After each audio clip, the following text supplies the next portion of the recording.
der Livestream der Nürburgring Langstrecken-serie. Präsentiert von Falkenreifen. Herzlich willkommen zur ADAC Ravenol Nürburgring Langstrecken-serie. Welcome to the Nürburgring for the NLS, the Nürburgring Langstrecken-serie. Und jetzt ist das Rennen freigegeben. The red lights are out now. Viele Zuschauer unterwegs. I would think that's very, very close. Jetzt kommt er ran, zieht sich ran.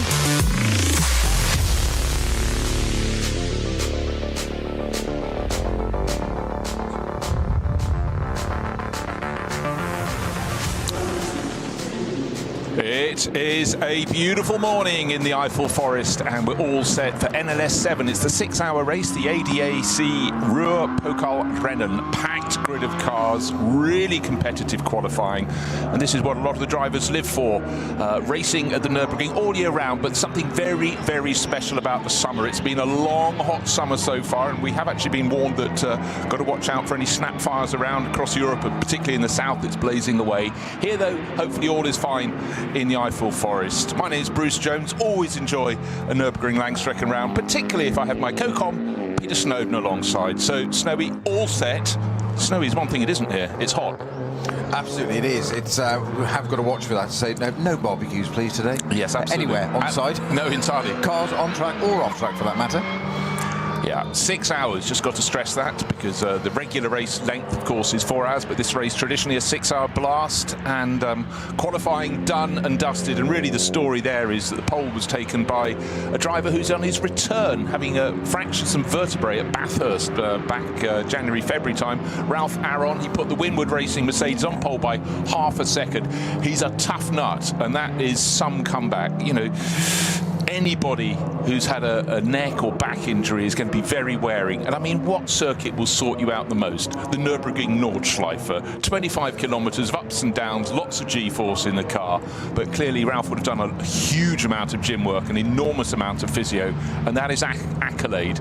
Just that ability to go, I know what I was before, and I want to be that again. So, astonishing performance from him, Snowy.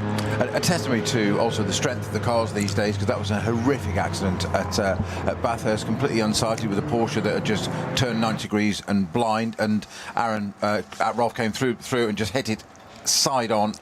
But both cars doing their job as designed and constructed. A short flash fire, I think there was, on the Mercedes of Ralph there, but at the time, he got out of the car himself, albeit somewhat gingerly and tenderly at the time, but he did get out of the car. But also a testimony to the fitness level of these drivers these days, that they can both walk away from that. Many years ago, that might not have had the same result. No, and indeed, I mean, I was having this conversation last night with someone who said, is motor racing a sport? And his angle, he's a contrarian, is that they're not physically doing anything. And I said, sort of au contraire. Wow. You know, maybe Duncan Hamilton in the 1950s did the wrong sort of training. You know, but drivers now, they're under so much G-force, and they know, particularly when you're doing a longer race like a 6-hour race, particularly when it's hot, you have got to be fit. Otherwise your performance, your attention will drop away. But also the reason that Ralph was a professional young athlete, and I say that advisedly, has recovered so well is because he's a professional young athlete. And it's like a lot of people, when they get injured, if they're sports people, they recover far faster, because their body is always, particularly if you're, let's say, a rugby player who gets lots of knocks, you bounce back because your body has been made resilient. And but it still takes an awful lot up in the upstairs, up in the head department. Well, that's the two things to it, isn't it? Because there was a quote from one of the consultants many years ago when Emerson Fittipaldi had a big IndyCar incident, and he said at the time, given his age then, which I think he was certainly into his late 40s, mid-late 40s by that point, and he just said, had he not been as fit as he was, no way would he recovered that. But as you say, it's also the mental side of it. No, it really is. Can I still do it? And, you know, a lot of drivers are never quite the same after a big one. This seems to be going down a bit of a rabbit hole, but let's look forward. But it's just testament to the fact that he got himself here, and he didn't do it by just going, I'm fixed. He made sure he was fixed. So Ralph Aron, fantastic job from the Estonian driver. Car's going round to the grid at the moment, but not everybody's getting there. One of the Cup 3 Porsche, just body put back down. That's the Kronbach car number 982. Hopefully that can be fixed, because we're very nearly going back. But I tell you what, as always with the Nürburgring Langstrecken series, we do qualifying and racing on the same day. Let's take a look back at how qualifying went. Of course, it's going to be quick fire all the time. Oh, trying to just get out on the track at the moment. Some more Cup 3 Porsches trying to find their way out. Not everybody managed to get out without damage, so a little bit of repair work for VW. And then riding on board with the 48 Losch Motorsport Porsche gave us a chance to see the conditions out on the circuit. And it was a case of looking to see who was going to be making the moves. Of course, you have a lot of drivers that come out and literally do one lap, come back in, hand over to someone else. One of the cars going very nicely was the FK Performance BMW at that point. And the number 5 Porsche always goes well. Black Falcon, they know this circuit forwards, backwards and sideways, and they were working their way up. Gabriele Piana very much making progress at the wheel of that. And again, still pushing, enjoying the perfect condition. Walkenhorst Motorsport always in the mix with their Aston Martins. Car 35 driven by Christian Cronjes and Ricardo Feller. That was going to be one of the quick drivers and combinations. The era Mercedes going better and better. That would end up in 4th place overall with Jake Hill at the wheel. And Gamotta Racing, they really have just done so well through the course of this year. New team making strides. 3rd fastest to them for David Hahn. 2nd fastest went to the house racing team Mustang, car number 64. Frank Stipler at the wheel. But the driver, as we said, who came out on top was Ralph Aron, back from a neck injury, and he took pole in his Winward Racing Mercedes, looking fabulous in its blue and gold livery. So job well done. Unfortunately for the number 1 BMW, for Dan Harper, that stopped out on the circuit, so that made sure that pole went to the number 80 Mercedes, and there it is on top. Lucas Stoltz, Ralph Aron, that's going to be a really strong crew. 6 hours of racing ahead. 2nd place for Kolb and Stipler in their Mustang, and 3rd, Antal Zigo, Moritz Krantz, David Jahn, and Felipe Fernandez-Laza. So Mercedes, Ford, BMW, 3 different makes in the top 3. Fantastic qualifying. 6 hours ahead for the ADAC. Ruhr, Pokal, Rennen, and we are all set for that. So let's see how the race will unfold ahead of us. And by the way, Era Motorsport 4th. For Tilly, Christodoulou and Hill. Let's see what they can do in the race. But there we are, back in the pit lane. Fans in shorts and T-shirts. It's a warm summer day in the Eifel, and it couldn't be more different from the opening round of the championship, if you remember, where it was too cold to play. And that is very much the nature of the Nürburgring Langstrecken-serie. You race across all the seasons, and certainly that is something that is part of the equation here. The circuit remains the same in terms of its shape, but then of course it doesn't change. It does change enormously according to whether it's sleeting, sunny, raining, cloudy. We have the lot on the Nürburgring, but right here, right now, 1st of August, and we are all set for some racing. And just a little chat before we came on air. It's 50 years on the nose since the future of this circuit was threatened, with Niki Lauda having an accident that nearly claimed him on the Nordschleife, and it's testament not just to Niki for his recovery to fight back and very nearly win that 1976 Formula 1 title, but testament to the safety that has been built into the circuit since then, with the remarkable feat of not changing the nature of the circuit. And it was probably a matter of consideration at the time, but look, here we are 50 years on, Snowy, and the circuit has never been as busy as it is now. It's never been a bigger draw than it is now. Of course, we don't have Formula 1 on the Nordschleife. Gosh, that would really be massively exciting. You and I would just go, hands up, let's do it. But here we are, look down on the grid. This might not have been a scene we've seen, but it's down to all the organising clubs and the circuit that they have made it safe. They've got all the marshals, thousands, who work here and keep the drivers safe. Proof, if it ever were needed, that there is life outside of Formula 1. 1,000,000%.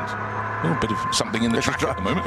Driving out of the pit lane there. We mentioned earlier about Ralph Aron, and not just you said the testimony to him of coming back and not saying I am going to be fit, but actually doing it. And that was something that Niki Lauda said about that accident. He was asked many years later about it, and he said, just remember, he said, I didn't break a single bone. He said, for me it was just mental. Yeah, and that was that typical of him. An extraordinary incident that he recovered from, and obviously the severe lung damage and stuff. But to him it was absolutely pragmatic. I didn't break a bone. It was all about getting myself fit mentally. And coming back and nearly winning that championship, as you say, by losing it by 1 point because he retired from the race at the end because he deemed it wasn't safe. It wasn't safe because his eyelids were burnt, so he couldn't blink in rain coming in. But a minor distraction. But since then, in the past 5 decades, mind management in all sports has become a thing. Back then it wasn't, and that was just down to Niki Lauda being an unbelievably dedicated, focused individual. And what I can tell you, we're riding just around at the moment. His car's getting used to the circuit. Gabriele Piana, his car, the Porsche from Black Falcon, starting in 10th place.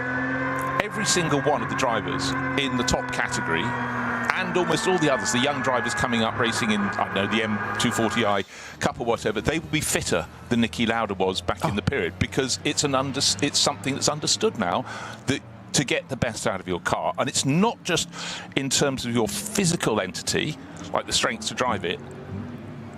It's the fact that that fitness brings clearer mental acuity, clearer focus, because your body isn't having to work as hard as if you were, you know, sweating the kilometres. So there's so much of an advance. Car safety, circuit safety, rescue crew safety and the equipment they have to do things. But in terms of drivers themselves, and of course with all the analysis you can do, every single line, every single throttle application, every single braking force, there is so much to learn. You can't just rock up at a weekend. Well, you can just rock up at the weekend, but don't expect to find yourself at the front of the grid. Yeah, it has changed fundamentally over the years, and there are so many more layers to it now. And you should look at some of the older cars back in the 60s, 70s, possibly even into the 80s at points in, let's say, Formula 1 and World Sports Cars, Group C cars, that kind of stuff, to compare both disciplines. A driver's weight was vital to the team, so that it didn't add much to the car, not so much as it is now about fitness and strength. It was you wanted a light driver because your car weighed less.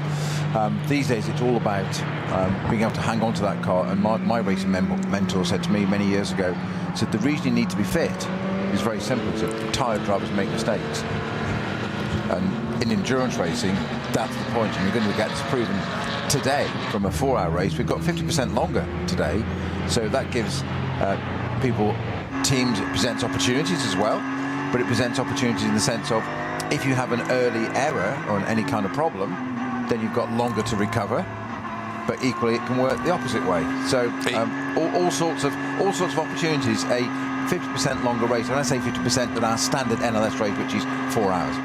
Yeah, and some of the top crews are doing it with just 2 drivers, so they're going to get, well, let's do the maths on that one, about 3 hours each, you know. Yeah. So it depends how they sort of peel that apple. 2 hours each, one does 4 hours. Yeah. That's right. Yes, entirely. You can tell Matt's my strong point. He's mad. Yes. Get out of the car now. Oh, okay. Yes. Is it my time? Yes. Your time is up. So pole position, just to stress that point, it's Lukas Stoltz and Ralph Aaron. Ralph, the Estonian driver, just coming back, if you're just joining us now. Fractured vertebrae in his neck with an accident horrendous incident for him in the Bathurst 12 hours, where he came round just around the dipper. You've got no line of sight. Suddenly there's a car sideways in the track, and he was a complete passenger. But he's come back from that, and what's he do on his return? He takes pole around the Nordschleife. So that is definitely something he can put on his CV, feather in his hat, and what that will do in terms of boosting his confidence, because you can be sure he wouldn't have been as confident as normal, but he's gone out and proved it.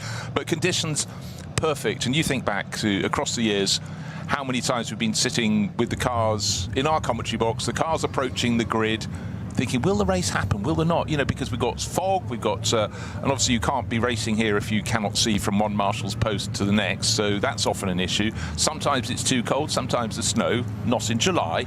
In fact, I tell you what, we're in August now, of course, it's the 1st of August, so we're moving through high summer. And again, the strength of the Nürburgring Langstrecken-series, we had 134 cars on the entry list, and just double checking how many got through qualifying setting times, 132, so more than enough to be going on. And of course the 6-hour races will gain extra drivers who are sort of seconded into the team, you know, with a regular crew. 2 become 3 sometimes become 4, and the popularity of the NLS has never been greater. And also, I say this year on year, and it has credence year on year, the simple fact, the level of preparation, the standard of the cars just continues to rise. Motor racing is this. If you stand still, you're going backwards. And, you know, it sounds like a glib little motto to put out there, but it's entirely true. It's the nature of the beast.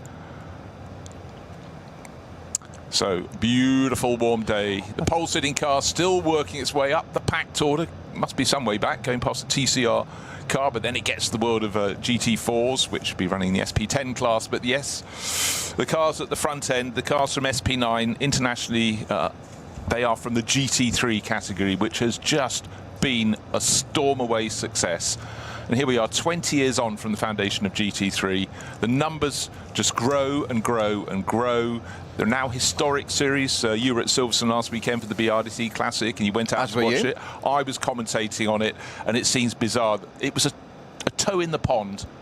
Road cars effectively upgraded to become racing cars, and it is in every continent in the world. And I was assured last weekend, there's even a group of them racing out in Guyana in South America. So, you know, but the fact is a lot of those cars will be called back because they might be needed for the historic scene here. And if you happen to have a car from about 2013 in the back of your garage thinking, what can I do with this old thing? Well, it's suddenly doubled in value over the last year. Racing around Europe, the GT3 Revival Series and other series as well. So it's great to see, because some of the cars were real favourites, like the BMW Z4, because it just made the best noise in GT3 form, because to compete in GT3 it was given a V8 engine, which we all know makes a rather lovely rumble. So it's good to see them. It's cars you haven't forgotten, but you look at the liveries, you then look at the names on them and realise that Christopher Haas drove pretty much every car.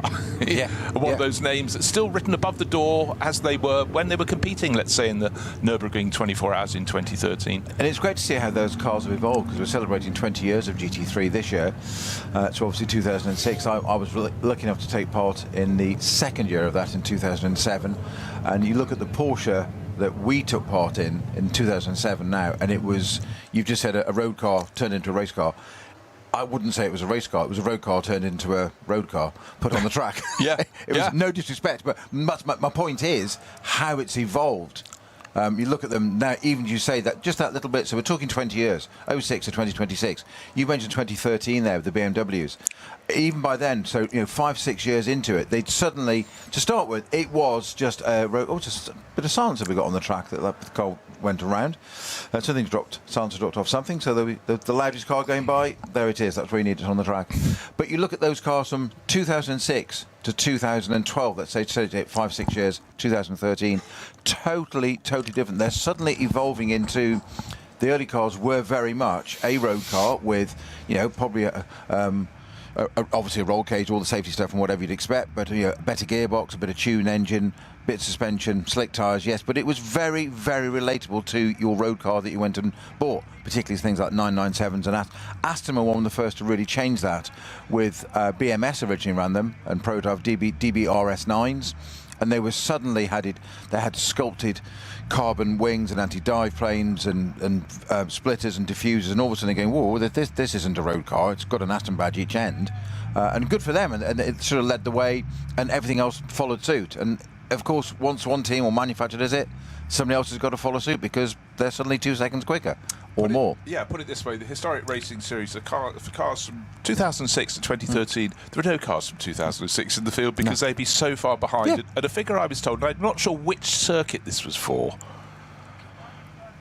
but the step forward in pace is gargantuan.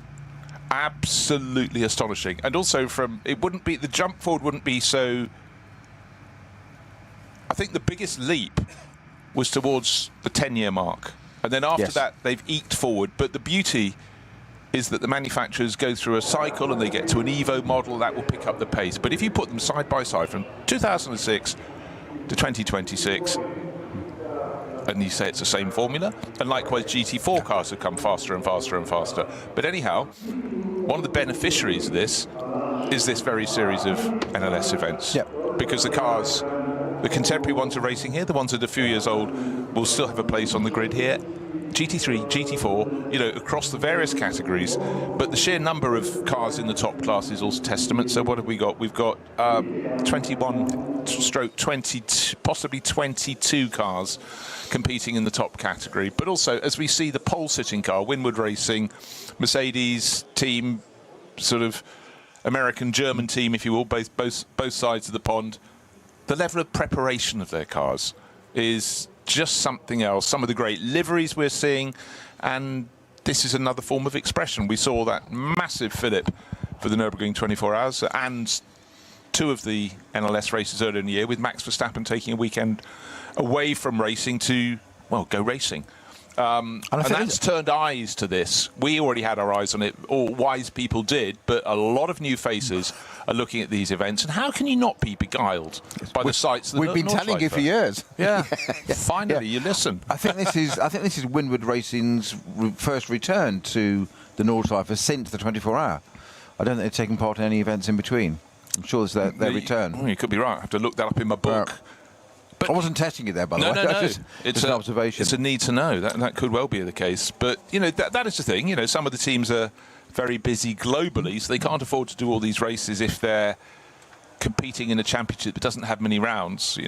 Windward would be competing in the GT World Challenge America. They're competing in Europe. And actually, if you are a top work-supported driver, I'm thinking of someone like a Maro Engel, you could be anywhere on the planet at any time. The air miles they must be clocking up, just truly extraordinary. Now, we shouldn't just talk about the very top class. We ought to talk about other classes too. And of course, SP9, the top class, that's the GT3 cars. You've got the Pro Crews. We've got Pro-Am. And best of those is well ranked. It's in third place overall, but of course it's not one of those championships where the AM driver has to set the time, so that's probably set by one of the pro part of a Pro-Am equation. And you've got SP9 AM as well, but then after that you've got special class AT1, which has always been an interesting class. It would be a GT3 car but running with alternative fuels, so alternative technology. The next class, and we've got quite a few of those, and again a lot of manufacturers really do use the races on the Nürburgring Nordschleife as a test bed for their technology, and why not? The manufacturers use the circuit as a test bed for their road cars and held in enormous esteem. But the next category down will be Cup 2, and in fact, because I said the top class is so well supported, the top Cup 2 class cars a little further back than normal, back in 25th position overall, and time in that one, just double checking Cup 2, it was car number 902. It was Renhofer who set the time. That's always a really competitive class, but in fact every class on the Nordschleife gets so well supported. And just seeing who Raphael Renhofer's racing with Ryan Harrison from the United States and Leon Vassateurer. So if it's the first time you're watching or listening to us on Radio Show Limited for NLS, we have an incredible moving cast of drivers. A lot of drivers are competing other places around the planet, but a lot of people come here because they've got an eye in doing a whole season in this next year, maybe trying to see if they can compete in the Nürburgring 24 hours. But it's just the draw of this event, and for a long time there used to be quite a lot of Japanese drivers coming because they love endurance racing, and particularly on the great circuits. But now it's global. You look down the entry list that goes on and on and on. As I said, we had initial list had 134 crews on it. Let's say the average crew is 3 drivers. Do the maths on that one. Let's call it 400 drivers between us as friends. So you get a lot of people, and you get a lot of people who drop in just for one race to give it a go, but you have to earn your license as well, Snowy. That's one thing to be able to step up to the top categories in this. Yeah, so you have to get what they call the ring permit from ADAC, and doesn't matter who you are in the world or what you've done and what you've experienced. We've covered that enough earlier in the year, but you are required to do 2 one-hour races are in a lower category car, so a Cup 2, a BMW or whatever it may be, GT4 Cayman, something like that, and it has to be 2 separate races. Two you've got to complete. So basically, you've got to show that no matter where you've come from or who you think you might be, or indeed what your racing record is, you have to still go and do the Nordschleife and do it to their rules. So that's where, when we have the double-header one coming up, rounds 8 and 9, so 2 4-hour races, then that's where you can. It's a great opportunity for drivers to get their ring permit on the one weekend. 2 races, job done. But the point about that, it's not that they don't trust you with one of the front-running cars, but it's important to understand what it is to be in a car of middling performance, because the quicker cars will come past. Then if you're aiming to race in SP9, you'll understand what it is to be in a car that is being approached, where to put your car, and also in the middle of the field. You'll be doing overtaking from the slower cars, being passed by the faster cars. It's all part of the equation. I think it's such a sensible rule. The insight I was given a couple of years ago when the then BMW Junior team, you mentioned Dan Harper, Neil Verhagen, and Max Hess in that car, they were asked to do a lower class BMW. Can I just pause that thought? Just seeing something on the tail of one of the competitive cars there, and it said, "Thanks, Simon," and this is in memory of Simon Clark, technical manager of Yokohama, who sadly died in a motorbike accident in the middle of July. So Simon would have been at the Nürburgring Nordschleife a lot. Schubert Motorsport, it's their BMWs. Jens Klingmann, Ugo de Wilde and Tim Tramnitz, and one of those really, really sad things, but lovely to see a tribute to Simon there. Sorry, I did interrupt you, but just as the car was shown, I felt it was a moment to pick up on that. Yeah, sad loss to anybody, and nice to see that it's been honoured and respected on the back of the... Was it BMW, wasn't it? I think it was a bit number 77 BMW mysteriously with the Yokohama livery, so who'd have been involved with that car. The point I was going to just make about the BMW Junior team category guys, and you said about getting the ring permit, and see, it's not about trusting, it's about being involved in the way the Nordschleife is run, the ADAC run it, was that the BMW Junior team were requested by BMW, because they're works drivers, to drive, I've forgotten what it was, I think it was a new M2 at the time, and I naturally posed the question of, you're normally driving an M4 SP9 GT3 car, you're suddenly in a lower category car, that must be it's odd for you, whatever, and must be discomforting. And they went, no, actually quite the opposite. We're paid professional drivers by a manufacturer, so we go and do that, tick, that's not a problem. But what was fascinating was, which I thought was a great insight into drivers' mind, was all three of them, said, it gave them a greater understanding of the race, being in a different category car, not at the front, of understanding not only how to let GT3 traffic through, but Dan Harper was basically saying he was watching and observing of how does a GT3 car behave, different parts of the circuit from a different perspective. It gave him a bit more time to watch that when he went back into that car again, how he would treat a different class category car. It was, and I just thought, fabulous. Turn it into a positive. Yeah.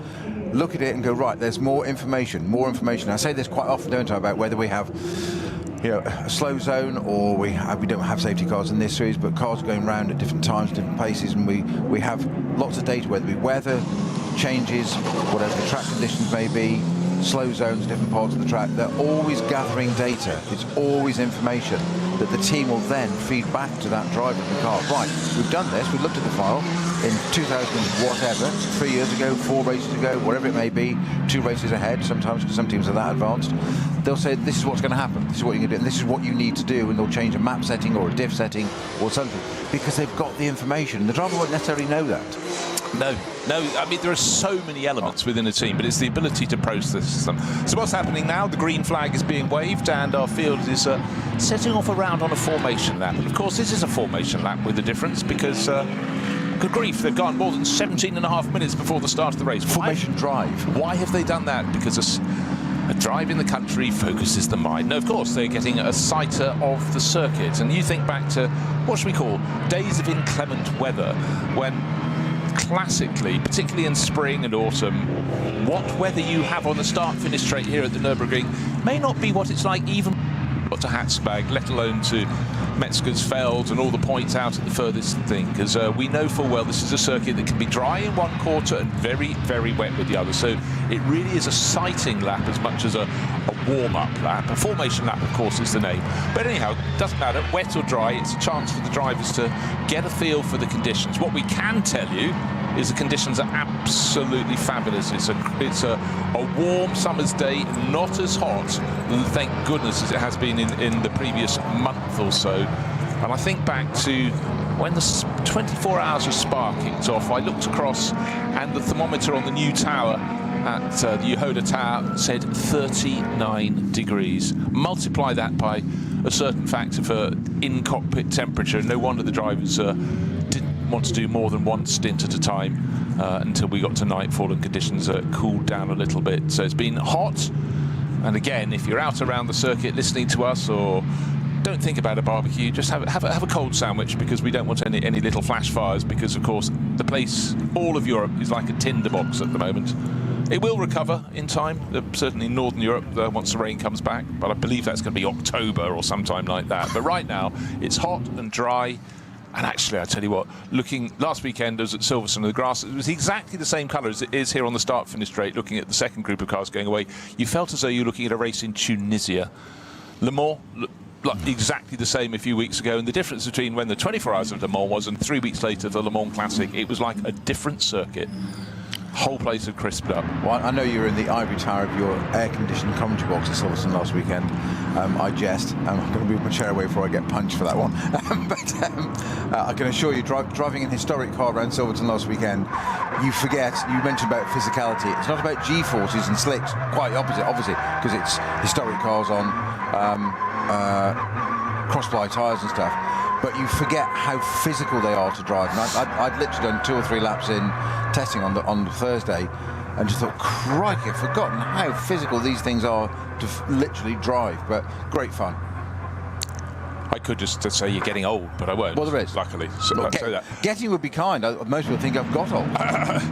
Right, possible problem here. Black Falcon team EAE, and Gabriele Piana's just brought the car back into the pits. That's car number 5. So that probably means that I guess they'll probably be able to start at the tail of the first group, but from pit exit. So people rather being scattered there as they're walking back into the pit area. But that's brought in, and that's a car that qualified. Let's just look down the list in 10th place. So it wasn't the world's best qualifying for them, but they're in the upper half of the SP9 class. So work going on, and that looks as though it's the number 88 Porsche, which is the up to race entry. Yeah, it is, as we pan away.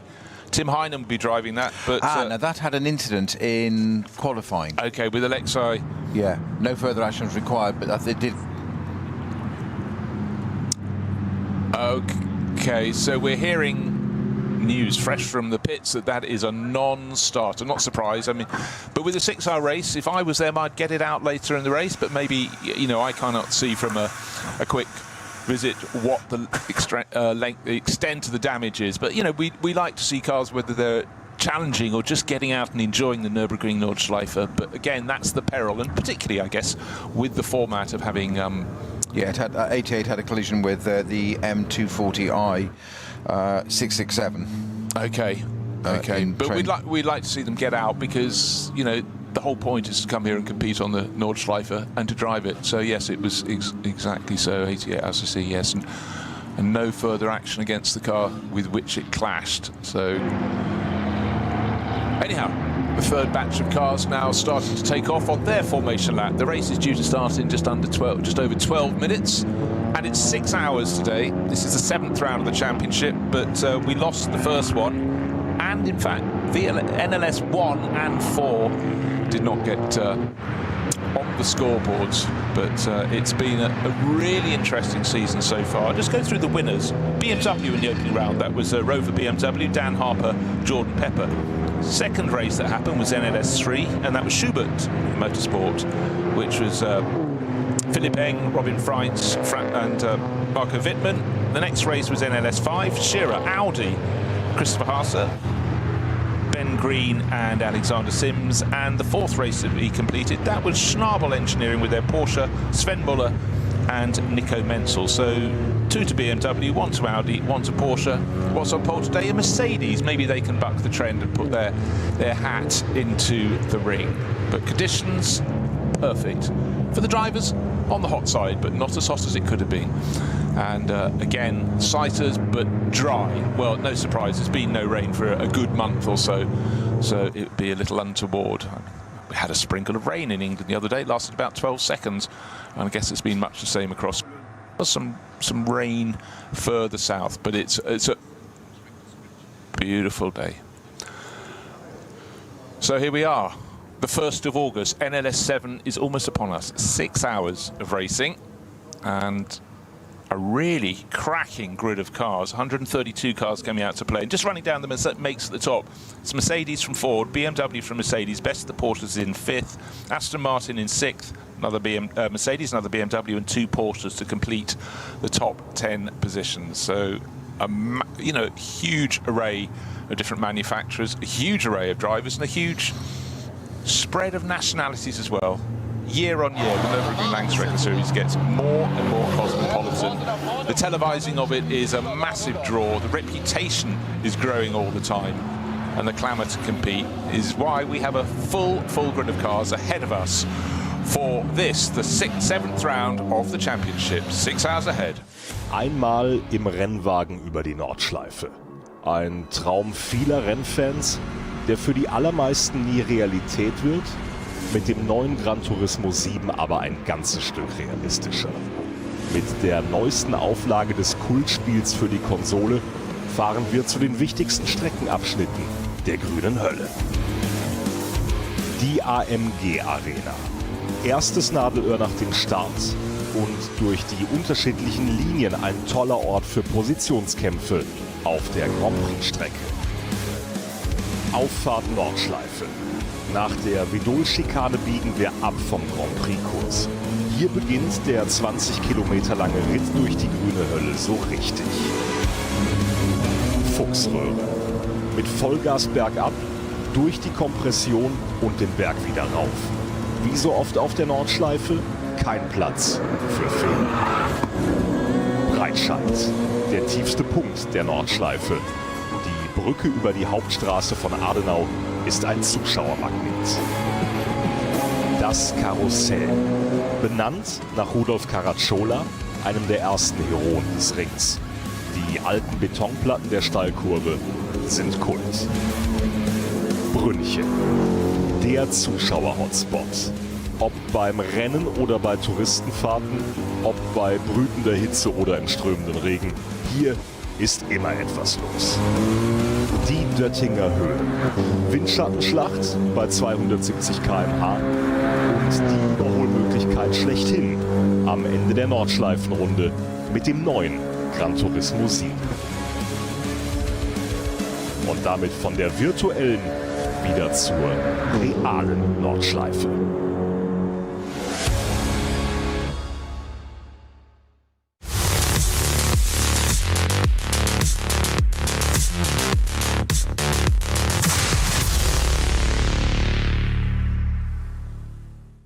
This place leaves no room for error. No escape. Just asphalt, adrenaline, and the legend. The green hell never forgets. It never forgives. Every corner, a fight. No room for weakness. The Nordschleife is no place for empty promises. It is the place where they are delivered. Engineered for the green hell. Official partner of the NLS. Die Legenden der Nürburgring Nordschleife sind unterwegs. Und zwar direkt zu dir nach Hause. Dank CK Model Cars sicherst du dir deine exklusive Erinnerung an den Besuch an der Rennstrecke. Unzählige Modelle findest du auf ckmodelcars.de oder im Shop direkt in Adenau.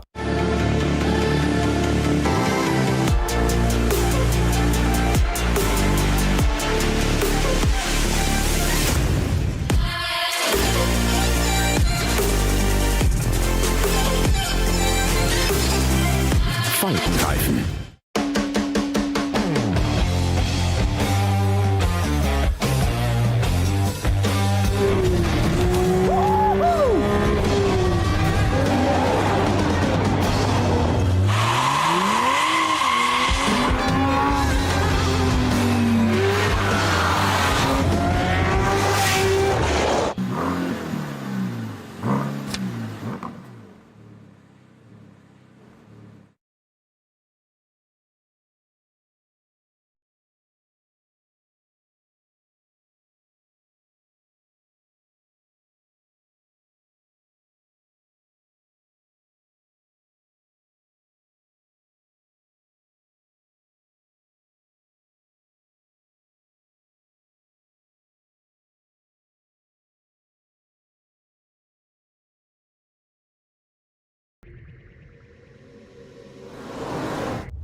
Liebe Fans, Lovely fans. Besucht uns auf unseren Social Media Kanälen. Follow us. Auf Facebook, Instagram, YouTube und TikTok. Willkommen bei der NLS.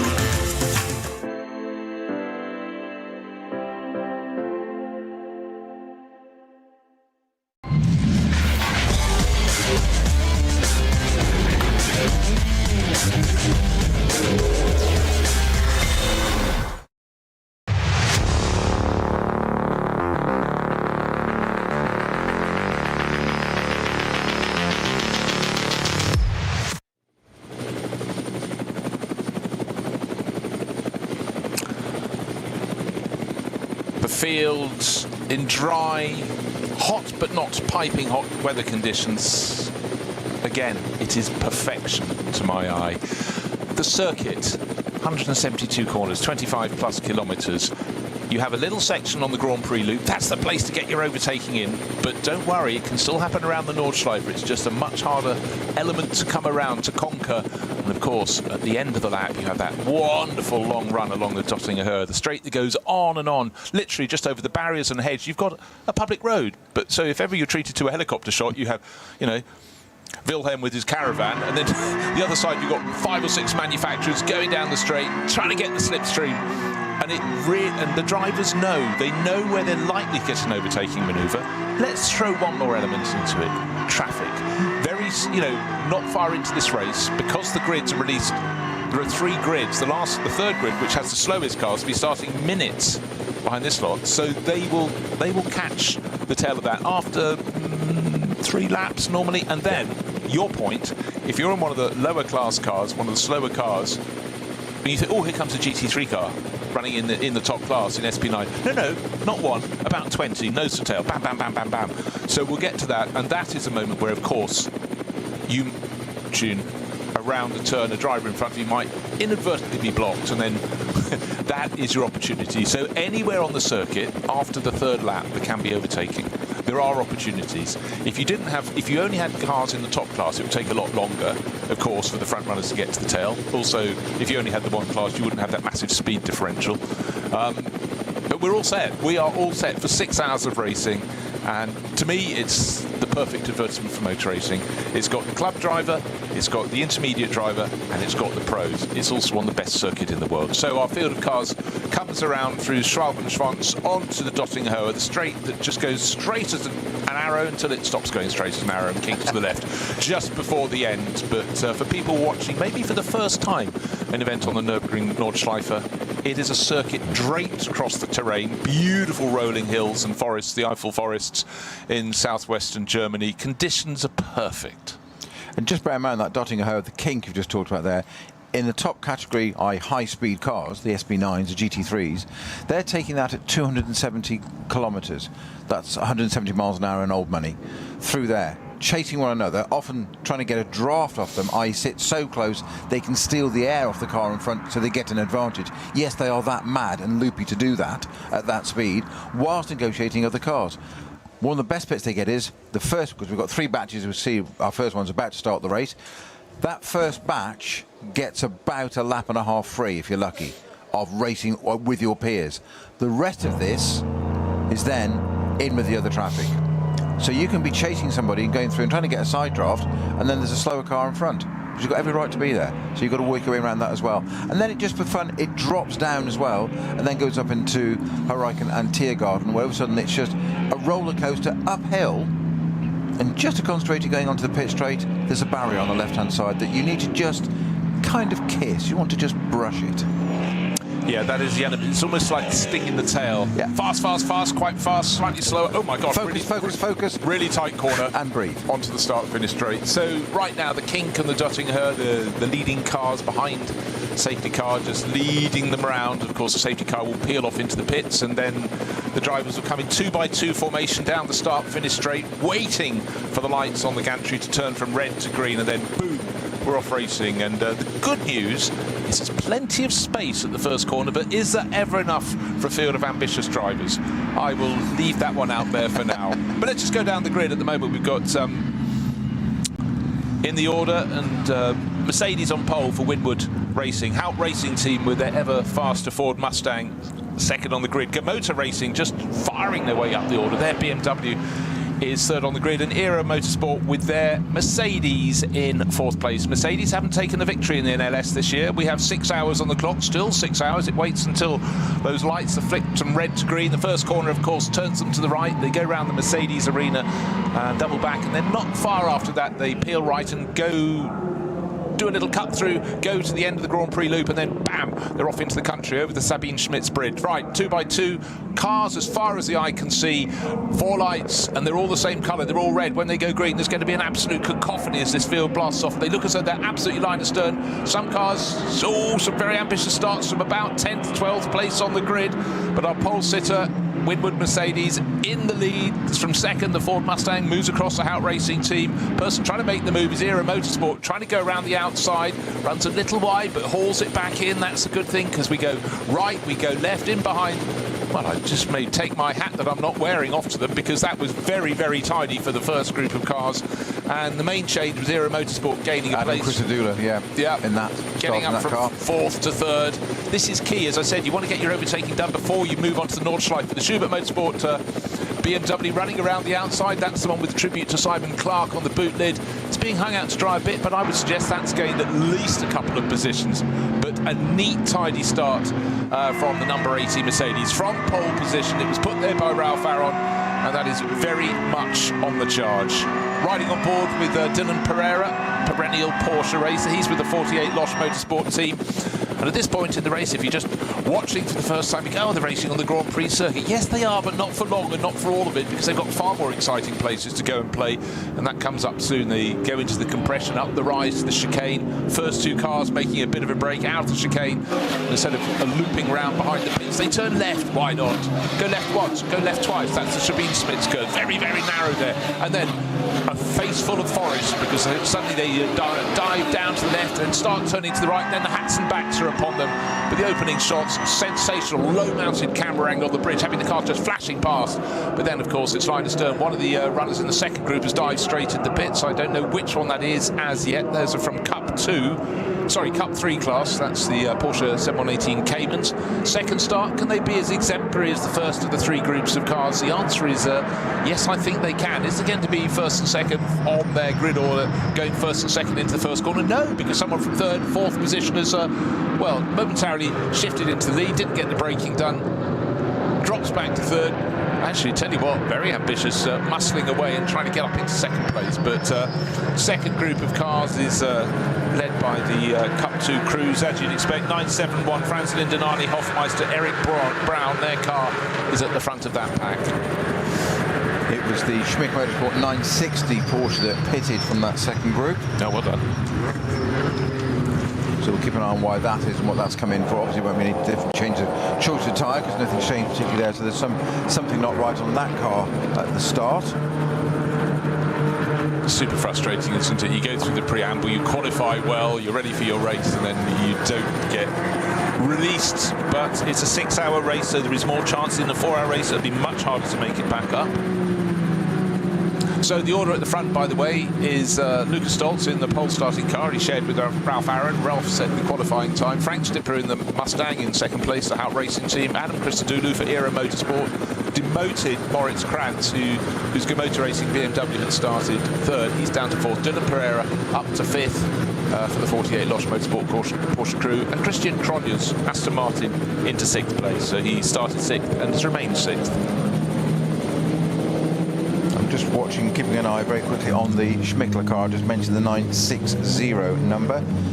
That has proceeded towards the end of the pit lane, but I'm just debating, is it coming out? Yes, it is. Looks like it's rejoining. It is rejoining. So whatever the malady was there, it's got out. Most importantly, it's just got out into its group still. It is clear air, but just ahead of the third starting group. Yeah, that's a certain element of pressure that would have been upon the pit crew. Have you done everything? Well, I've done as much as we can, but it's more important to get you back on the track. You will be quicker than the cars in the third starting group. I mean, the very nature of your car is a higher performance car, but that was absolutely crucial. As long as it actually exited the pit lane. No, it did. Okay, good. I wasn't sure if it drifted to the end. And in fact, even in the third group, another driver has just dived into the pits. But looking on board with them, it's always interesting to get an onboard as you go down to the first corner, just to see this lot. Actually, I tell you what, the first two groups are trying 3 or 4 abreast. It's a little less ambitious down in the third group. They're largely 2x2, which certainly gives you a helping hand, gives you more option on your line as you double back to the right and then turn to the left. And of course, the corner where they always bunch is this, the one right now, the third corner of the Mercedes complex. It really tightens up, and the trouble is with that corner, it's tight left. It then goes to a slightly more open right, but there's very short distance between the two. And if you're out of position for one, you know what? You're out of positions for the other one as well. We often describe parts of circuits as being technical as opposed to fast and flowing. It's pretty obvious, but the technical bit is exactly that. You have to think about it. You spend more time in a technical area of the circuit, therefore it is more pertinent that you get it accurate and smooth and precise, because others may not. So you get this suddenly tiny sort of left, right chicane or whatever it may be, and it looks like a tiny bit. But you spend so much time doing that, you have to be precise, because it relates to the clock as well, fundamentally to your lap time. And they're sort of the least favourite corners. You know, drivers go into racing to go around fast corners quickly, don't they? That's the thing. But, you know, your ability to brake and be accurate on your braking and get your car balanced is something, you know, some lead foot is not to learn for a while, but it is such a technique. You might think it's the less interesting part of racing, but it certainly pays dividends. I'm loving this new camera shot I've not seen before, which is on the Sabine-Smich curve, which is the hairpin left back onto the Hatzenbach, which I mentioned. It denotes the difference between the end of the Grand Prix circuit onto the Nordschleife, but I've never seen a camera mounted on that. I hope it stays there for the race, because looking where it is and how close some people get, it's looking back as the cars come through. And some of them are getting perilously close to wanting to be re-liveried, or maybe thickness of a respray as they go by. That camera, I'm not sure that camera's going to survive 6 hours, but let's see. Well, it's not the widest of bridges to go across anyhow, because between Sabine Schmidt's 1, the first, the left-handers, and Sabine Schmidt's 2, we'll go with a number sequence there. If you put your car sideways there, and we have seen it before, it leaves very little space. It's such a tricky corner, very easy to be over-ambitious in there, and the consequences can be quite testing. Well, we've seen an incident, haven't we, where a slower car has perhaps taken that a tad slower than the quicker car behind anticipated. Misjudgment on both or one, either part, no blame being appropriated, but the car behind just tags it and turns it round. The problem is then it's askew the track, often 45, 90 degrees, but because it's so narrow, there's no room, and the steering lock on a racing car is minimal. You haven't got room to power flick it round, you can't do it on the steering lock, and you can't reverse across the track, because if you're on the left-hand side, you need to leave behind the car clear so traffic can go through, where that camera was just talking about. So then it's down to the marshalling of somehow they've got to find a gap there and let you do a 15-point turn, which doesn't happen very often when you've got 160, 130 odd cars on the track. No. So it can be quite difficult. So excruciating. You don't want to be turned around at that point. No, but especially if it's not your own fault. Yes, exactly. If someone is giving you that really not helping hand. Right, well, the order at the end of the opening lap seems to be staying relatively stable. With the Schubert Motorsport BMWs making progress, that we've seen. Top 10 getting very close to the kink as they run along the Dottinghoe and the first few cars. Will it still be Lukas Stoltz leading in the pole starting Winward Racing Mercedes when they get onto the start-finish straight? He was certainly in front along the straight. 7th, 8th, 9th, nose to tail.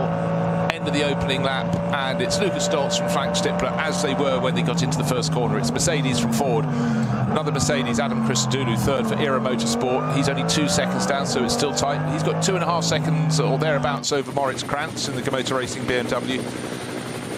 But the big battling is a little further down the field. And the car to watch for is car number 1, the FK Performance Motorsport BMW. Dan Harper, that was a car that had problem in qualifying. And that is moving up the order very nicely indeed. Dan Harper 9th at the end of the opening lap, and he's only just under 10 seconds down the race leader, so that's still in the mix if he can keep picking off. The Ulsterman certainly knows this circuit incredibly well from his days in the BMW Junior team, and now obviously on the works book, so he's placed with various teams. So we'll keep an eye out on that one. And Dylan Pereira is having a lot of fun on the circuit, but he's at the sharp end of the field. He's in 8th place. He's all over the tail of Nico Menzel's car, and he's now on the tail of Christian Cronje's car. I was going to say Nico Menzel's driven around the pair of them. Yeah, Menzel's gone up into what would be 6th place overall. Yes. But again, at this point, they're on the Grand Prix part of the circuit. They go into the quick right-hander in the compression behind the paddock, and then rise up the hill to the chicane. And by the time they've turned in and out of the chicane, they're literally about to end, and just get the car vaguely balanced. Then you've got to turn double right. That's the Sabine Smith's curve. You go across to the right-hand side of the circuit for the driver's point. You take the widest line in as possible, and then bump forward. Well, on the second lap, at least the first 10 cars have left that camera alone at the end of the bridge at Sabine Smith's curve. Or Christian Cronje's Aston Martin very much under pressure from Dylan Pereira. But to me, beautiful summer's day, stunning cars, being driven hard by drivers in the front end of the field who know the circuit really well. And you know what? That's always being cheeky to those at the back, because some of the drivers with the greatest number of NLS appearances are people in some of the lower performance cars who've been doing it for a long time. I'm thinking of drivers who've landed titles before. Daniel Zils, Christopher Brink in there. You know, they've gathered championship. Actually, this is a point before the front runners get to the tail of the third batch of cars to explain about the championship. You score, you win your class. There is not a fixed number of points. It's not like you win your class in this event. You might come home in 40th, but you're still fastest top in your class. You don't get 10 points for that. You get the number of points related to how many cars started in your group. So if your class is really well supported, then you're going to get a whole treasure trove of points. There are only 3 cars in your class. You're not. At the end of the season, the driver, doesn't matter what category, well, it is according to their category, you will be champion if your class had oh, that's interesting. We had one of the Audis towards the tail of the GT3 field going for rotation at turn 3 on the opening lap of the race. That was just out of camera shot at the first time of asking, and another, it would be ironic because the next car in line was an Audi, and it did very, very well indeed. That's at turn 3, you're sort of exiting the Mercedes arena. We talked about it, it's the left-hand corner that tightens, and then suddenly you're turning right into turn 4, but didn't get that far before the spin. But the good news is the rest of that first batch of cars got away, got past, didn't clatter into it. But again, 6 hours of racing, you could be, what are you talking, 500 metres into the race and you could have someone just taking you out. But that was good news, it was all avoided. Just trying to work out which it was. Might be car number 6, because that has tumbled down the order. Yeah, down in 24th position. That pretty much tallied bottom end of the SP9 class. And driver on board is Alexander Croker. Didn't see if he was pushed. I think he just lost it on his own.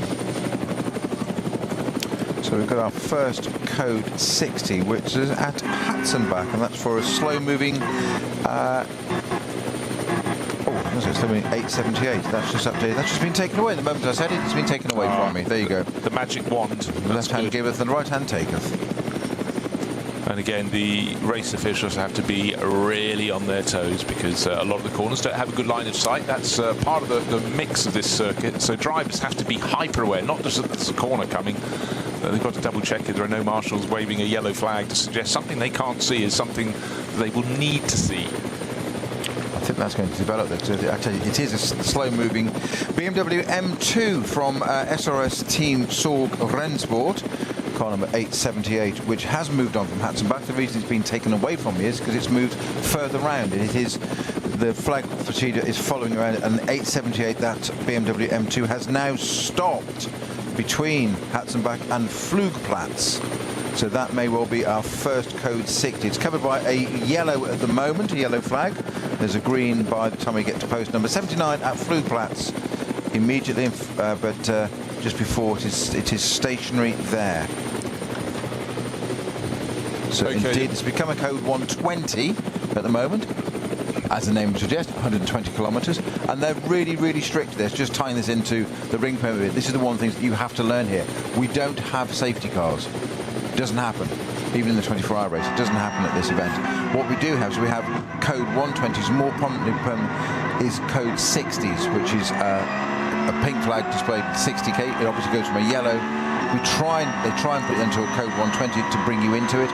But if there's a code 60, it is because there's a slow-moving car, which means marshals and officials have to attend to that car. If it's broken down, it needs towing in. So they deploy an intervention vehicle that will hook that up to that car. But we've seen and we know the narrowness of the circuit. There's not a lot of room to have intervention cars on here. So we slow that zone, that sector down. We, say officials do, we talk about it. But that's what we do. I say a collective we there. But what they do is they get that car to safety behind a barrier, the gap in the barrier, or if we can get back to the pits, if we can do, that'll be absolutely fine. But obviously everybody has to go through that zone at exactly that pace, which is 60k. And this is where we get penalties to look out for, because drivers may not see it at the right time, go into it a bit quicker, and they are draconian. Rightly so, because it's safety, because there's marshals on the track attending to this. That's just seeing replay. That was Nico Menzel, wasn't it, going around the outside? It's a very, very long way around the outside from 2. If you're on the outside at turn 2, you're not likely to get across to the inside in turn 3. Yeah, but it's Nico Menzel. It's Nico Menzel, so he hung it out all the way around the outside of turn 3. And Christian Croners in his Aston Martin had to go, okay, you've gone around the outside. Because he's a real slouch as well, isn't he? Not. Hates them. just for some reason, just keeps rocking up here and doing very, very well indeed. And yeah, long-time Aston Martin racer, Christian Croners, the Norwegian. But, you know, he's one of those ones who points out, I have to go now because I've got a day job. And in fact, racing on a Saturday means he can get home in time for, you know, getting his collar and tie ready for Monday morning up in Norway. But again, right around the circuit, the corners, you know, people know the carousel, that uphill banked entry into the bank corner, that left-hander that just tightens and tightens. You drop down onto the inside of the corner and it gets very rough indeed, and then you're spat out into another part of the track, and the classic corners keep coming. But a lot of the corners that don't really have names are still classic corners. It's just that, you know, it's like trying to name a dog. It's really hard. You couldn't, trying to think of one name is fine. 172 names, not really working, is it? Trying to get everyone to agree. More importantly, getting one that the dog responds to. Yes. Yeah. Sit, wait, stay. Oh, never mind. Yes. Right, Lucas Stoltz. Caught it fetching and never came back. Lucas Stoltz leading after one lap, but a car very much on the move is the number 77 BMW, with the Yokohama livery that's pressing on very, very nicely. It's started by Tim Tramnitz. Ugo de Wilde, Jens Klingman will be getting on board at some point later in the race. And at the moment, 2 laps in, and our race leader Lucas Stoltz, still ahead of Frank Stippler, He's gained 1.6 seconds on that lap. Now, just put that in perspective. You might go, that's an enormous gain. No, it's a 25-kilometre lap. So let's say we just divide it by 5. He's effectively gained 0.3 of a second on a standard length circuit around a lap. So Adam Christodoulou running 3rd overall, leading the SP9 Pro-Am class. And that's for Era Motorsport with their Mercedes, Gamotta, with Krantz being monster at the moment because they're in 5th with their Gamotta Racing BMW. The Schubert car I've just been talking about, the one that's making ground, Tim Tramnitz is right on his tail in his black and red Yokohama liveried BMW, and tucked under his tail is Dylan Pereira. Dylan's carrying one of the many onboard cameras. This is forward facing, but rather fittingly, Maurice Krantz's one is rearward facing on the Gamotta Racing BMW. That's why we're seeing this battle so beautifully, because he's at the front of it. Already started getting involved in lapping. The front-running cars now just starting to catch the tail end of the slowest of the 3 groups of cars. And again, as Peter explained, it's how the front-runners go through that really, really counts. In fact, luckily for them, the fairly standard-looking production class BMW they passed was on its own. May have had its own problem, but they'll have others they'll reach. Where they won't be one at a time, they'll be in packs. And that's certainly going to make things tricky for the drivers, but it's part of the equation here, very much indeed. 2.3 seconds, the gap between first and second. 0.7 of a second further back to Adam Christodoulou. So he is actually closer to the second place Mustang than that Mustang in the hands of Frank Stippler is to our race leader, Lucas Stoltz. I think the 878 Schmickler BMW has been put behind the barrier because it is still stationary according to my GPS tracker. Just before fluke lights there, but we've got no infringements on track, no flags, no anything. So I think it has been taken to safety. So it's out of the way by the look of it, sadly. Okay, well done for spotting that. So many cars to look at, so many to consider. I'm just going to run down the classes. We've got 2 laps on the board, and at the moment, obviously, it's SP9 class cars in the first 1, 2, 3, 4, 5. A lot of positions, actually down to 14th place. We've got an alternative technology car, Dominic Fugel at the wheel of his Audi LMS. Best of Cup 2, always competitive class. It's still Raphael Renhofer. He's leading that class by about a second. And car 900 is now second in the Cup 2 class. And again, these are for 997 GT3 Cup class cars, and always popular, very, very quick in a straight line.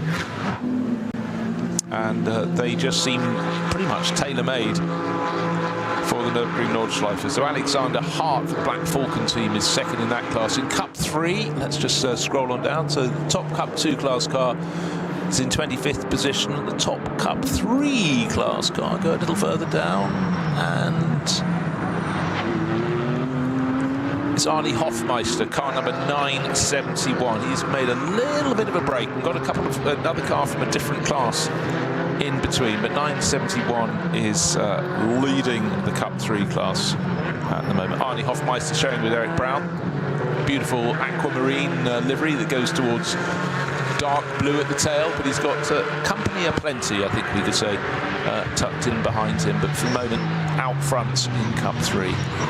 6 hours of racing, most teams using 3 drivers, so the others have to bide their time in the pit lane, look, listen and learn. But a lot of the races that they're looking at here on the Nordschleife, it's just simply understanding that the weather could have changed by the time it gets to your turn. But right, let's also go down who's second and third in the Cup 3 class, because that's looking very competitive. 962 is second overall. W&S Motorsport, Lawrence Stegman at the wheel at the moment. He's sharing with Moritz Oberheim. They're volunteering to have 3 hours of racing each, because there are 2 of them in that lineup, like quite a few of the top-end crews. Third in Cup 3, right on the tail of Stegman, is actually a little bit further back. It's car number 959, and that's Calvin de Groot from the Netherlands, showing with Heiko Eichenberg. That's SRS Team Sorg Rennsport. So those are the top sort of high-performing classes. Actually, tell you what, I've been a little naughty there. I skipped past SP10 category,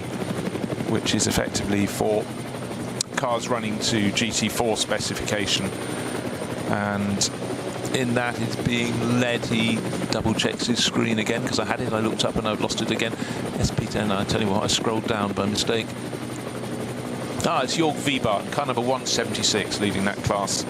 Jörg racing for Pro Sport Racing. It's a Mercedes GT4 class car, and he's showing that with Yannick Himmels and Anton Abe. So they're waiting in the pits for their time in the race. And for at least one of those drivers, he's probably got about 3 hours until his turn, or 2.5 hours until his turn will come around. No, 3.5 hours. We've still got 5.5 hours remaining in the race, if they do the 2x2x2 format. This is the point in the race for a lot of the drivers in the front end cars. This is the first time they come across the cars, and each car they overtake, the next one they get to will be slightly faster, because they're working their way through the third group of starters with the lowest performance cars. Then in a while they get to the second group of cars, and they have to work their way through that, and work their way through it they will. But again, it's a chance for every time you're out racing, there'll be someone you haven't raced against here. Well, that's no surprise, is it? 132 starters, but again, we'll go back to the ring license. We'll refer to the ring license. It gives people experience that is just so vital in making this work. Number 18 Mercedes, Winwood Racing, Lucas Stoltz at the wheel, his teammate Ralph Aron on his return from fracturing neck vertebrae out at Bathurst in spring. He put it on pole, but Luca just roaring through the field. He's now started to pick his way past, I think actually he's just past the Cup 3 class leader. That's how much progress he's made, because Cup 3, they led off the second group of cars. So effectively, Snowy, he's overtaken the third batch of cars, the second batch, unless my sighting wasn't as good as I thought it was, but he certainly went past a Cayman of some shape. But it's worth pointing out they race in various classes, of course, the Cayman. So I'm looking at, is Menzel right up with Tramnitz now in the Schubert? Yeah, he is, isn't he? Yeah, he's caught totally. 4th and 5th places. Were on their own. They had a few seconds advantage, but Nico Menzel in the blue, orange and red Porsche was in the group behind. He worked his way to the front of that trio. He's now almost close enough, but not quite, to get a double toe down the straight. But Tim Tramnitz Well, he's got the toe in the battle of the BMWs. It's now Schubert. Even before they got the kick, he's gone past the Gamotta. That's a good point. The Gamotta BMW approaching the little bridge. Then the track kinks to the left. At this point, there's going to be a very nice toe for Moritz Krantz, but Tim Tramnitz covered it off very nicely indeed. But suddenly there's a Porsche cable that does need to be somewhere, and it's in a bit of the somewhere they wanted to be. So that bunches them up through the final corner. 3 laps going on the board. Race leader, Gamotta Racing dives into the pits after 3 laps. I'm going to write that down on my piece of paper because that is, we expect them to go for 6 laps normally, sometimes 7 for their starting stint, but normally 6. Actually, that's the reason that Bruce exactly said I'm going to write that down on my piece of paper, because you don't normally come in anywhere near this early. 3 laps sounds ridiculous. Remember, 3 laps are 25 kilometres. It's a long, much longer time, obviously. Plus the formation there. It's still not what we're used to on this. So, as you were saying about that Cayman there at the end of Tiergarten, who took advantage of that immediately? Nico Menzel. We'll have a bit of that, thank you very much. Nearly had a toe off the end of it, then shot into the pits. Menzel now flashing his light furiously, not to the car in front of him, but the cars in front of them, to say we are coming through. So he's doing the work of the BMW for him, actually, of Tramnitz, just saying, I want them out of the way so I can have a go at you. If you're not going to flash them, I am. Yeah. It means business, doesn't he, Menzel? He's left the iron on at home. He's on a charge. Right, they've got a taxi booked at the end of this race. Yeah, exactly. Meter's running. Yeah, and just going down the order, let's just refresh. After 3 laps, it's 2.5 seconds to go. Oh dear, it hasn't been the greatest of rates for the number 8 Porsche. I'm fairly sure Audi. That was the one that spun on the opening lap, I think. Anyhow, Selv is at the wheel at the moment, and he's the Russian racer, and he's trying to get it off the curb. Just trying to see, is that the exit of Sabine Schmidt's curve? It is. No, it's the other way. It hasn't got to the end of the lap. It's Tiergarten. Yes, Heureichen. Yeah, just at the end of that. Hasn't quite got there, but it's now seemingly stalled 90 degrees across the track. As we said, we described that, didn't we? It's been Schmidt's curve and what a bit of jeopardy that can be, but that is now there. So there's tyre marks in there. So it's the corner before the final corner. You're flicking to the right, and then you've got the left flick onto the start for straight. Maybe there's a bit too much flicking because his car is nose in to the apex of the penultimate corner, and Willem, Harry, Joachim and Franz are all going to come past him because he's sitting sideways across the track. Nobody's near him at the moment, but I don't know if the car's stalled. The front wheels are on the curb. The nose is on the grass of the car on the inside of the corner. And there's no activity normally. There is none. When the cars normally start, we see light cycling through on and off, or whatever. Appreciate it's daytime, but we still see that cycle going through, which tells us that the driver is fighting furiously to get the thing restarted. Now there's an inboard shot of the car, literally. No, it can't be. No. Duff Pitt is going to say, sitting there straight, and the hand came in. I thought there's nobody attending that car, because you're not allowed any outside assistance on track, of course, unless you're in the pits. Yeah, luckily the one we're seeing is the Gamotta Racing BMW in the pits. That came in from 4th place overall, but it wasn't a helpful marshal at Hohenrhein. That's been there. So the Goss Racing, that's been there quite a while now, though, hasn't it? Yeah, it has. I just wondered if they came in with a puncture, but now the driver's got the door open in the pit lane because it's a warm day and he's sitting, and of course racing cars are heat soaked, but he's staying on board, so it's not something but it's in the pit lane. If it's going to be a longer fix, you push the car back into the garage. So it could easily, well, you'd have thought if it was a puncture they'd have repaired it by now, but was there some contact, maybe the Gamotta Racing car against the Schubert BMW, the 2 BMWs side by side? The Schubert car went through down the Dottinger Höhe. He's going in the box, I think. He's going back in. Yeah, he's putting full right lock on, so that's being indicated that it's going to be put on its jacks and put into the box, I suspect. Because you certainly would not voluntarily pit after 3 laps. That puts you on a very different tactic to anyone else. And if you do the maths and you divide the race, they ought to be having effectively 5 pit stops in a 6-hour race. That's sort of how it works. Then we have our first full code 60, of course, at the end of Tiergarten, Heureichen, for the number 8 Audi, parked across the track sideways, unable to get itself going, or unable for Selv to get it going.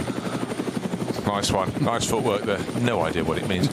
Selv is the nickname of one of the drivers. A lot of drivers who compete on the Nordschleife like to race under a nickname, and in fact, if you look right the way down to Cup 3, there's a driver, he spells his surname a little differently, Alboreto. Oh, and how bizarre. All The number 23 Gamotta Racing BMW has been pushed back in for its whatever brought it in from 4th place overall. And right alongside, trying to go through the same opening, you've probably got 36 other pit garages, but in the same opening, they're trying to push one of the Cup 2 Porsches at car number 909 with problem unspecified, which is K. Kramer Racing, Peter Sander and Carsten Kramer himself. So our pit is empty. Literally, you couldn't make it up, could you? You absolutely could not make it up there. So Nico Menzel still in hot pursuit of the BMW in front. Tramnitz, Schubert Motorsport entry. These cars 77 and 44. They're running 4th and 5th at the moment. Nico Menzel's dropped back a little bit now, but coming up to the carousel. Probably just cooling down a little bit, having a little think about where to get this. And of course, traffic can help you so much on this circuit. With, you've mentioned these huge speed differentials in different classes. So sometimes it can come to you almost like a parting of the ways, and let the car in front do the work. But equally, don't let it get so far ahead that you then lose out. You catch 2 cars, and this is always going to be the case here. It's never just one car you catch; it's going to be batches, and it might be multiple classes you catch at the same time. So you might catch a Cup 2 car that's having a battle with something else, then you've got your battle, and it all becomes really quite complex. And you've got to be thinking on your feet to work out where to do, and you can't just rely on that car in front. No, I mean, your pit crew has to be so clear in their checking the tracker map the whole time. What is the consequence of coming in now? When is that pit stop going to be? Where will I come out? You know you're coming out the pit exit, yeah, I know you know that, but where am I coming out relative to other traffic? You know, in a 6-hour race, where you can divide it in many different ways, break it up within reason, and just be aware that all it takes is a puncture, there's a bit of debris or something, and your whole tactic is gone. But you know, you can make the situation better or make it a whole lot worse if you're not paying attention as to when you bring your driver in. And we know full well that, particularly in the races in spring and autumn, you're second guessing the weather. Imagine you just pitted and went, no, that's great, another set of slicks. And then you're partway around the next lap and it starts not just raining, Nürburgring raining, chucking down, you're coming in all over again. But you know, that's thing, and a number of times over the years we've seen drivers just drive past the pits, they're the front runners in the field, and suddenly the rain comes and the cars from about 8th place down go, oh, bingo, we're coming in, getting the right tyres. But it also can dry here. But we're not looking at rain today, are we? I think we can safely say we're not looking at rain on the 1st of August in NLS 7 in 2026. It's hot, it's dry, and it's looking very, very good for Winwood Racing. As I pointed out before the start of the race, 4 NLS rounds have been completed thus far this year in a slightly interrupted season. BMW victory for Rover team, the opening round. BMW again, Schubert Motorsport, and they're going very nicely today at the moment. They're running with Tim Tramnitz on board in 4th place. They're looking good. So BMW from BMW, the 3rd race that we held was Scherer. That's the Audi team, and then Schnabel Engineering with the Porsche. No Mercedes wins thus far. We've got a Mercedes leading, Lucas Stoltz. We've got a Mercedes in 3rd place, Adam Christodoulou. We've got a Mercedes in 4th place. Am I repeating myself? In fact, we haven't got a Mercedes. No, I'm repeating myself because I shouldn't, because it's a BMW that I'm looking at, not a Mercedes. That's 4th place, Schubert Motorsport. 5th place is the Porsche of Goroyan RT by Car Collection. That's the natty name of the team that Nico Menzel is driving for. Christian Cronus has dived into the pits, and that is a bit of a surprise. He's come in early. I was shocked that the Gamotta Racing BMW came in. Anyhow, that's clearly got a problem. But Christian Cronus has pitted after 4 laps, so that is a surprise. I wouldn't be surprised having some come in after 5 laps or some after 6. But 3, yeah, there was a problem. 4, interesting. So the Uta Racing number 8 Audi has been returned to the pits. There's it's now clear of the track there. Most interesting, that code 6 we have. The code 6 has been reduced, and we do now just have, and it's just gone clear actually, because we had yellow just approaching it still. That's now gone completely clear. So we're what the Americans refer to as full course green. So I thought it was a golf term, but yes, I've never found the greens actually. Right, so what's happening? I tell you what is happening is the Mustang has had a better lap. Was it traffic, or is the fuel load going down and it's suiting Frank Stippler? Because he's closed the lead. Remember, it was out for just about 2.7 seconds, 1.1 seconds. So that's come right down. Lucas Doltz leading still for Winward Racing.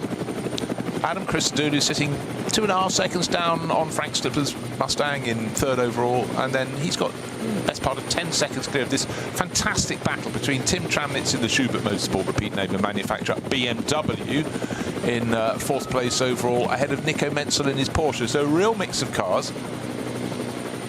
And that's how we like it on the Nürburgring Nordschleife. Some other good performances coming in, still checking out the progress of Dan Harper.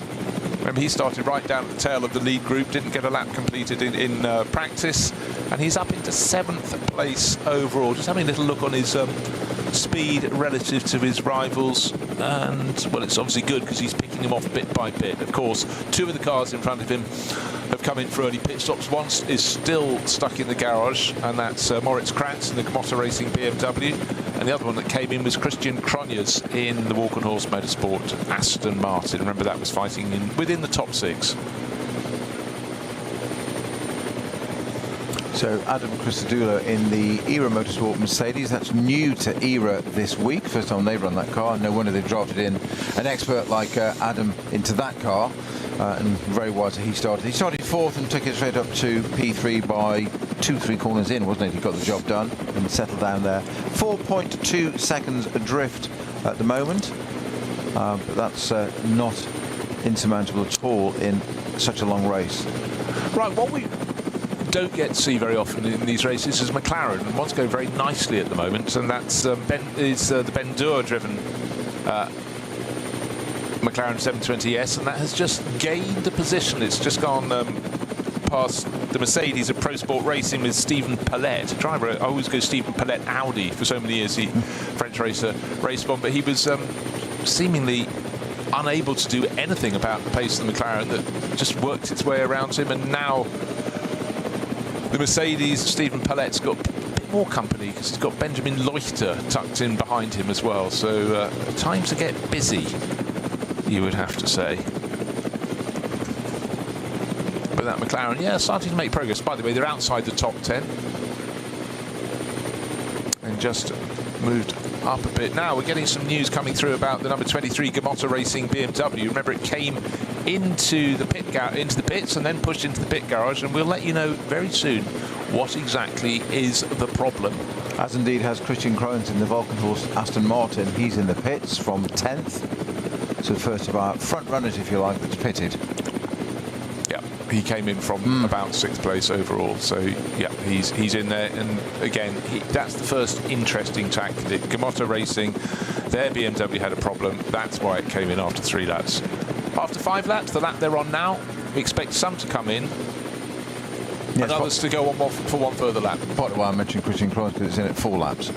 Indeed. Yeah, which is odd for our calculations, isn't it? 100%. That's why I said it was the first interesting tactic in the race. That Pro Sport Mercedes coming under further pressure. It's one with a very unusual yellow and pale blue across the last handful of years, and the Mercedes is under a huge amount of pressure now. The McLaren that went past has put about 2 seconds on it very, very quickly indeed. So right now, Stephen Palette's still really learning the Mercedes.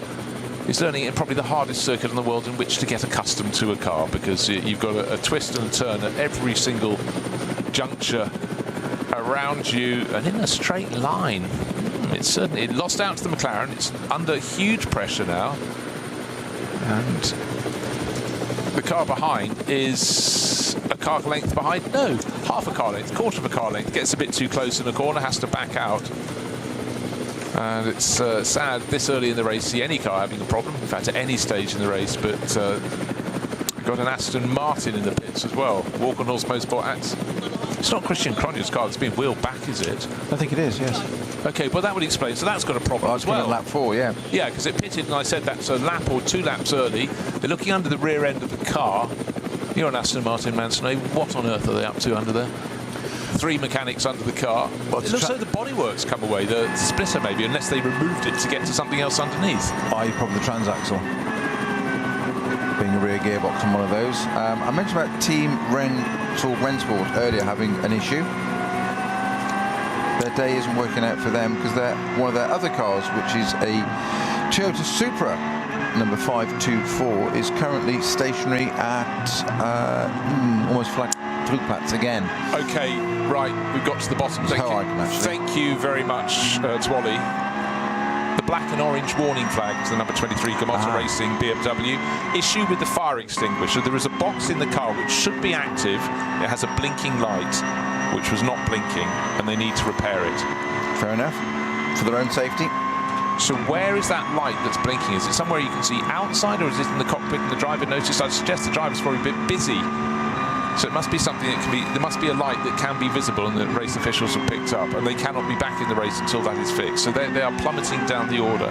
Luckily for them, it's a 6-hour race. If it costs them a lap, you know, that is an enormous amount, 25 kilometres, but they've got a chance to keep on going and try and pick it up. But your point, of course, very well made, is the fact there are no safety cars, so you don't get, you know, where you can almost get a lap back and then get a lap back. But that is the situation. So a problem for Aston Martin. That's Walkenhorst number 35. Christian Krone's driving very nicely as per normal in 5th position. Came into the pits. We thought it was a good lap, maybe 2 laps early. Then it turns out it was a problem. For the number 23 Gamotta Racing BMW, problem with the light not flashing to prove that their fire extinguisher is active, so that has to be sorted. It's probably one of those things called an electrical problem, and they're not the easiest to fix in the blink of an eye. The reason I said flick, I was looking at a car with the headlights being flashed. This is just at the tail end of the top 10. Someone has run onto the grass just as you approach Tiergarten to kick up. Well, it's not grass, it's just dust. Dust in formation. Stephen Pellett has been hunted down, and an Audi has just worked its way past him, so those positions keep on changing. But for Stephen, for so long a driver of an Audi, again, these GT3 cars that run in the top class, they're all different to drive. They're all supposed to have a similar lap time, but I guess he's just settling in, because they have discernible differences. And in fact, for the Mercedes AMG GT3 model, it was made to be very, very useful and easy to handle. As Benjamin Leuchter just went past him, for the AM driver. I'm not saying Stephen Pellett's an AM driver, but the whole point of that car, we've talked about this quite a lot over the years, is about 10 years ago, a lot of the front-running cars had all pro driver lineups, and the cars that suited them didn't always suit the driver they were running if they happened to be paired up with an AM. And Mercedes was the first manufacturer to go, you know what, we actually would get more out of this, or the drivers would get more out of it, if we had a car that the AM driver could feel comfortable with. Because the last thing you want to do, the person who's probably financing the team, is to go, I just can't handle this, it's just too twitchy for me in whatever way or form. I've got to have something that I feel I can improve in, because anybody who goes racing is by nature a competitive person, and you're all racing against your own ability and your previous best. So if you have something that you feel you can make steps forward with, a driver helping you out, a pro driver, then that's what you want. One of the BMWs, one of the many production class BMWs, has pulled to the side of the circuit within the Grand Prix loop. It's just before you get to the compression, before you rise up to the Vidal chicane towards the end of the Grand Prix section, and that has been parked up close to the barriers. I don't think we haven't got a slow zone yet, which is good news. Maybe they can get that out of the way. Yeah, I'm just trying to see what I thought I was going to say, 655, but we haven't got a 655. That would make it more difficult, wouldn't it? Just create a car for it.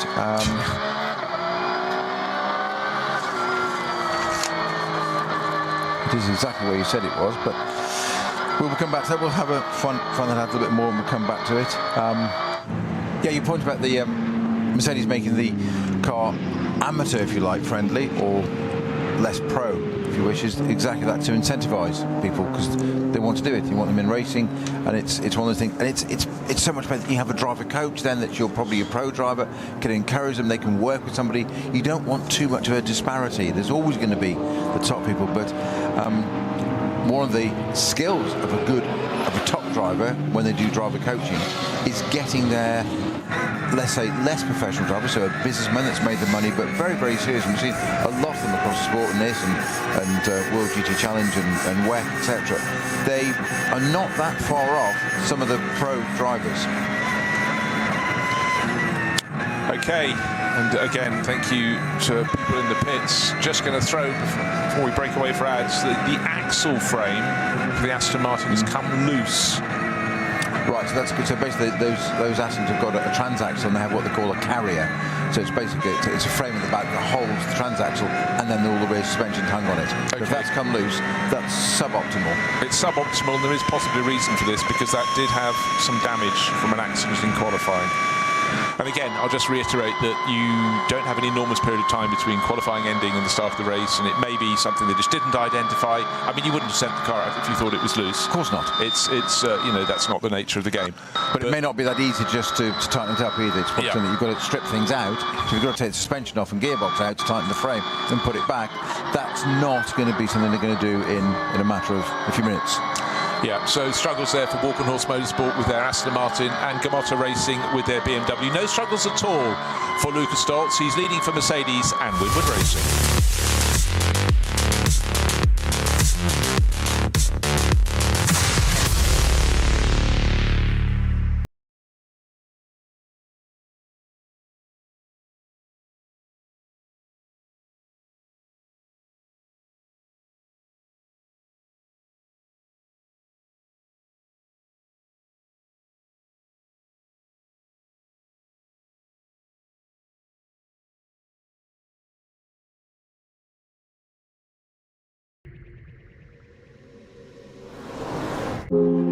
Got me feeling high.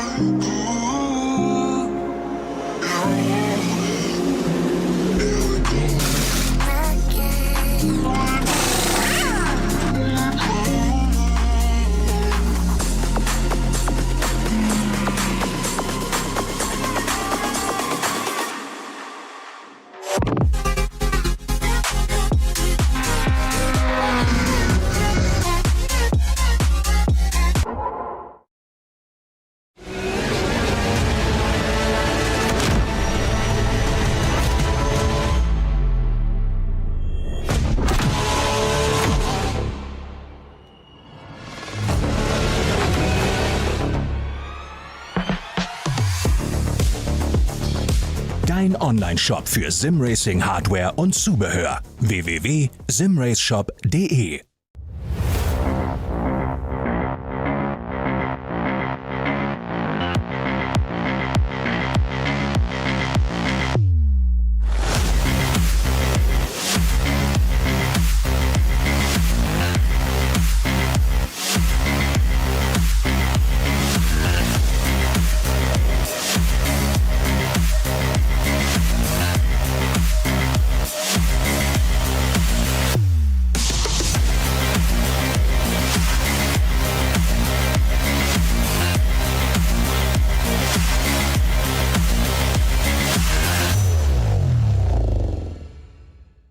This place leaves no room for error. No escape. Just asphalt, adrenaline, and the legend. The green hell never forgets. It never forgives. Every corner, a fight. No room for weakness. The Nordschleife is no place for empty promises. It is the place where they are delivered. Engineered for the green hell. Official partner of the NLS. Liebe Fans, Lovely Fans, besucht uns auf unseren Social Media Kanälen, follow us. Auf Facebook, Instagram, YouTube und TikTok. Willkommen bei der NLS.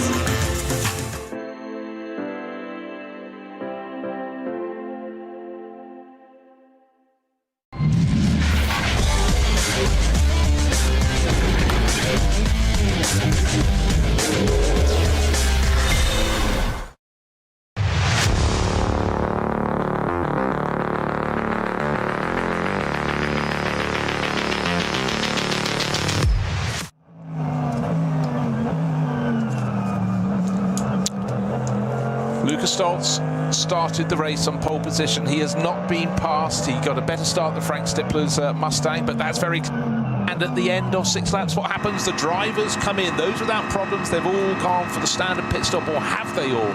Well, I'll tell you what, Stoltz has gone past and dived into the pits, but Stippler and Christian Zulu are going to come in after 7. So is that a wise move to pit at the end of 6? Will 7 be better? Where's the traffic? How's it going to lie in front of them? We will see. So Stippler up to second place, Christian Zulu up from second to first in the Mustang. Mercedes of Adam Christodoulou, Era Motorsport Mercedes, get used to that. Other cars still diving in behind, and I think that's Dan Harper diving in the pits, car number 1. That was the one that was working its way up to 7th place, had been gaining not just time, gaining position, but note that down in your notebooks. Car number 1 has dived into the pits. So has Ben Boonagel from Ulna Motorsport, car number 1, 2, 3.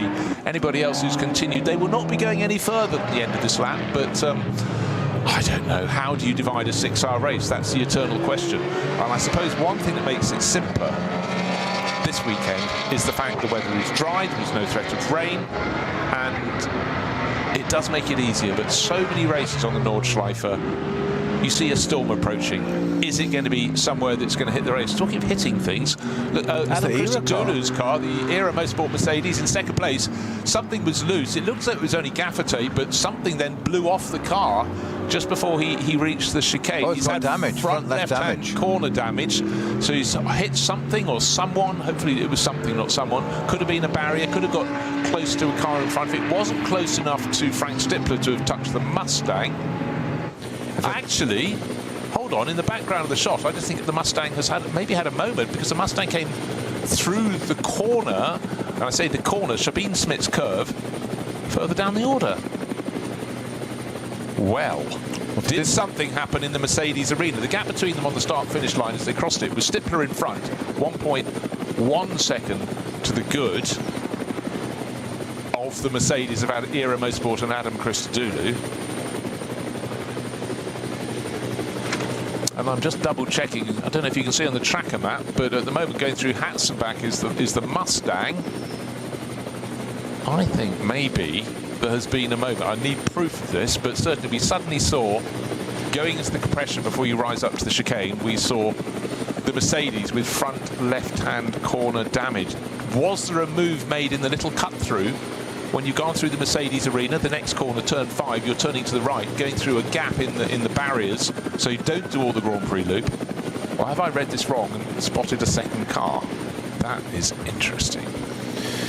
Well, the number 64 Hauptmann Racing Ford Mustang with Frank Stippler at the wheel is currently just coming down to Fuchsora, so that's okay and continuing at pace. Big question is the number 23 Mercedes in front or behind, or if I spotted a car with a similar livery? The Mustang is white with the blue stripe, 2 blue stripes up the middle, so the American racing livery, national colours.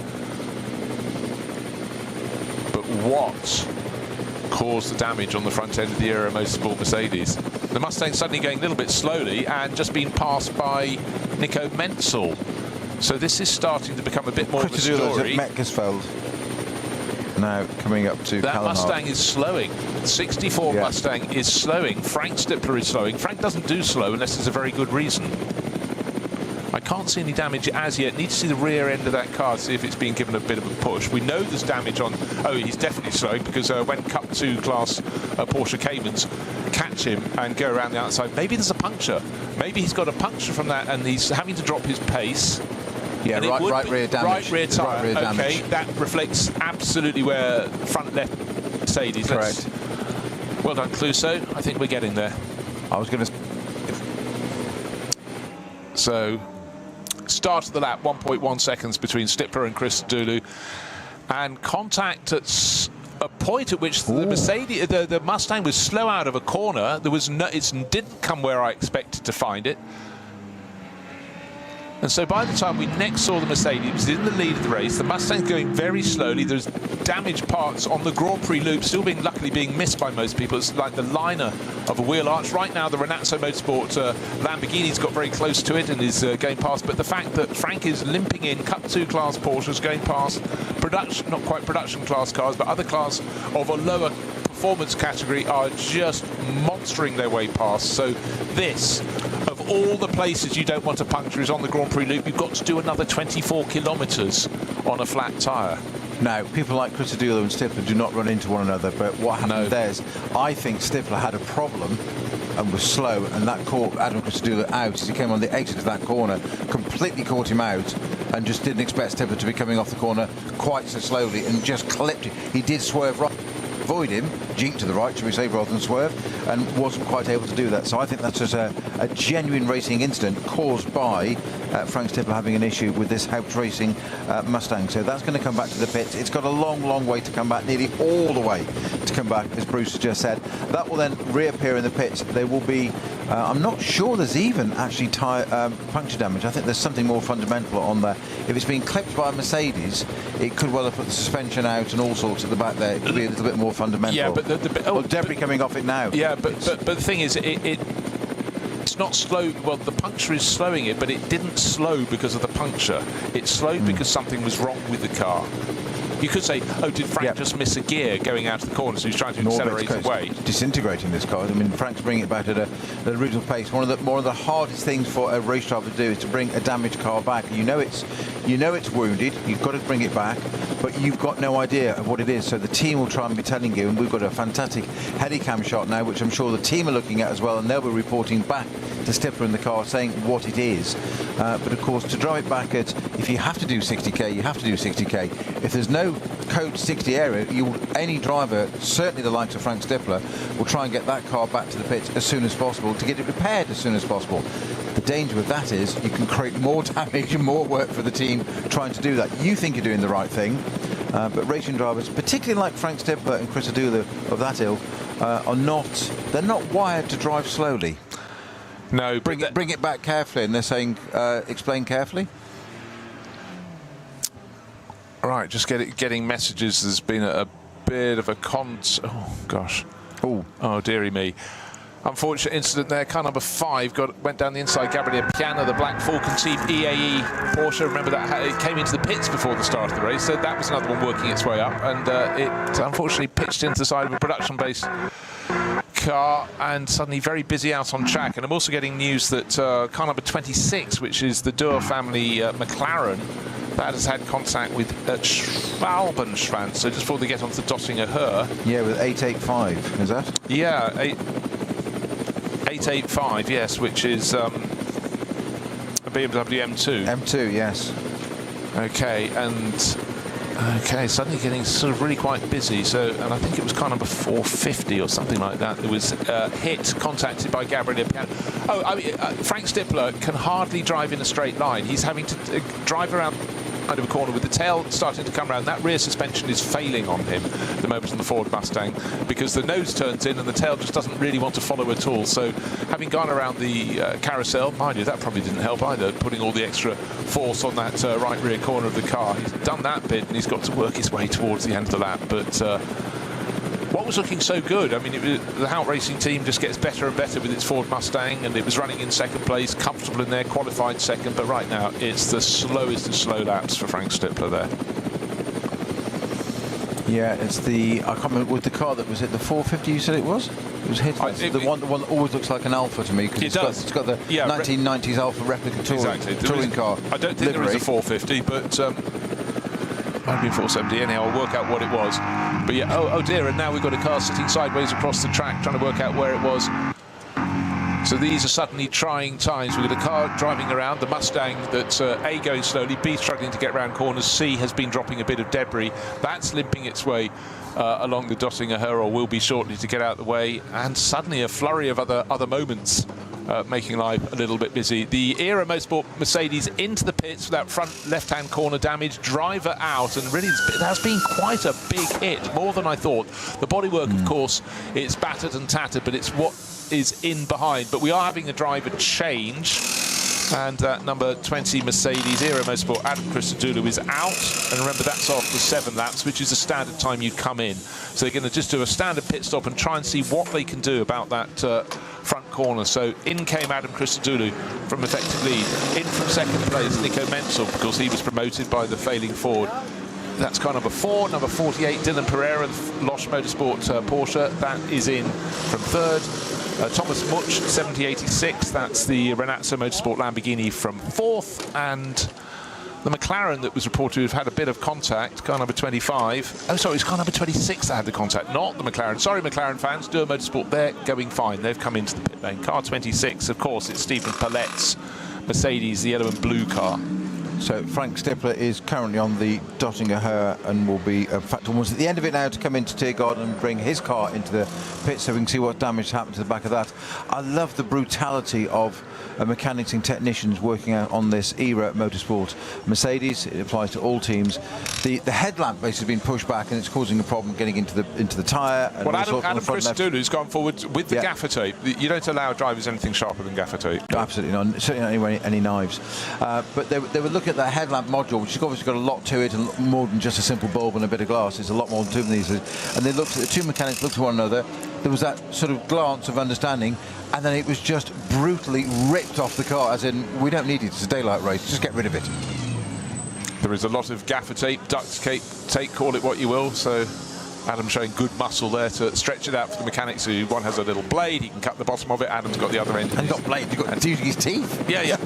Even better, he's using someone else's teeth. The Mustang has made it back to the pit lane, but obviously that it's listed as coming in from 13th place. That's going to be wheel round. Ironically, it's only 2 garages further along from the Era Motorsport Mercedes that hit it. No blame attached to Adam Christodoulou's. Still be interesting to find out why the Ford suddenly just didn't accelerate away. There's the damage on the back of the Mustang, which is almost as comprehensive. By the way, just on the Mercedes, in fact, they're pitted almost 2 garages apart from the Mercedes, where that headlamp aperture was. They're now, the tape you were just talking about, Bruce, they're now covering that hole up. Why? Because it will affect the aerodynamics. You've got a whacking great hole where there should be a headlight. Suddenly you've got that going into a wheel well, and all that it might aid the cooling, but it won't help the aerodynamics. So they've basically got to cover that hole up and make sure the air goes over the wing, albeit not as efficiently as it did before, but going through it into the wheel well, it's basically just creating a massive vortex in there you don't want. Yeah, vacuum, the thought of having that vacuum along the Dottinger Her when you're absolutely flat out it doesn't bear thinking about. The Mercedes has gone back into the great lift, that's the point. Entirely so. And it could also just make the bodywork disintegrate. Frank Stippler out of the car, walking away from that number 64 Mustang, feeling he knows, doubt. I think he thinks that might be over and out. He's out because his stint's come to an end. But well, the floor's off. It's a huge damage to the floor on the right-hand side. Sharp bite. Yeah, that really is. And that simply was just not accelerating away when he needed to.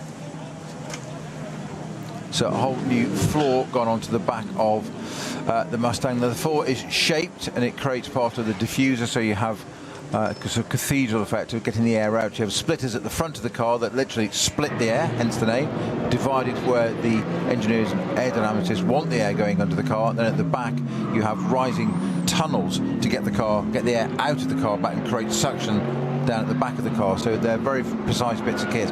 It's all moulded into the carbon floor there, so they don't just replace one little bit.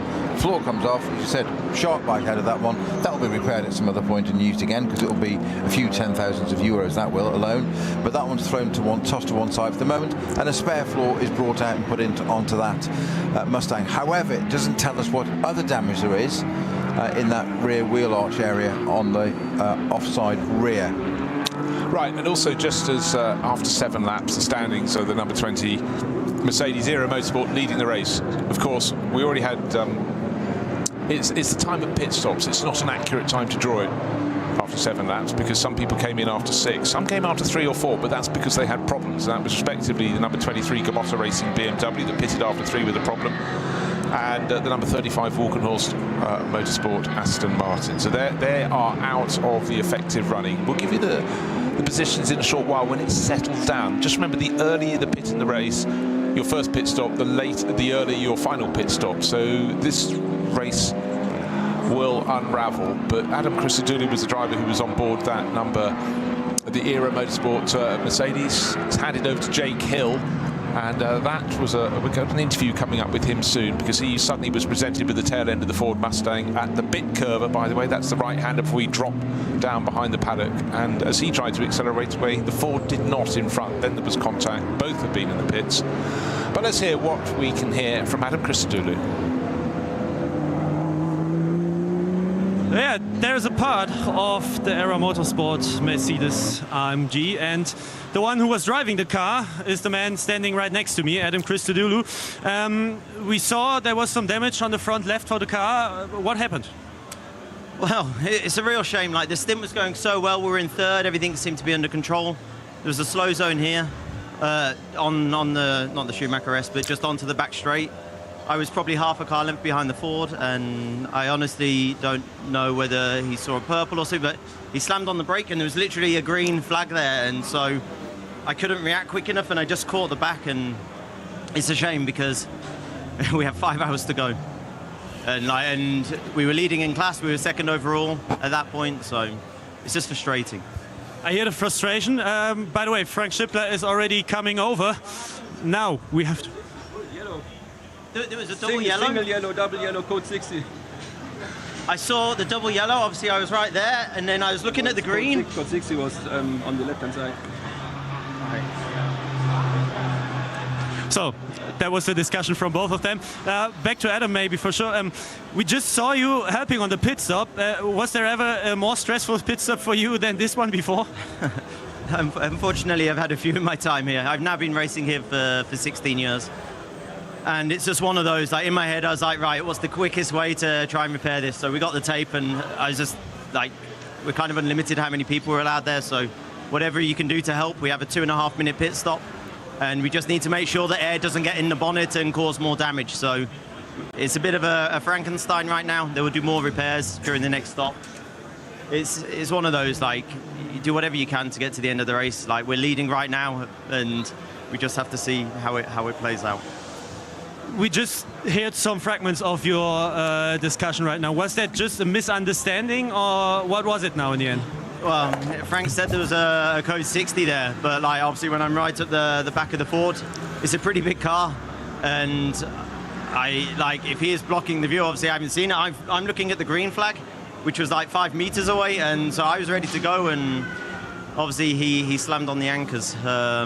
So I don't know. I need to look at the video just to see. Like, I like to think it's very rare that I make a mistake, but obviously if I can't see a flag, then obviously this is really shit. It kind of, sorry, it's not good. So it kind of ruins potentially both cars' races. All right, then we'll leave you alone now. You can cool down, and then still best of luck for the rest of the race. Back to you guys.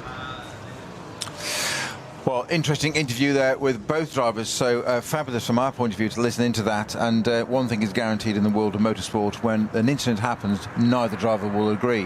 What I will say first of all on that was both drivers completely fair, completely calm, completely reasonable, and waiting for further evidence to make sure that their own opinions of it are right, which was absolutely brilliant. So that actually is a measure of what top quality those two are. Yeah.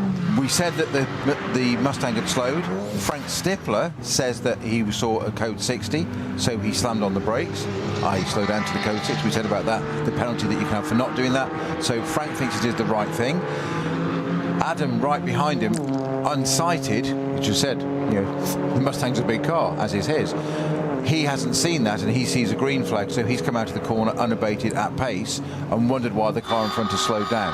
What I think, okay, it's taken both cars out temporarily, it's slowed them down for a bit. They will come back. It's early enough in the race to come back. One thing they said at the beginning of the show was a 6-hour race does allow for things like this early on to be brought back in. You've got 2 more hours.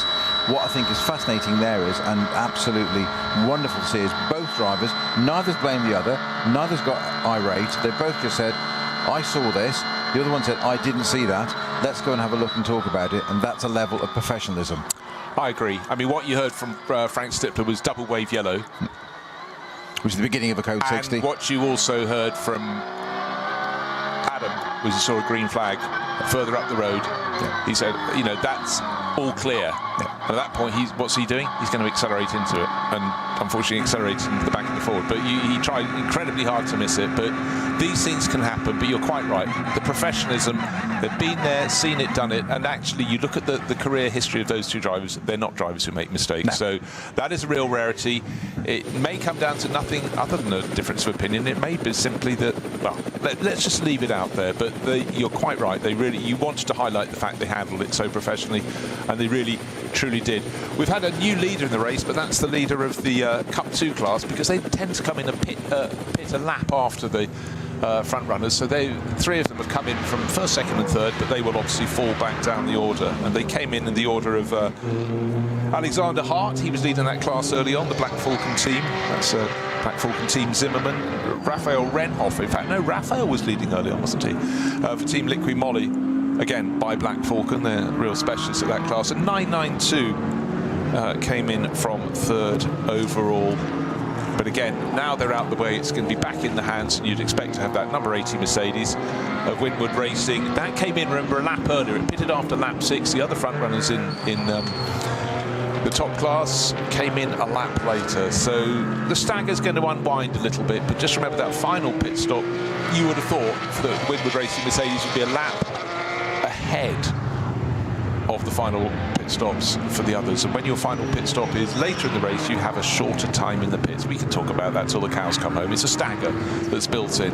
So obviously the Winwood Racing crew decided there was an advantage. Remember, they're sitting on a lead. It was only about a second, wasn't it? 1.1 seconds, I think it was, ahead of the Mustang of Frank Stippler when they dived in for the pit stop. Ralph Aron's taken over from Lucas Stoltz, so leading the race. But just remember that final pit stop, theirs will be a longer final pit stop, but also their first pit stop, the other end, the yin to the yang, if you will, was the fact that their first pit stop by pitting earlier is shorter. By pitting earlier for the final pit stop is longer. So what you gain early on, maybe that just gives you more of a buffer. But you've got to be in that time when you're not being challenged from behind, because the car that pitted a lap later would have been a little longer in the pits. You'll be able to use that buffer. Make sure they're not close enough to use your slipstream. That's my thinking about why the car we're riding on board now, buffer on at the wheel, clear track ahead of him. Tick. What's behind him? Well, the big question is, he's probably sitting on quite a sizable margin. You've rolled the dice, you're going, okay, we're confident enough, we're just not going to let you get close enough to use our slipstream, get into play. We will have to have a nosebleed later in the race when our final pit stop, when it's got to be longer, but maybe just without you on my tail, I can press on. Hand over to Ralph Aron. Brilliant pole position by him. Half a second clear of the best of the rest. And no traffic other than the back markers to contend with. So interesting, but the pain could be at the end of the race. We will see. But we do like it when we have a split strategy. If everyone would come in after lap 7, it's a straight race. But I do like the consequence of, you've gambled early on. Will it pay for you? Well, we will find out. Alexander Hart just rejoining the race. Remember, he came in from Cup 2 class lead. His black and red 997 GT3 Cup class car. It's in Cup 2. Looks great. Lovely livery, black and red. Around the first corner, no one on his tail. So gained himself a bit of an advantage in that pit stop. The Black Falcon team Zimmerman. Zimmerman is the name large across the door. So we've got another code 60 at Exmouler now, which is currently for the 821 entry, which is the Audi RS3 LMS, which is the only car in the TCR class, sadly. So we've got one car in V4, which is BMW E90, and one in the TCR. And that car is parked at the side of the track currently, just after Exmouler, before we come to the fast pass, run downhill to Bagvac. So I'm guessing I think it's a mechanical thing from what I saw a moment ago, and it will be moved behind a barrier fairly shortly, and we can get that cleared. Just such a treat to see the Nürburgring in bright sunshine, warm day, probably hot for the drivers on board, but the track is dry, it's uniform, and that is not something you can say every round of the Nürburgring Langstrecken-serie. And today, maybe quite wisely, making the most of these conditions. Instead of having our regular 4-hour races, this is a 6-hour race, and certainly different ways you can move the chairs around in the planning. So the Cup 2 class car back into the lead of the class. It's Benjamin Hites, the Chilean racer. Did quite a lot of GT3 racing the last few years. He settled down in the Cup 2 class car, and certainly just really seems to have this circuit has a particular allure to him. He's done so much racing the last few years, not to the detriment of anything else. He's just that this is one of his favourite focuses. So again, let's talk about the cosmopolitan nature. In the list of well-known Chilean drivers, there aren't so many, are there? Alicio Salazar, and that's your main person, but certainly Benja Ites raced a bit in the States in Ferraris, and he came across to race GT3 in Europe, but just loves this place, and why wouldn't you? A couple couple of other dates for you. The number 5 Black Falcon Porsche, which is currently running in 17th of Georgia Piana at the wheel, that's been given a drive-through penalty for causing a collision. Well, we saw the collision. Yeah. And also, interesting, another Porsche news. Nico Menzel in the number 4 car has been looked at for under minimum pit time. Oh. That is currently running in 6th. Oh, that's one of those things that, you know, whenever you see a message like that, you just look across your co-commentator and you sort of raise your eyebrows and go, all that effort, the gun has been spiked. It's suddenly much, much harder to do great things if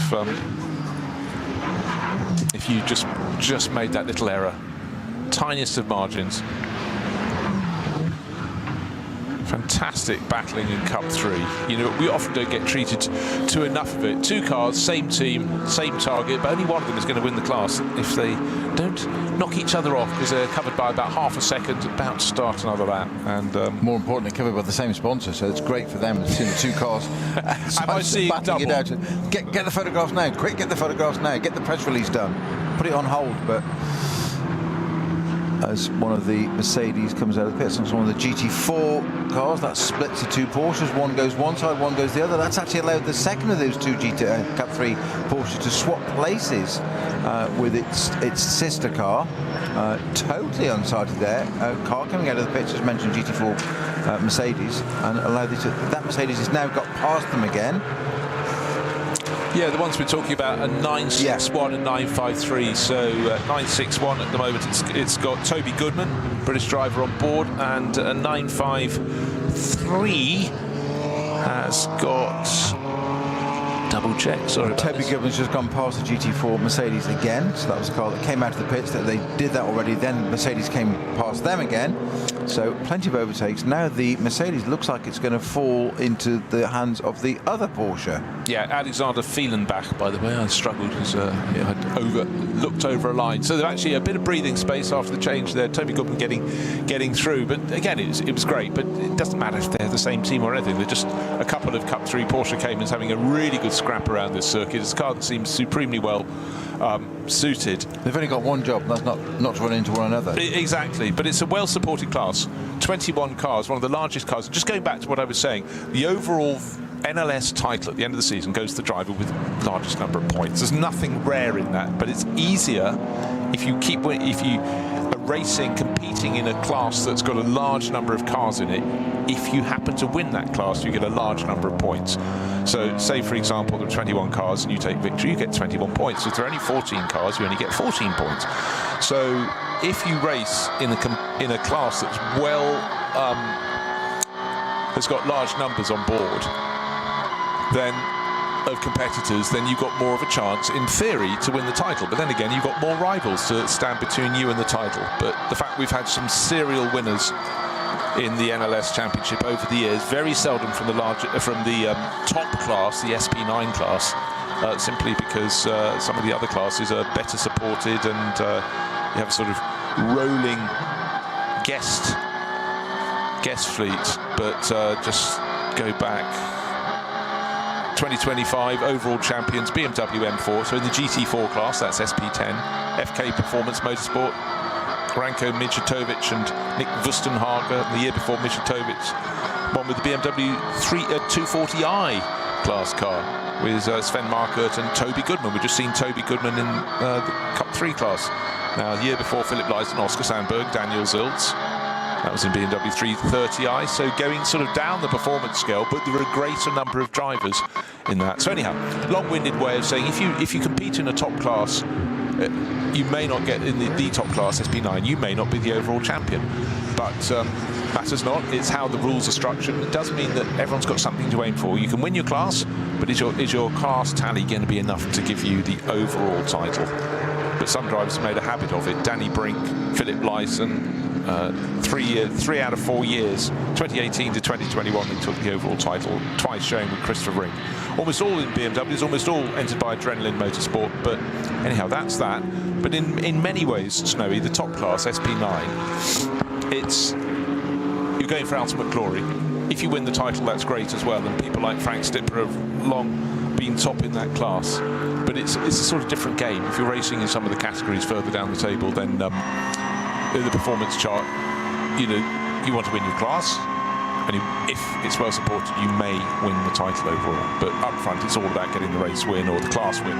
And it gets important at this part of the season for NLS, because it is almost a season of two halves. I jest not, I know it's a football analogy, but the first part of the year is very much teams do focus on the N24, the big race. It's not part of the series, but unfortunately, that's what people do. They focus on it, use it to get data and information and intel, etc., for that race. We then have a little sort of drop off. That was back in May, and then the regulars, the NLS people that are not taking part in all that bit, they come back, and this is where it gets really quite intense for them now. And of course, then we've got a double header to come, and then we've got a final round as well. Yeah, keeps us busy as the seasons change, and it's just how we like it.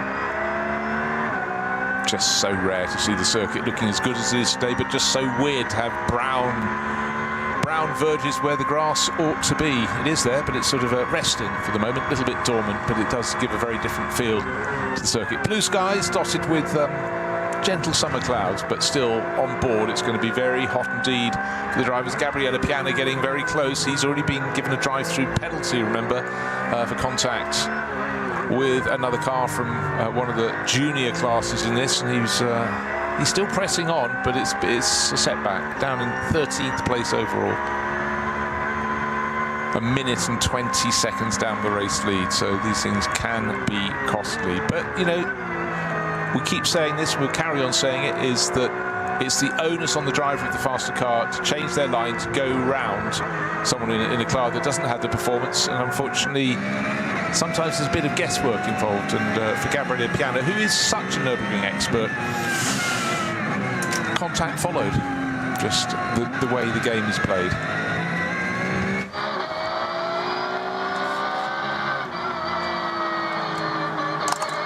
Just going to go through the classes again. What we've got is 9 laps on the board overall. SP9 Pro, well, it's Ralph Aron, the Mercedes that started in a pole position for Winward Racing. He's taken over from Lucas Stoltz, who started the race. Just remember, they pitted a lap ahead of their rivals, which means they had a shorter pit stop to gain them an advantage. Track position potentially, but at the end of the race, their final pit stop will be commensurately the same amount extra at the end. So SP9 Pro-Am, second overall. Nico Menzel are leading at that class. He's in the number 4. Gorian RT by Car Collection Porsche, sharing with Arthur Gorian, man who put his name on the team, and Alex Fontana, the Swiss-Greek racer. They're second overall. Dan Harper, number 1, was nowhere at the start, nowhere in qualifying, up to 3rd overall. That is one worth watching in the FK Performance number 1. But going down through the classes, that's SP9, SP Pro and Pro-Am. SP9 Am, car number 786, Christoph Breuer. He's showing the Renazzo Motorsport Lamborghini with Zach Nana and Thomas Much. Thomas started the car, so he's topping Am. 81, car number 19, topping that class. It's Tom Coronel. Tom, not Tim, identical twins. Keep it simple in the Coronel household. Quite rare not to have him competing on the Dakar Rally. That's the start of the year, though, isn't it, for Tom? He always goes and gets dusty. Yes, he does. Yeah, regular on that, isn't he? Really taken to it. So we've got a bit of debris on the right side. We've got a Porsche up on the left-hand side there coming. I'm just trying to see where that was, but there was an intervention vehicle on the right. I mentioned those earlier in our bit of pre-show build-up on the formation lap, and there was some debris. I think it was the front end, the front bumper of that Porsche, and it looks like a Cayman on the left-hand side. Looking very sad and decidedly second-hand and not taking much further part in this event, and it's just gone to yellow. That was at, I thought it was Fluke Plats. 941 is the entry, which is the Adrenaline 718 Cayman. I was right in terms of being a Cayman. So, yeah, 941 is Cup 3 entry, parked very much on the left-hand side. I think having collected barriers on the right-hand side first. Yeah, it did sort of look that way, and you know that driven is by Ricochet. Sorry, he's on his. Yes, ladies and gentlemen, Peter Snowden's on his final warning. Exactly. Yes. Where's my coat? I sold it. Right. end of 9 laps, 11 seconds is the margin that Ralph Aron enjoys in the Winward Racing Mercedes, leading the race from Nico Menzel in the number 4 Porsche. And just remember that time, because his final pit stop will have to be longer. So I'd say that Nico Menzel Porsche that was driven so well by Nico in the opening stages of the race to gain positions and not let the leaders get too far away, that is doable.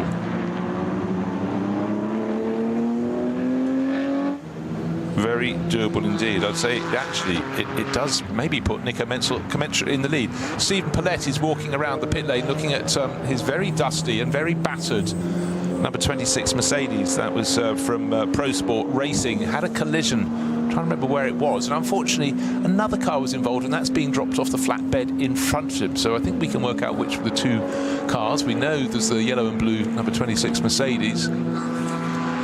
And I tell you what, we are going to be able to have a replay of that, because one car would be the quicker car, that's the SP9 class Mercedes, and the BMW with which it had contact. They're both rather battered. There's a lot of damage on that BMW, a lot of back end side as well. So, huge dusty moment, and one car off the track, and it was guesswork. The Mercedes is bent and battered. But as the dust clouds settled, or even began to settle, you could see the Mercedes on the left-hand side of the track, and you couldn't see the BMW with which it had contact, because they were reported as being in contact together. But for these next 2 or 3 cars coming through, there was this wall of sort of orange dust that was kicked up as the cars rotated and clattered into the barriers and the tyre wall. Stephen Paulette is fine, his Mercedes is not. A Mercedes that is fine is our Winward Racing number 80, Ralph Aron, the Estonian. Just remember this, this is his first race back since damaging vertebrae in his neck in Bathurst. Huge accident at the start of the year. He's back. What did he do to show he's sharp? Put it on pole position. His teammate Lucas Stoltz led away in the first stint of the race and gave him a small advantage, and he's working very hard on it to see if he can stretch it. But he has stretched it. On that last lap, he gained the best part of 2 3/4 seconds on the chasing Nico Menzel. So suddenly, I said Nico Menzel's car had a slight advantage in terms of the stagger at the end of the race. I think that's actually just gone away. Well, we mentioned, didn't we, at the very, very beginning of the show, quite literally about how dry it is across all of Europe and stuff at the moment, especially here at the Nürburgring, and the parched grass at the side, and not to light any barbecues anywhere. But that was evidence with that BMW going off there, the amount of dust that came off. I know it clattered into the barriers, but normally you can see the car, you can still see the accident happening. There you couldn't, because it was just lost in this absolute fall of smoke, of dust. Of dust, yeah, it was absolutely extraordinary. Now, the number I want to sort of throw out there, if you pit early in the race, your final pit stop will necessarily, because of the size of your fuel tank, be earlier than that of your rivals. And the difference is about 16 seconds. The difference between first and second at the moment is 14 seconds. So if we have another quick lap from Ralph Aron, that will put him level with the end game for the Gorian by Car Collection Porsche. And as of the rest, the next car is a further 9 seconds back, so 23 seconds down. That's Dan Harper doing a double stint in the FK Performance BMW, but it's now starting to thin the field. But as we've seen with the cars that are running second and third, the Ford Mustang of Frank Stippler, the chasing Mercedes Vera Motorsport and Adam Christodoulou, it just takes one little moment and you could suddenly have a delay of some degree, could have damage of some degree. So you just got to keep plugging away. However, something else to put in the equation. We're looking at the gaps between first and second and third. They're respectively 14 and 23 seconds back to Nico Menzel's Porsche, Dan Harper's BMW, from our race-leading Winward Racing Mercedes of Ralph Aron. Oh, that couldn't it? But it didn't need to be, because it was too professional. We'll find out. I'll be interested to see. I'm sure I'll message Adam and see if he says any more. He might have seen the video and go, actually, my fault. Yeah, it could be tell between his legs, but you know. There's the 450 Alfa Romeo Audi. I said Aldi then, didn't I? Audi. It's only a little was one. one that, yeah, very good, yeah. It does look, it's red, it has Dupre written on the side, but it is, you could almost squint and go, Gabriele Tarquini, you know, back in the 90s, the British Touring Car Championship. 195 Alpha. Exactly, and also raced in that livery in the DTM. Segafredo, was it? Well, you can say what you like, but you're probably quite right. Yeah, but it's the first time for everything. Yeah, the car we were talking about is number 480. It's running in the VT2F plus four-wheel drive. Let's explain. We talk a lot about, as we're just taking a look at, well, our race leader, Pavel Lefterov, using a little bit of the bit beyond the track there in the Mercedes arena. BMW in the Mercedes arena, but maybe the Mercedes going through the Mercedes arena would gain ground. Remember the gap between them was 7 seconds. Well, it's not now. 5 seconds gained by the chasing Ralph Aron. I sort of thought we'd come this way. No disrespect to Pavel, who's getting faster across the years, but Ralph Aron is very, very quick indeed. That's why he's on sort of Mercedes book. So race lead after, what have we got? We've got 3 hours 25 minutes remaining. So we're getting towards a halfway distance in the 6-hour race, and it really is race on.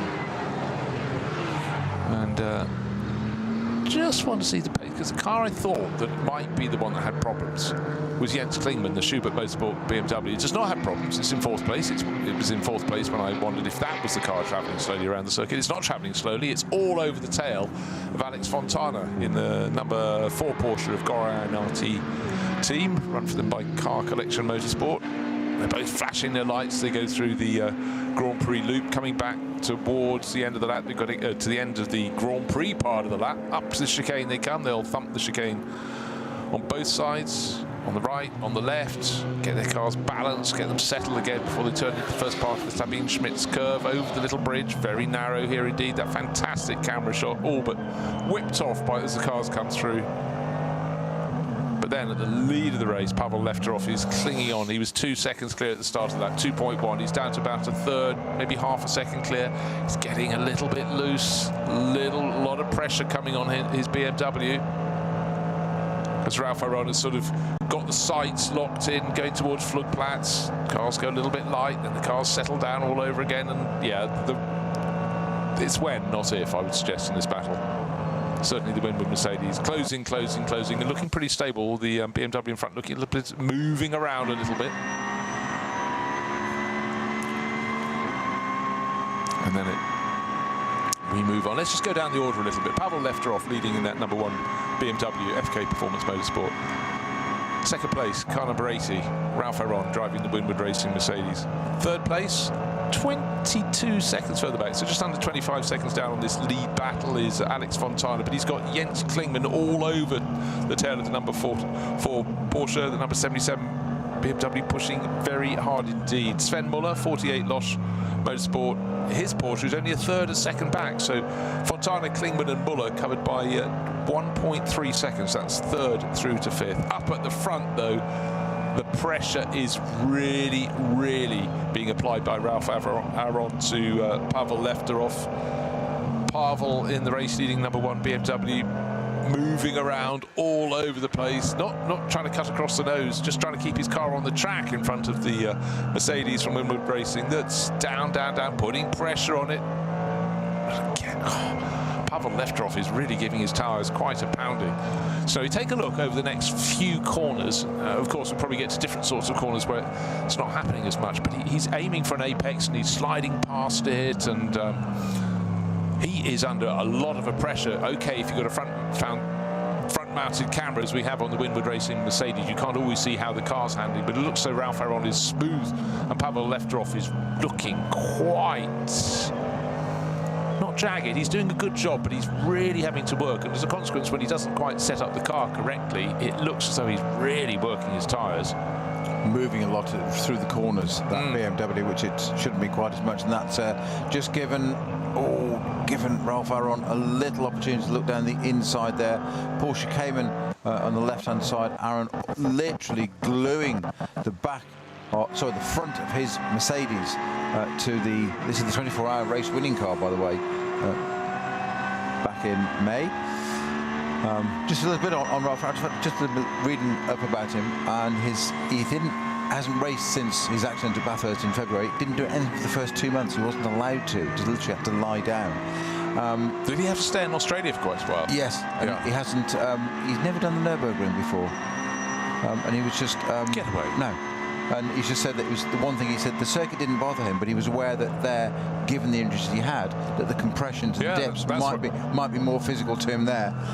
But on putting it out on pole position and asked what his plan for it was, he just said, nobody's here to finish second.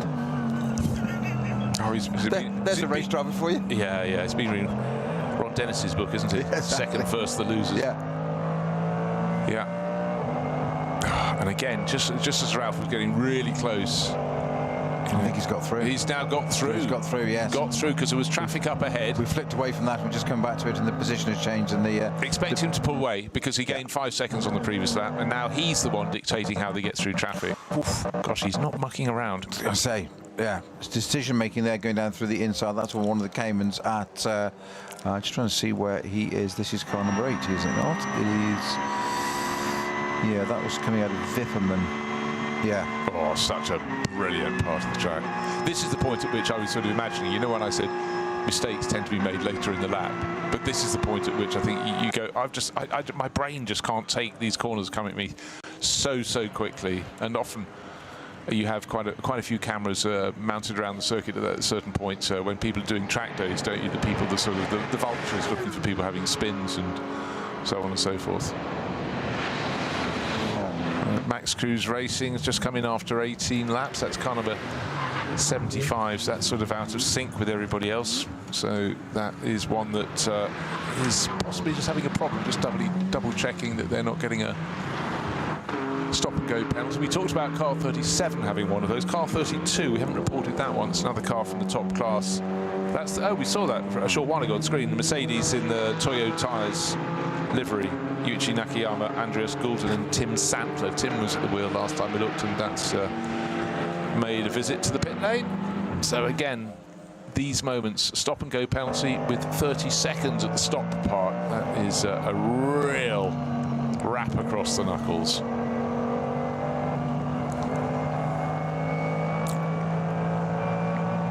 I was just sort of quickly looking up the record of Pavel Lefterov. I knew he was a Bulgarian racing driver, but he actually won the German Prototype Cup last year. That's showing me Danny Sufi for Conrad Motorsport. I've just realised there isn't a Conrad Motorsport Lamborghini in the top class this weekend. That is ground-shaking and groundbreaking. But anyhow, so racing last year in Ligier in an LMP3 class car, so he's moved around a bit, but Pavel's done quite a lot of racing here. And again, you know, you don't always race the same thing. He's done a fair bit of GT racing.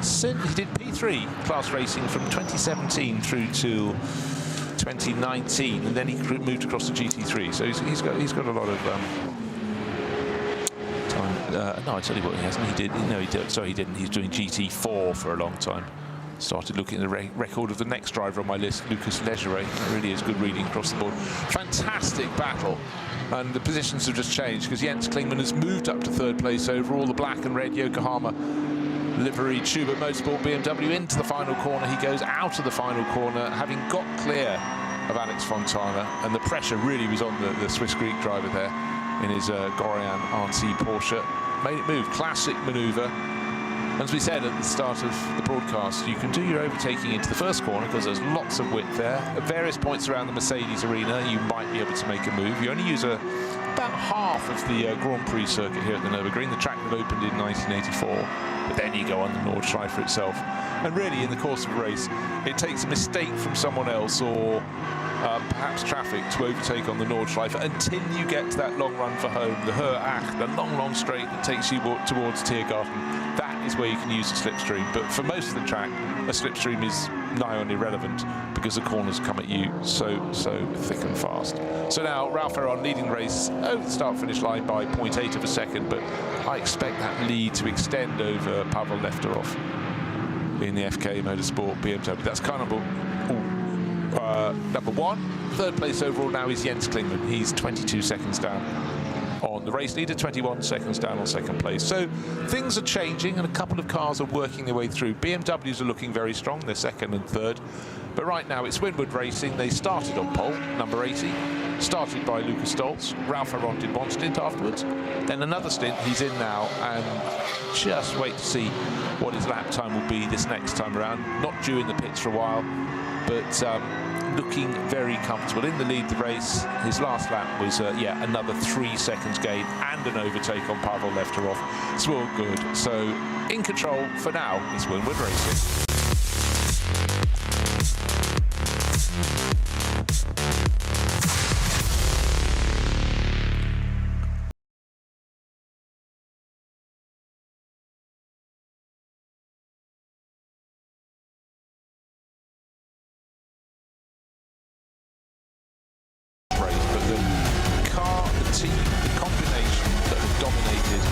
This race so far, not quite yet at the halfway point out of 6 hours, is Winwood Racing, that number.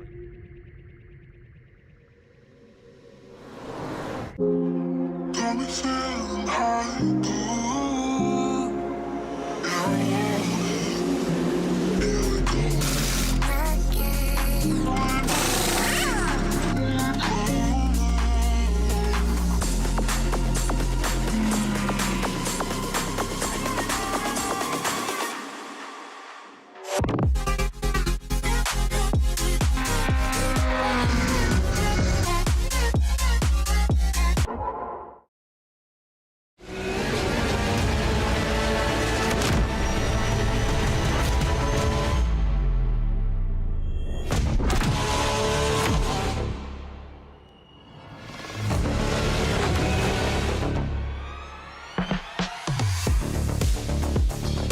Dein Online-Shop für Simracing-Hardware und Zubehör. www.simraceshop.de.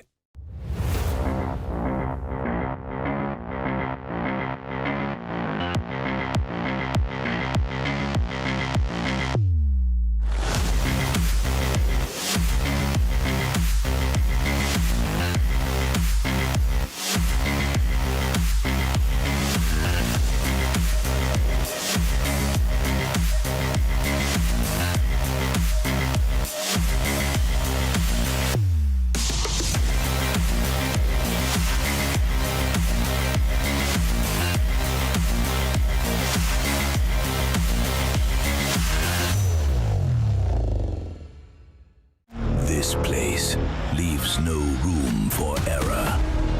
No escape. Just asphalt, adrenaline, and the legend. The green hell never forgets. It never forgives. Every corner, a fight.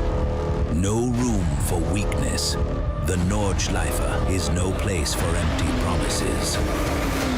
It is the place where they are delivered. Engineered for the green hell. Official partner of the NLS. Liebe Fans, lovely fans, besucht uns auf unseren Social Media Kanälen, follow us auf Facebook, Instagram, YouTube und TikTok. Willkommen bei der NLS.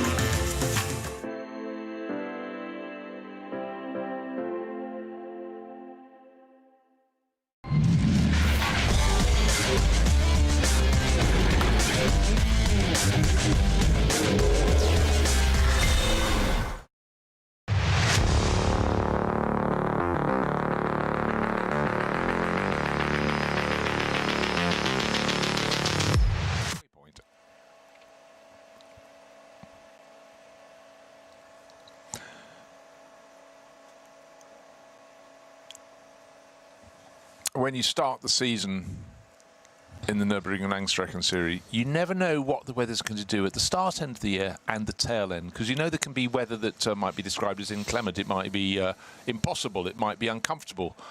When you get to high summer, you want it to be high summer, and it most definitely is this. So you can be fairly sure if the teams have rain tyres, which of course they will, it's the Eiffel Forest, they'll be tucked away at the back of the garage, not thinking they're going to use them. We're getting towards the halfway point in the race, haven't had to use them.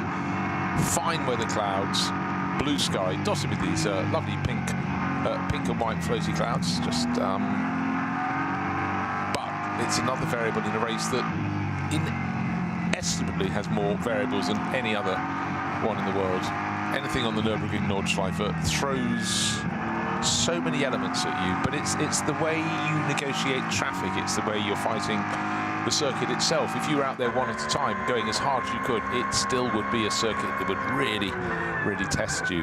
But one thing that always strikes me is the changing light around the circuit, particularly like a day like today, bright sunshine, then plunged into sort of Stygian doom, into deep darkness, then bang, in a nanosecond later you're back out into the light of day. How difficult? Do drivers ever wear sunglasses, or do they go, I always want to be able to see in the dark bits more than the bright bits?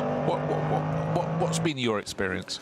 I've personally never worn sunglasses in a race car. I'm not sure whether others have. I'm sure they have.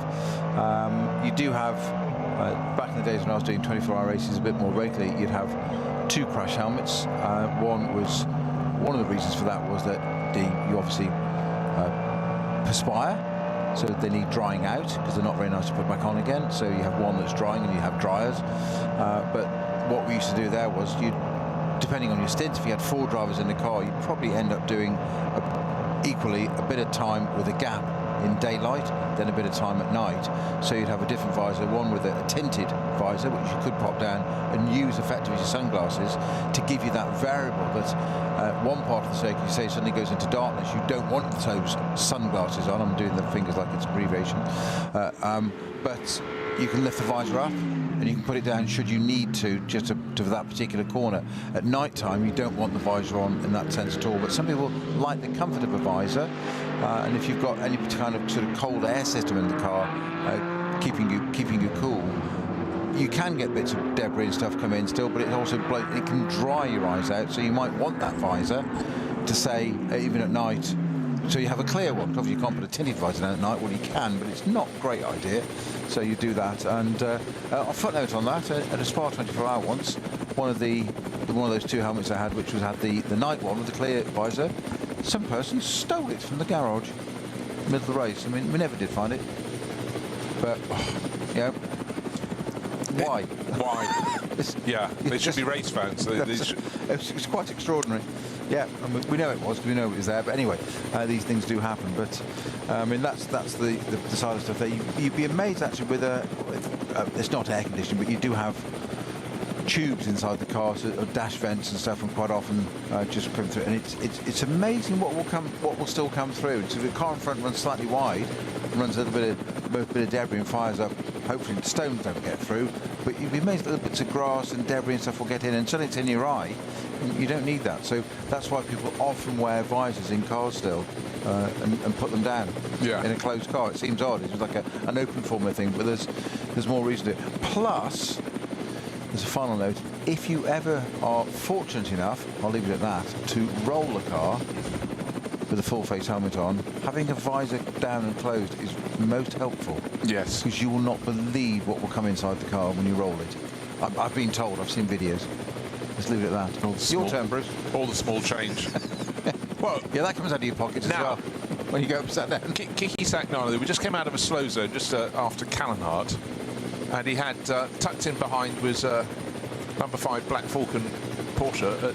Needed no second bidding. As soon as they're able to go back to full speed, the number 5 Porsche has gone up into 7th place, and Sagnano's gone back the other way. So the yellow Renazzo Motorsport Lamborghini has lost a position, actually running in fairly lofty position there, but the number 5 Porsche has been quick all through the race so far for the Black Falcon team, and Gabriele Piana was the driver who started that.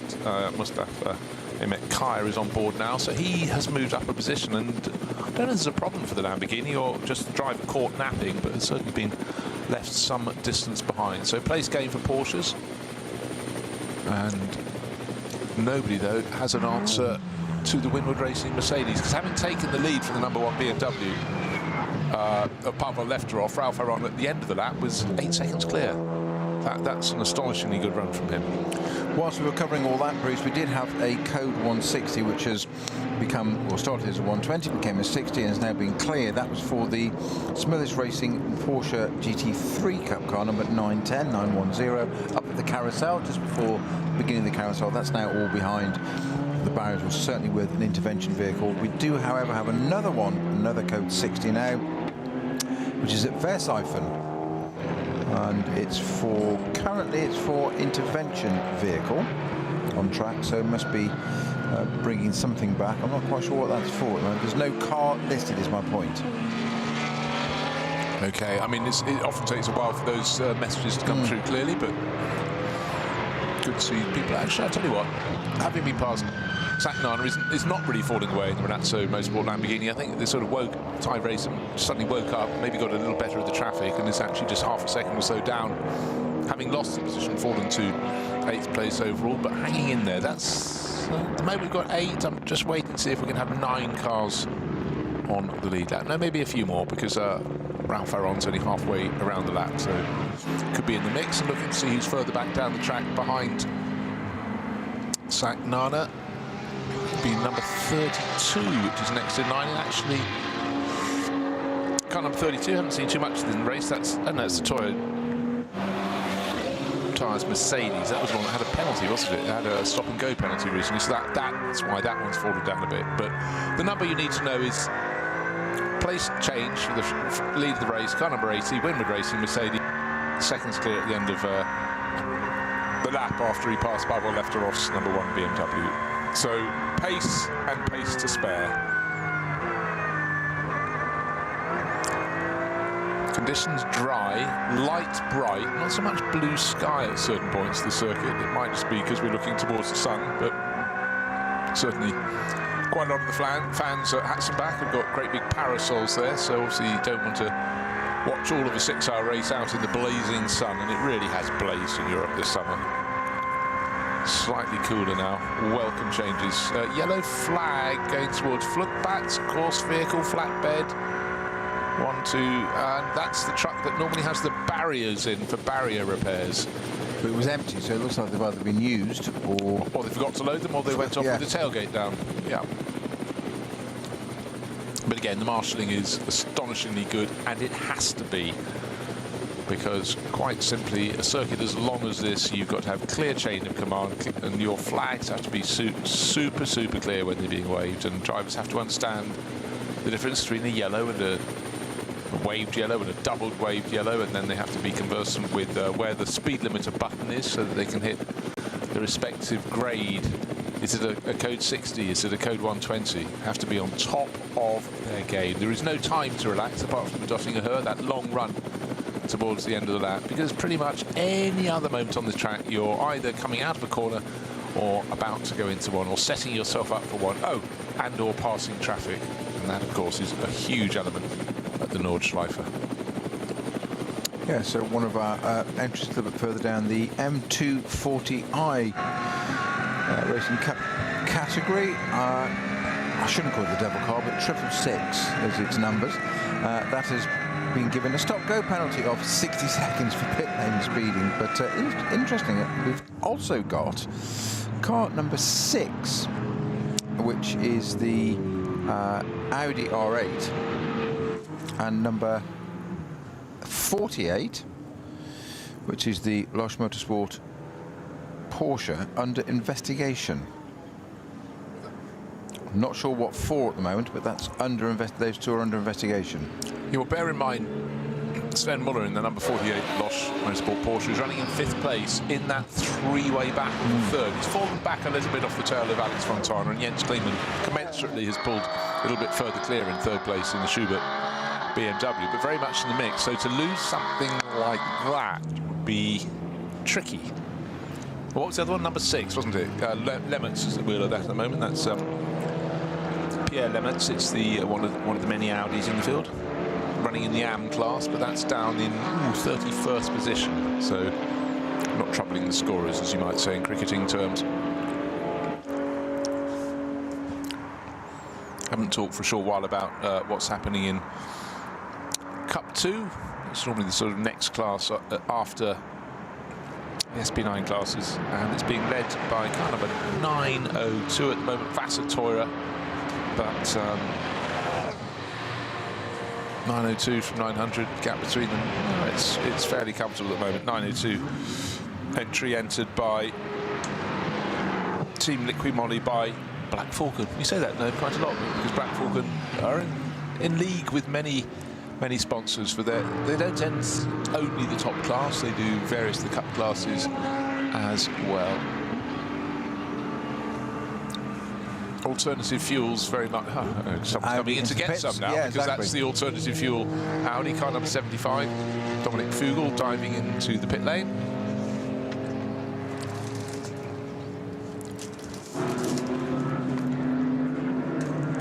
So what have we got? 20 laps on the board, and I expect. Okay, the one I want to peg this on is at the end of 22 laps is when I expect the number 80 Mercedes, the car that's been leading the majority of this race, started this lap 8 laps clear. 8 laps clear, 8 seconds clear. Someone has found an advantage or a shortcut. Laps and seconds, big difference. Yeah, days and weeks, years and centuries, and on it goes. But yes, to finish my thought with some degree of accuracy, perhaps. After 21 laps, I expect the number 1 Mercedes to come in. Bruce, concentrate. The number 1 BMW to come in to make its pit stop, because it's that would be 8 laps, which is a standard stint after its previous pit stop. And as I say that, at the end of lap 21, in it comes. Okay, so I'm not Nostradamus, but there we have it. But I expect the car that it was probably about 14, 15 seconds behind to continue for another lap. So that is very much advantage the Winwood Mercedes, number 80. The BMW has come in from second place. That's car number 1, the FK Performance entry. And that even more swings the advantage the way of the blue and gold Ravenel-sponsored number 80 Mercedes. So track lead plus its final pit stop will be shorter by about 23 seconds. So that is looking very, very good. Drivers will be quite tired at the end of this, because Ralph Aron should come in at the end of this lap, and he'd have done 2 stints, 16 laps. Do the maths on that. 400 kilometres. Sorry, 400 miles. Isn't it? Yes. No, kilometres. Yeah, kilometres. Kilometres, yeah. Panic. Oh, got someone moving very slowly down. It's a yellow. It could be a Cup 2 class. Yeah. Cup 2 Porsche, waiting to see the window strip if it comes through. Hazards on, keeping to the right-hand side of the track of the Dottingerhoe. Just meanwhile, I mentioned a few minutes ago, Bruce, I thought there was, well, there was a code 60 at Brunchen, but I couldn't see why. It's actually for car 969, which is the 718 Cayman of SRS Team Sorg Rennsport. They've had each of their cars in different classes have issues this race. That's so unusual. Yeah, and that is now pulled off at, it's gone to Flansgarten and now off track, but it's, yes, out of the way there, but that's why that was what I saw earlier. So this Porsche, it's got a right rear puncture. Yep. Flapping away, not far to go, but the speed differential as the other runners come through is gargantuan. But there's a clear line of sight. The marshal's doing a fantastic job, waving the white flag, which means slow-moving vehicle. Also into the pits after 21 laps is the number 77 BMW. That's the Schubert Motorsport car. So again, it's more and more advantage going towards the 80 Winwood Mercedes. Just to say, its final pit stop should be shorter. Interesting combination of young German drivers in the race. Car number 718. Tell me if you've heard of these drivers before. Timo Bernhard. Oh, I think I have. Jörg Bergmeister. They're out in a Porsche 718 Cayman in the GT4 class, and it's the last one that's ever going to be built after this race. These 2 Porsche veterans. The team is run by Team Bernhard, Timo's company, Timo's team. It'll be put in the Porsche Motorsport Museum.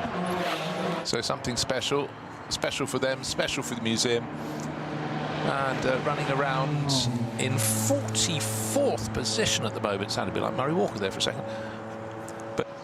Puts it, he said, just double checking that the screen is updated to where are they in their class. Bear with me.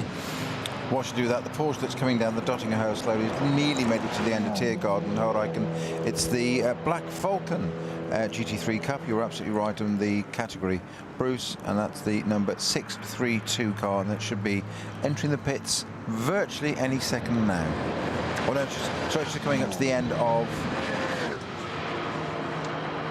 Tiergaard and Hodijk now, yes, keeping to the right-hand side. Should be in the pits with us very shortly. Okay, and having doubled back to check the class position of the Timo Bernhard Jörg Burgermeister car, it's in an 8-car class, which is SP10, that's GT4 category. They're running 4th in that, so a decent run for them. Course vehicles picking up broken cars, and whenever you get an overhead shot, you realise just how narrow the circuit is.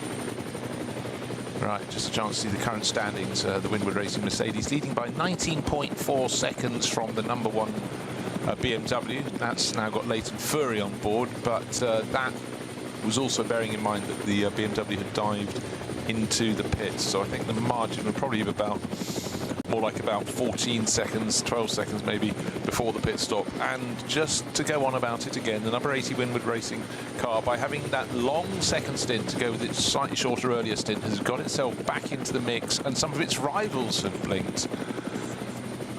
Now, we've had a few moments happening out on track, and one was involving cars 6 and 48, number 6 Audi and the number 48 Porsche Losch Motorsport car. Patrick Assenheimer's been driving that, and we will soon be able to work out what went on and where and how. They were in the midst of traffic, and the 48 Porsche was chasing, going past the back markers, having to guess which way to go. A Porsche came with a BMW in its path. Marshals waving blue flags, saying faster cars coming through. The BMW slows to let it through. Again, it's just really tricky to get. Clattered into the back of it as it went past. That was the problem. Yeah. So just turned into it. Odd one, that, because it was on the outside of a right-hander. Yeah. The overtaking car got through on the right-hand side and then was clattered into at the back on the left rear by the car it had just overtaken through a right-hand corner. That's very odd. A lot of oil down at one point on the circuit. We've got a yellow and black, I think it's a Porsche at the side of the track. I think it's a Cayman, can't quite see, but... Is that one of the cyclo cars that we were talking about earlier? Yeah, I think it probably was. And so a slow zone around that. As soon as the cars are released, it's flat on the throttle. One of the runners there losing ground, losing position. Up to the carousel they go, keeping the low line, and the back marker staying very kindly up high, but then they find themselves needing a bit of track on the exit, because not long after you come out of the carousel, the circuit starts swinging a little bit to the left and then to the right. The drivers having to work so hard. I mean, that's standard Nürburgring. Drivers can never not work hard, but doing a good job.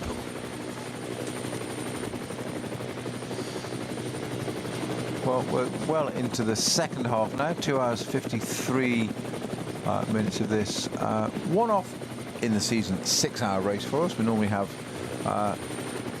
4-hour races. Of course, there's the 24-hour race at this circuit back in May. The leading car is the car that won that race, but that's not part of the NLS series. It's the same teams, the same drivers, and all the crew and the organisation is the same, but it's not actually part of this series. This is separate. This is NLS. It's a totally separate thing. The Nürburgring 24-hour winning number 80 Winward Mercedes, currently with Ralph Aaron aboard, and Lucas Stoltz, who was one of the drivers in that team back in May that won the race. They are currently leading. 21 laps completed, and that's from the FK Performance BMW M4. Mixing it up the order at the top, we've got the 48 Losch Motorsport Porsche in 3rd place. So 3 different brands on the top steps of the podium currently. And in fact, it's all German machinery right down to 8th position, where we've got Renazzo Motorsport bringing in their Lamborghini Huracan. And just to keep up the mix of non-German brand, we've got the Haupt Racing Ford Mustang. Colby, that's currently in the pits. And then, of course, we're back to Mercedes, Audi, Porsche, Audi, etc., all the way down until we get to 22nd place before we see a Pro Sport Racing Aston Martin at the wheel of that out in 23rd. Yeah, it's just sort of think about that Ford has shown very good pace since it came in and had its repairs. You know, that is a car that, just remember, was only one and a bit seconds down the race leader, or in that battle for second place, only 1 and a bit seconds down on the Winward Racing Mercedes. So the pace is there. It will gain places through the remainder of the race. Oh, traffic. just trying to guess sometimes when you go along the Dottinger Höhe. It's straight until it gets to a kink, but with our lights ablaze. Oh, in as predicted after 21 laps, 22 laps, I mean, is our race leader. That's car number 80. So it's done 7 lap stint, 2 8-lap stints, and that is all fine. Looking to see the intervals, but that was a good double stint from Ralph Aron. And the remainder of his rivals ought to be diving into the pits, but number 48 Porsche sometimes tries to go a lap longer. Now, just remember, at this point in the race, we've only just passed the halfway point. It's 6 hours today. But whereas it looked as though the Winwood Motorsport crew had given the Winwood Racing crew with their Mercedes number 80, given themselves a bit of a hard task by forcing the issue early on. They've got themselves back into sync with at least half of their rivals. And if they can continue in that vein, that puts them far more into the mix. But it's awkward, you know, it's not just your tactics, it's other tactics as well, and people trying to work out how to respond. And in many ways, you want to do your first stint as long as possible. Makes your first pit stop longer, but maybe the later into the race you do that first pit stop, the more strung out the order is around the 25 kilometres of the Nürburgring Nordschleife, and just gives you a bit of an advantage because your final pit stop will be shorter. But we'll come to that later. We don't need to talk about final pit stops for another just over 2 hours, or just under 2 hours from now. We've got under 2 hours and 50 minutes left in this race. It started at midday. In fact, in many ways, it started at about before quarter to midday, because the cars had to go on that very, very long 25-kilometre formation lap. So they could say, yeah, if you were on a running machine and you were trying to count down to the end, you'd be going, great, after half distance, that's cool. It's definitely a point in the race you need to get to. I was just watching a little bit of footage at the end of that lap there, Bruce, and we're talking about different driving styles, and when you've got we say a slower class car, that's because by dint of it's a different level of performance of the actual product, not the drivers at all. But Alexander Fehlenbach there in the pro in the Smithers Racing 718 Cayman was being hounded by the Porsche, was he not, of not Rump, is it Fontana? Yeah, Fontana was right behind him there, and flashing his lights furiously coming down the Dottinger Höhe. He's got no right to come through, and the other Porsche needs to not necessarily jump out of his way. But I was surprised by how much he kept in the way, and he was dancing the car through Tiergarten, the Cayman that is, to stay ahead for a moment. And it's just one of those things of, you know, do I, don't I? Those GT3 cars, it's going to sound silly, they're not as quick as you might think on the Dottinger Höhe compared to some other things. And we've seen this before with Cup 2 cars giving a GT3 car actually a hard time on the Dottinger Höhe on the straights, because they have less aero, so they're quicker through the air in a straight line.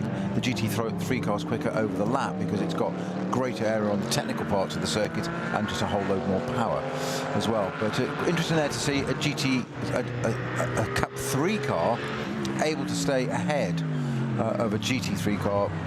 Really not that difficult. You might say, it caught my eyes. Is he holding him up? Is he not? Has he got a right in it? It was interesting. It wasn't necessarily the Porsche wasn't all over the back of him saying, let me through. It was close to my thought there. So that goes back to what we say about evolution. Suddenly you've got Cup 3 cars in the right time on a clear day, beautiful wet conditions, perfect conditions, I would say, weather-wise now, temperature-wise for the tyres, to be able to go. We've got is that an Aston? Is that the Pro Sport Aston that did the same as the Utah Audi? It's had it. Well, this is the car that Christian Cronjes. Yeah. Well, so it did come back out. This one's got going. And it's Cronjes back in the car. I think Dennis Vetzer probably did a stint, but that is way, way down the order. But obviously, when you've had the problem, they had the problem with the subframe, didn't they?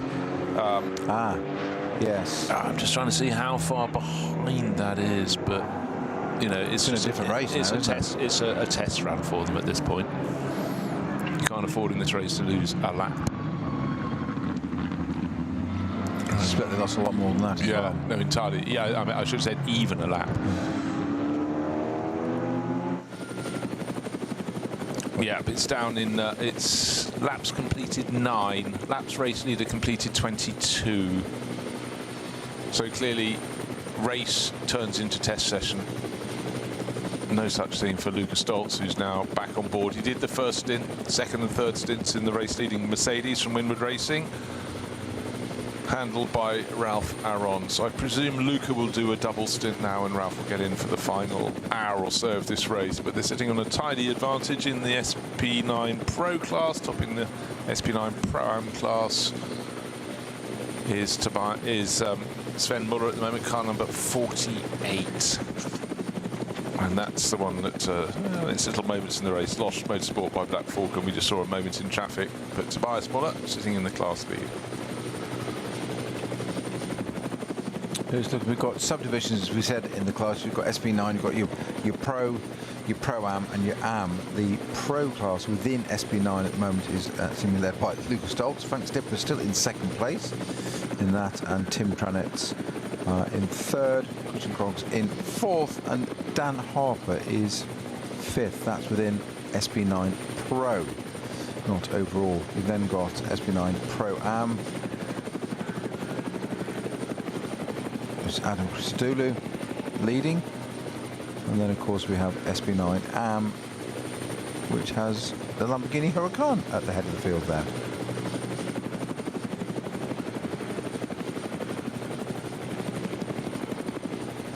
Do you want to double check that one? Because I have, leading the Pro-Am class of SP9, I have Lost Motorsport, car number 48,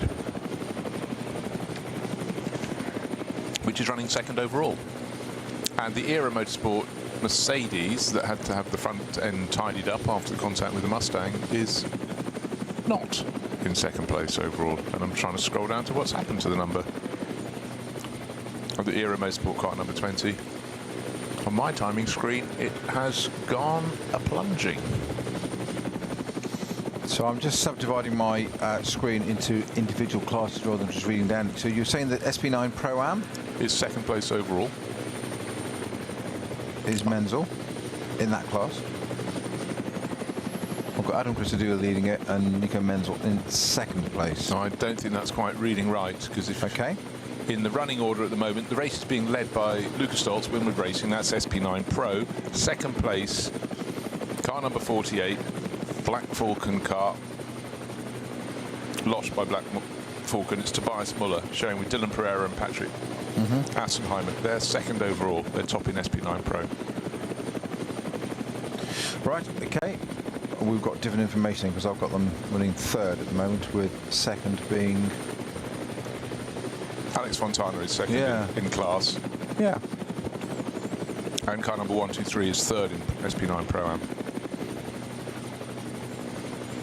So anyhow, what we can tell you though, for sure and for certain, is that Luca Stolz is leading the race by a comfortable margin. End of last 15.6 seconds. It'd be more accurate this time around, because of course that was when Stolz was taking over the car, pitted after 21 laps, and we'll see how everyone else settles down. But really, by the end of this lap, everybody should have done their third pit stop.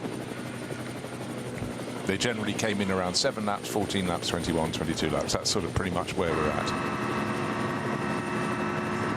The big question on my lips, I've just got to go looking, is where is car number 20, the Era Motorsport Mercedes? I'm looking at timing screens to see if it's been given any penalties, not in the clear and obvious. Where it is on track, you mean? Where it is in the results on the table, because it's, if you look at the official timing screens that we're looking through, it's not in the top 20 positions. We're just having the last lot of people serving their third pit stops.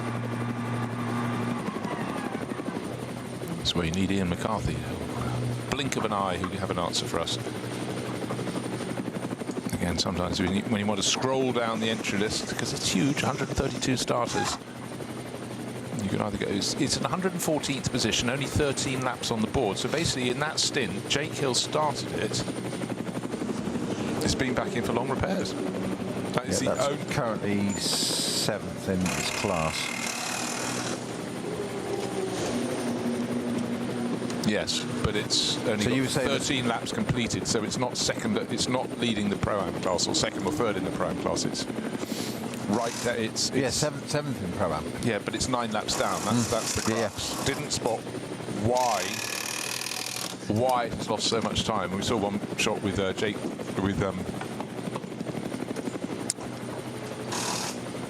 with the car with their garage. That was when Adam Christodoulou was explaining life. Carl said he was seen in the background of the shot, but so bizarrely there, you were obviously not bizarre. No, I'll reword that. You were, as ever, absolutely correct.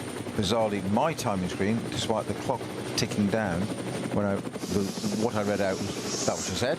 But if I refreshed it, even though the clock was ticking, the timer, I did double check both clocks, but it actually refreshed, it changed the order completely. So you were absolutely right, Bruce. And so everybody listening in, always remember, Bruce Jones is always correct.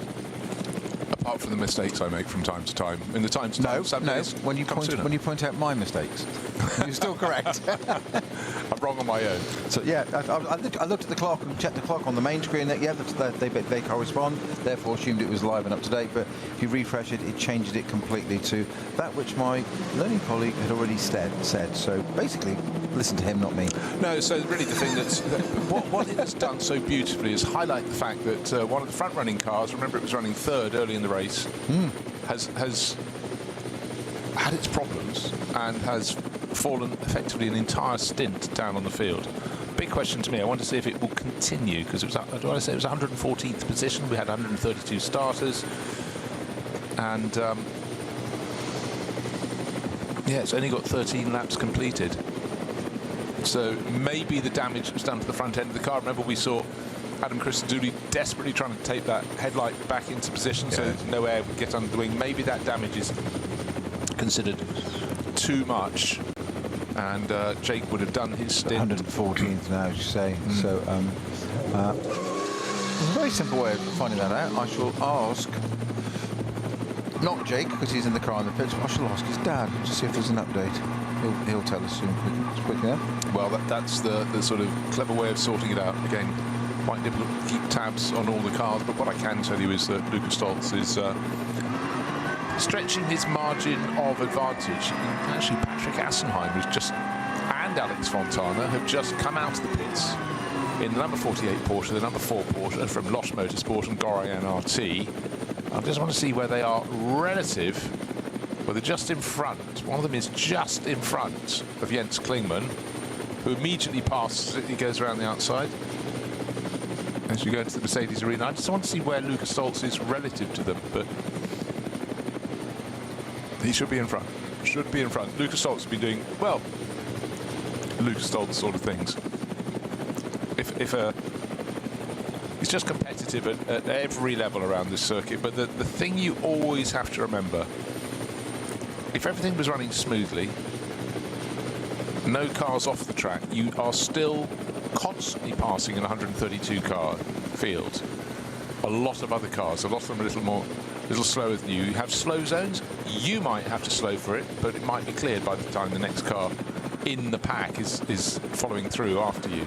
You lose. You could lose a dozen seconds. So the times, they really bob up and down, and you just have to hope, above hope, that it's kind to you. And when you're expecting a rival to come out of the pits behind you, you've just been delayed a little bit, they're suddenly in front of you, and it really can change the nature of this race. This isn't a sort of commentator saying anything can happen, but the scope on the Nürburgring Nordschleife for elements that are untoward, out of your control, to affect your race are enormous. You have to keep running the perfect race, and you can simply be once, twice, even 3 times in a race, particularly a longer race, be interrupted by slow zones that don't slow other drivers because they've been cleared, and it is a massive change. You can't factor it in, it's an unknown matter, but I'm just wondering how that is shaping up for Lukas Stoltz. So his last lap wasn't enormously quick, but he had just come out of the pit, so that sort of is a mitigating circumstance. The real key to me is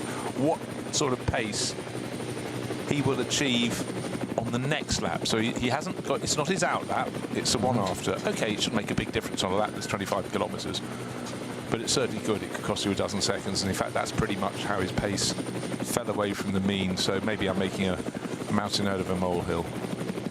Well, something you weren't making a mountain out of a molehill about was the ERA Motorsport Mercedes. I've just said I'd ask Simon Hill, Jake's dad, of racing in his own time as well, and one of our sometime part-time commentary team as well was helping us out at Paul Ricard on Nürburgring earlier this year. Well, actually, more than helping out at Ricard, one of the main team.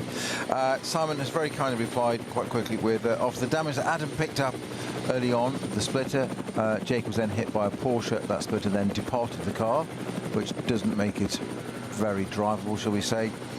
So there's literally nothing to reattach it to by the time they tried to do that. So they have indeed retired that car, which is why it's dropping right down the order. So great shame that not the result they wanted at any race, let alone for their first outing in a new car to them. Let's be positive in this. It showed great pace. Absolutely. And that's all you can ask for. And Jake would have got about pretty much a stint in there, maybe a lap short of a stint. So he'll be coming accustomed to that.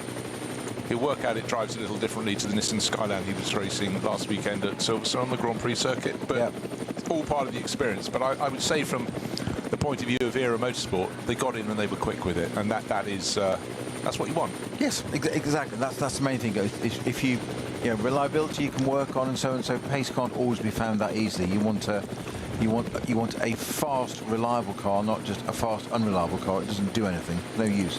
Because there's only one lap where you get the points. Yeah. No, exactly so. Many drivers struggle with that concept, but still slow zones out around the circuit. A slow zone at Klostertal. Galgenkopf is a yellow flag. What else have we had? Galgenkopf. Yeah, there's those two at the moment. Yeah, fair siphon. Yeah, that's been a long one. Yeah.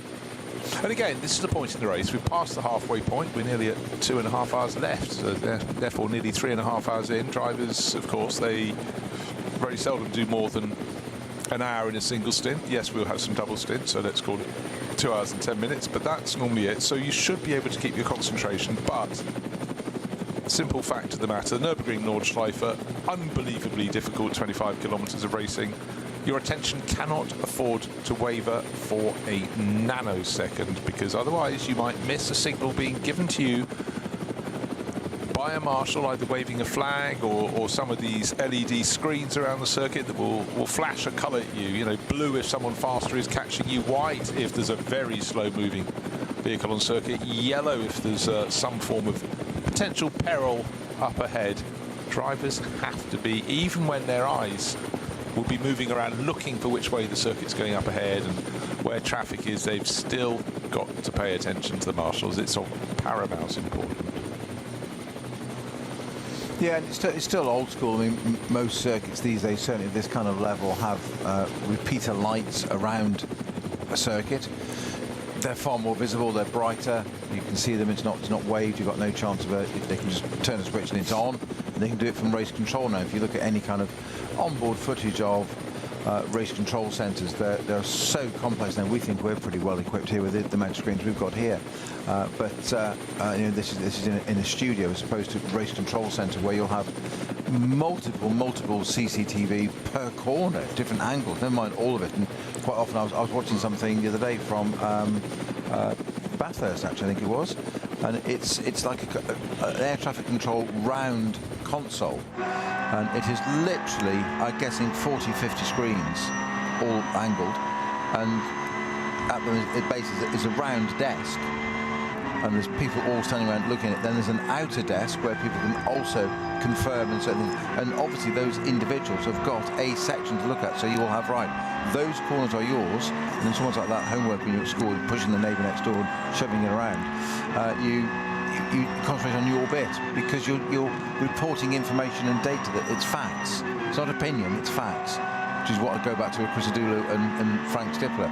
They exchange facts, no opinions. No, but the thing that would get me, the more complicated, the more number of streams of information you have and sources of information, clarity of communication. There has to be an organised structure. And often you get, I remember speaking to he was a presenter in rugby programmes in the UK, and he was coming to do a talk at my children's school. And I said, could you just do something for me, as someone who does television? Could you tell me the chain of command from the director to you? Director has absolute priority, or the producer, to your ear. How many other people can speak to you? What's the pyramid? And unfortunately, he said there were 13 people in that link, so it had to be respected. Talking of respected, unfortunately, the number 6 Audi, lovely yellow livery, but that's been in the wars. We knew it had contact. It was one of the cars that kicked up all the dust at the side of the circuit, and that will be taken to the dead car zone, and another car in front of it is being winched into position. We've already got the number 26 Mercedes down there. Remember, that was driven by Stephen Pallet. That's dusty, been off backwards. Looks like it's driven across the Sahara. The number 910 Porsche from the Cup 2 class being lowered down, and then unfortunately the number 6 Audi that had its contact with the 48 Porsche, as far as I recall. That Audi, Pierre Lemmertz, Andreas Ziegler and Alexander Kroker will run no more this weekend. And the car park of shame or misfortune, call it what you will, is just over the barriers from the Sabine-Smits curves, and late in the race you suddenly see quite a few colours of cars in there because there are quite a few cars. Some races almost none, others seem to gather them, and again my little point that some races in the dry end up with more in that parking area than in the wet. Right, we've got this fantastic battle, lead the race. Patrick Assenheimer just under 3, well, it listed as 3 seconds clear at the head of the field, but it looks like it's slightly less than that. A really, really good scrap. A couple of Porsches coming up to start, finish straight, and it's Assenheimer by a whisker. It was 2.8 seconds last time round. Alex Fontana right under his rear wing. The Gorian RT by car collection after 24 laps. That should just come up on our boards any moment now. Half a second, there it is. Wow, that's interesting. We were just talking a minute ago of different camera angles, and just I'm watching in the background there the helicam angle. They've got a camera on the bottom of the helicopter filming what the helicopter sees. I know, it's just come down to land, and I'm just watching it land, and whoever's piloting that helicopter is the most sublime pilot, because it's just gently touching down to the ground. Perfect. Astonishing skills, responsible job. Right, I wanted the stagger to unwind to see, because we had Assenheimer and Fontana listed as in the lead of the race, but I knew that they had been coming out of the pits. They were the last batch to make their pit stop. So the start of lap 23, they were at a stationary point in the pit lane, but they'd been there. But by pitting a lap earlier, number 80 and number 77, the Schubert Motorsport BMW, very much coming into the mix. Lucas Stoltz doing a double stint as predicted, in the lead of the race again. The stagger has unwound, only 5 seconds clear of the 77 Schubert Motorsport BMW. 5.03 seconds if you want to be a pedant. That is the gap between first and second. But the gap is under half a second between third and fourth. Patrick Assenheimer, as we were just shown, just a whisker ahead of Alex Fontana. So 16 seconds cover our top 4 runners. That's not bad. Another 20 plus seconds back to Leighton Fury, another of the BMWs. That's the FK Performance Motorsport version.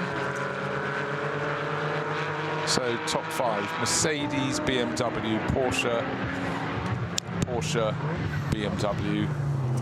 And at the moment, we've got car 992 running in with Bjorn Griezmann, Manthey Porsche. That's in 6th place overall, but again, the stagger's still unwinding. Just before you cut away to that, Bruce, we've got a very, very slow-moving car down the Dottinger Höhe, which is from 325i BMW class. It's the 102 entry with Nils Renken at the wheel, which is currently now dropped down to 5th in class. Not sure where it was before. That's being led at the moment by 101 with Fritz Hebig at the wheel. That's the leading car in that class, but it's carefully making its way down the Dottinger Höhe, and I'm guessing it's going to have a puncture, to be honest, Bruce, because it's going so slowly on my GPS tracker that it's only just getting to the king. It was the slowest course vehicle, as slowest as a flatbed truck coming back with a car on top. So yeah, massive problem. Oh, there's a metaphor.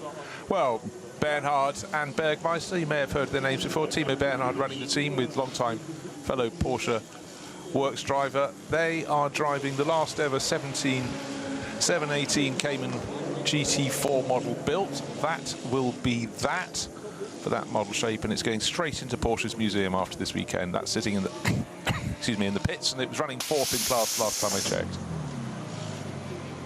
Gosh, the races that Timo Bernhard and Jörg Bergmeister have done in sheer number, in diversity, racing not just around Europe, but a lot for both of them in the States as well. They have seen some scenes, and I've always have huge respect for someone who A, has a long racing career, B, has a career with success, and you fully understand that people like Jörg Bergmeister and Timo Bernhardt, their ability out of the car is part of the reasons why they work as drivers, because they've got to be professional, you've got to be able to speak to people, but the knowledge they can impart, it's lovely that they would have known each other for a very long time. It's just rather sweet to see them racing together, and for Porsche, what a good idea. If you come to the end of a line with something, you know you're going to stash it away, put some of your old pros out in it. Yeah, it's one of those people that's been around for a very, very long time, hasn't it? Karting and various Formula Ford, etc., etc. Doing right through the whole gamut of race cars, and just I think they've got an experienced pair of hands. Oh, yeah, you would say, wouldn't you? But those sort of people they're still vital to, if you've got a new model or new product of car or new type as thing comes out, you give it to somebody like that may not be at their prime anymore, and we may not know them as a headline person, but that's where their value is, that you'll give it to somebody like, because you come and test this car for us, and they'll drive around, and they've got such a memory, a knowledge bank of information to go, well, it does this, I like this, I like that, that's just, I wouldn't do that, and move that, and that's just vital in developing cars, and that's where a lot of drivers can still make livings and make money. It's not necessarily winning races all the time, that gets all the glory, that gets the headlines, but these cars need to be developed, and it's often people behind the scenes that we don't know about. Yeah, and also Timo is a Porsche ambassador, so he's in fact, like your Bergmeister, both second generation racers, so they're sort of brought up around the circuits. But it's one thing driving a car supremely well. It's another thing when you take in, sponsors as guests and so on and so forth. They're the people we want to put up there because they've got stories to tell, they've got the knowledge to impart, and yeah, going really rather nicely. So car number 718. Might not be the ultimate race car they've ever driven. It's a GT4 Porsche 718 Cayman, but they're doing a very, very decent job, and it's just rather lovely seeing the pair of them out there. Car number 177 in the pit lane. That's a car that I'm fairly sure do we not have. Again, people love to race with a little pseudonym. Russ Turner is the driver on board that one. Are you really, Russ? Other drivers in 177, for your reference, 3 American racers: Malcolm Harrison, David Ogburn, Russ Turner, and Alexandru Vasilescu, who's a Romanian, so that's quite a cosmopolitan crew. But again, it just shows how the combinations of drivers here are almost as if nowhere else, just because so many people are drawn to this event. Sometimes not a full crew of drivers, so you've got to put yourself in with others. Very good battle at the front of the Porsche Cup 2 class 900 and 902, fighting 902 with a liquid moly livery out front by, what are we talking, a second and a bit, but a really, really good scrap. The class doesn't seem to matter at any point in a race. You just go, right, let's find the Porsche Cup 2 class. 902 Ryan Harrison, and 900 at the moment, right under the rear wing with Benjamin Koslowski.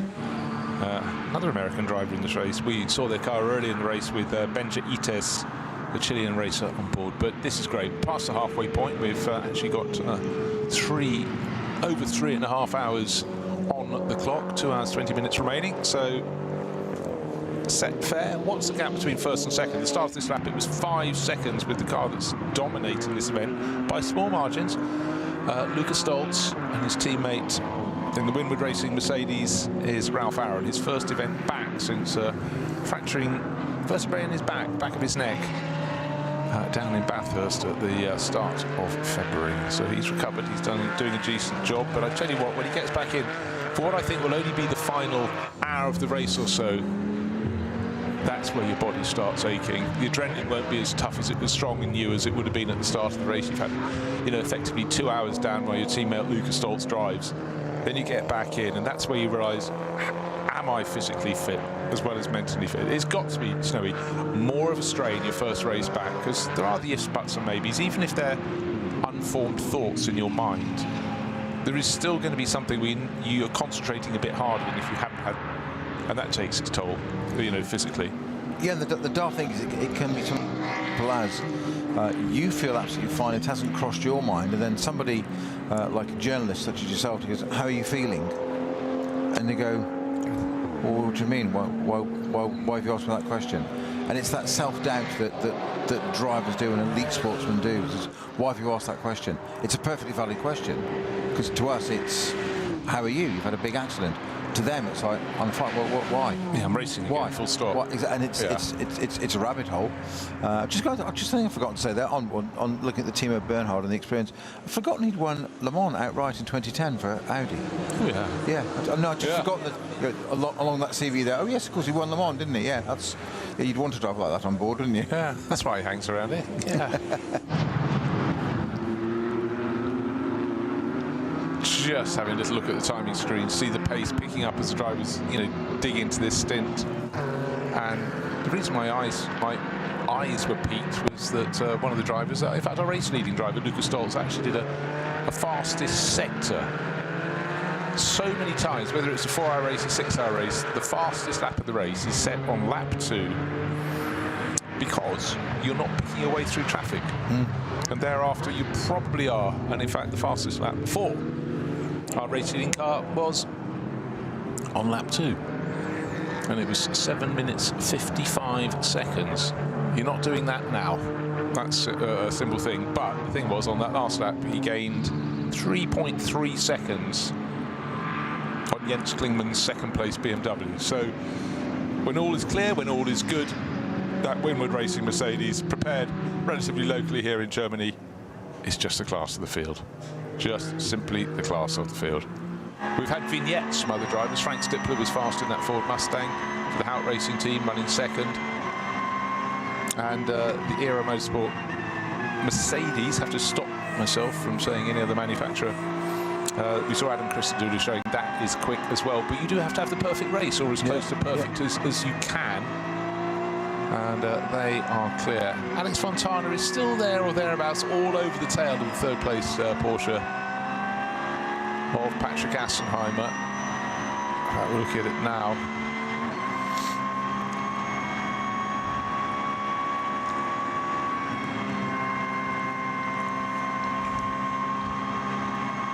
And that 992 is sort of pitting out of sequence again. It's listed as 6th place overall, but that's SP Pro, so it's a slightly different derivation. It's effectively SP9, it's the top class, but Bjorn Griezmann and Marco Holzer going nicely in their car, but it's running, well, I suppose it could still win its class, but it's just doing things a little bit differently. Just remind me again, if you can, Bruce, I can't recall because I'm losing the plot, but what's the code 60 at Verseifen for?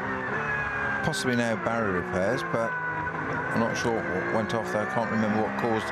We've still got quite a long code 60 there. It starts at Callenhard with waved yellows, becomes 120, becomes 60, and is clear by beginning of Exmouth. I can't remember what that was for. There was a car being rescued at the side of the track, but I think, to my mind, that should have gone by now because it was there for quite a while. I'll just try and link it with those instant vehicles you saw out on the track without bits on, whether there was some damage there that's just they've had to take trucks to and take some more barriers or something, because that's been quite a long pause there now, and there's no indication on my track as to what is or was parked there. It'll come back to me. Meanwhile, much like this race, there is busyness, people being busy, and the team manager of car number 5. Remember, Gabriele Piana had contacts in that car, the Black Falcon team EAE team manager to the Tower of Gloom. Right, onboard shot, still barrier repairs going on. They look as though they're close towards the end of it, but a great big oil streak just after that, and then, well, no, oil lake a few corners later, but a lot of quick dry placed on that. So that answers the question. That's the leading car just gone. That's still barrier repairs at Exmouth I was just talking about. Yeah. So that's still ongoing. And you say the oil slick is down there. Probably quite valuable now, isn't it, that amount of oil on the track?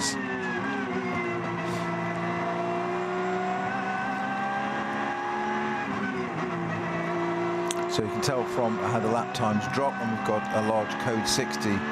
Patrick Assenheim at the wheel of the Black Falcon number 48 Porsche. His last lap is an 8:57.9, call it 8:58. It is effectively 21.6 seconds off his best lap. That's what code 60s do, they drop you down by that amount. But of course, you've got to come across that time, that section, slow down, and then speed up again. So it's just what you have to do. And again, we go back to it again and again. It's about the ability to be absolutely bang on as you go into slow zone and absolutely fire yourself out at the other end. So a car that may be in trouble. Mike Stursberg is driving it at the moment. It's the number 5 Porsche, running in 7th place overall. Team manager to race control very soon indeed, as soon as possible. But a team that's going like a train is Winward Racing.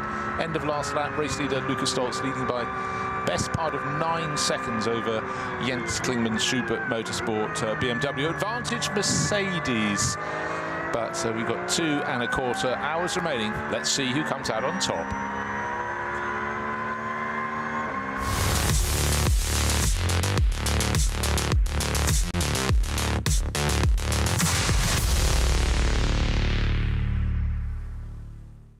This place leaves no room for error. No escape. Just asphalt, adrenaline, and the legend. The green hell never forgets. It never forgives. Every corner, a fight. No room for weakness. The Nordschleife is no place for empty promises. It is the place where they are delivered. Engineered for the green hell. Official partner of the NLS. Die Legenden der Nürburgring Nordschleife sind unterwegs. Und zwar direkt zu dir nach Hause. Dank CK Model Cars sicherst du dir deine exklusive Erinnerung an den Besuch an der Rennstrecke. Unzählige Modelle findest du auf ckmodelcars.de oder im Shop direkt in Adenau.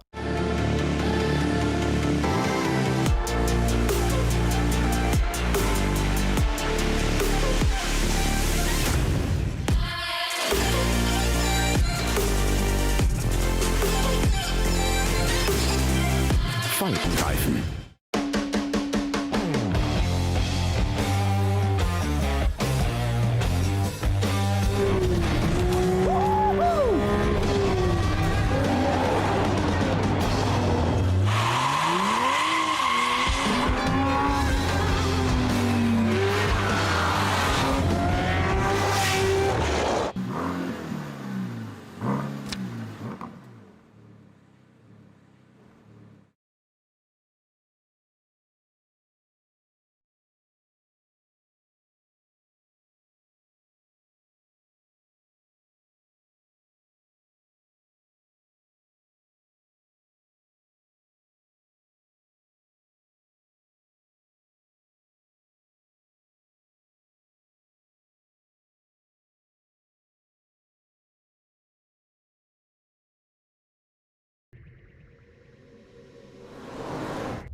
Liebe Fans, Lovely fans. besucht uns auf unseren Social Media Kanälen. Follow us. Auf Facebook, Instagram, YouTube und TikTok.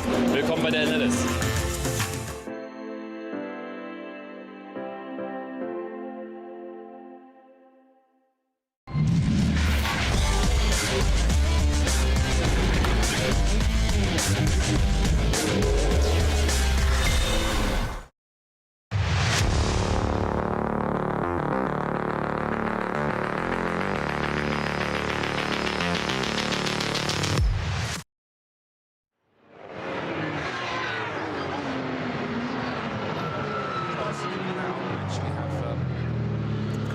77 Schumann Motorsport BMW going up into second place by dint of pitting ahead of some of their rivals.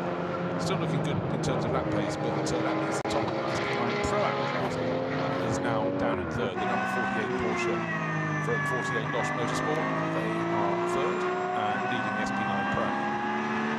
Second or so from Alex Fontana, who's in the number 4 Gorian RT car. And they've been having a really good scrap for a long while. SP9 AM is still being led by number 5. That's a car that has a... Oh, look at the screen. Just got a stop and go penalty. That was speeding in the pit lane. They've also had contact out of the track, as we saw earlier in the race, when they clipped the side of the number 480, the car that looks like an Alfa Romeo, but is not an Alfa Romeo because it has the old Alfa Romeo racing livery on board. It's the Audi, isn't it? It's the Audi S3 of Christophe Dubray, Jürgen Nett and Joachim Nett. So they're top in the SP9 AM class. Cup 2, by the way, it's Ryan Harrison leading that, American racer. But he's got company because the car chasing him is just a few centimetres off his tailgate.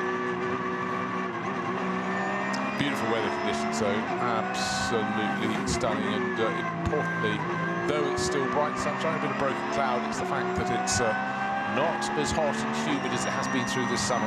Sometimes get one or the other, but the message to go out around anybody listening to us or watching, wherever they are, if they're around the Nordschleife, is don't feel today's the day to have a portable barbecue. You know, certainly fires could trigger at any moment, be like a tinderbox. Enough going on in Europe around that. We don't need any more additional from Germany joining in. Great bit of onboard here from the Black Falcon 48 Losch Motorsport with Patrick Assenheimer just sitting behind. Similar Porsche going through bits of traffic. The Dacia Logan number 300 just on keeping to the left-hand side.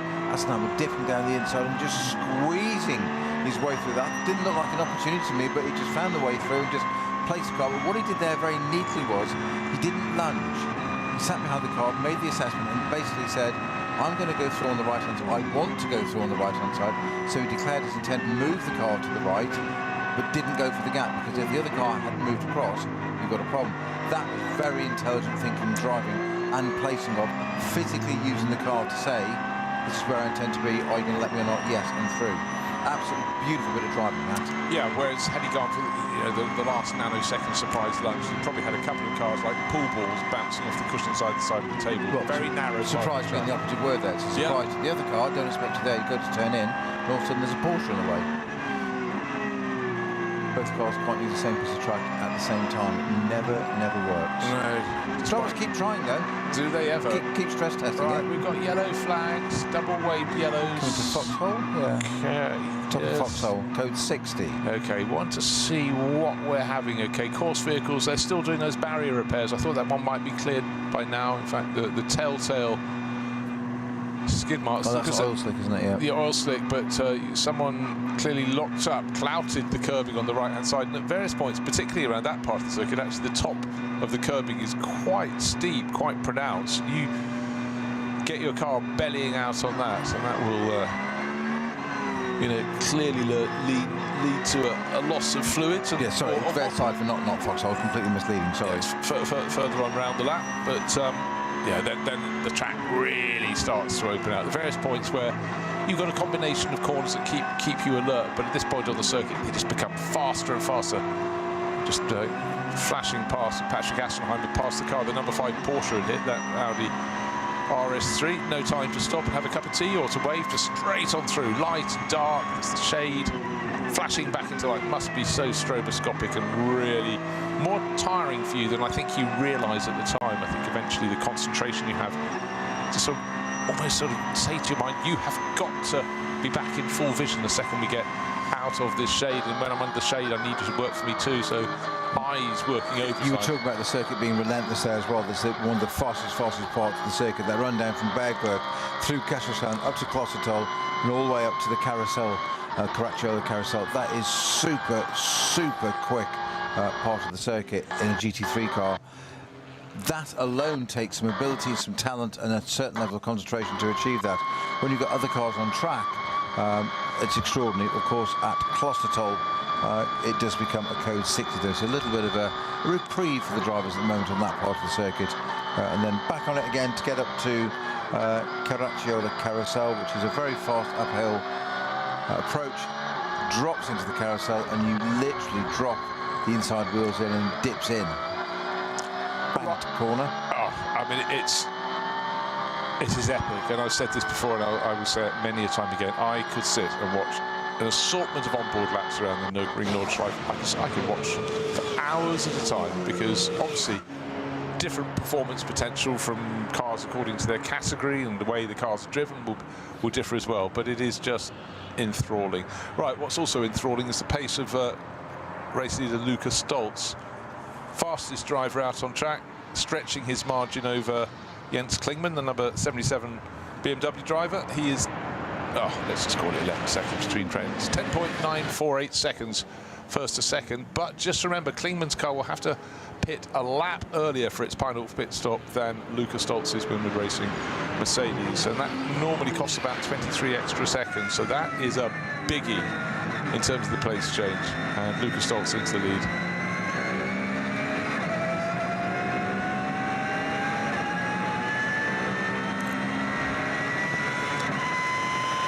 And in the Cup 2 class, it's incredibly close. Ryan Harrison still leading the way, but being chased all the time by, he's in 902, but it's car number 900 that is putting so much pressure on him. Looking left, looking right, looking like trouble. And 900 at the moment, in 13th place overall, has got Ben Koslowski at the wheel, and the other drivers in that car nominally through the rest of the time is Benja Ites from Chile and Alexander Hart. So a good scrap. It could be the opening lap of the race, the way the cars are so close in Cup 2, but it's not. We're getting very much towards the two-thirds distant point in the 6-hour race. Another 5 minutes will be there. Quite extraordinary that, as you say, we're 4 minutes off the end of an ordinary NLS race, but still a third of this one to go. I know, it's the strangest thing. You know, after all these years of doing 24-hour races, I still can't get my head round on Saturday morning when I'm leaving the hotel, the cottage, whatever, that I'm not going back until Sunday night. You packed your bags and freed your room. Yeah, same at Le Mans, isn't it? So, you know, just a couple of months ago, because we are coming to the 1st of August now, aren't we? That, you know, you leave in the morning and set off, and you pack for overnight, but it's not really overnight, is it? No. Well, certainly not in my case, as you know. Snowy sleeps standing up for some reason. No understanding why. Right, another... I'm only part human. Guess. We're just trying to guess which part. Right, exactly. Another lap on the board for race leader Lukas Stolz, but it was a better lap for the chasing car, the number 77 BMW. Obviously, had a better run through the traffic and actually gained back 5 seconds, so it's down to 6 seconds first to second. So even though the advantage is lying with our race leader, his advantage isn't the 6 seconds, it's the 6 seconds, and the fact the car that's giving chase, the Schubert Motorsport BMW, that will have to have a longer final pit stop by about 23 seconds. So let's call it roughly half a minute between these cars on tot up.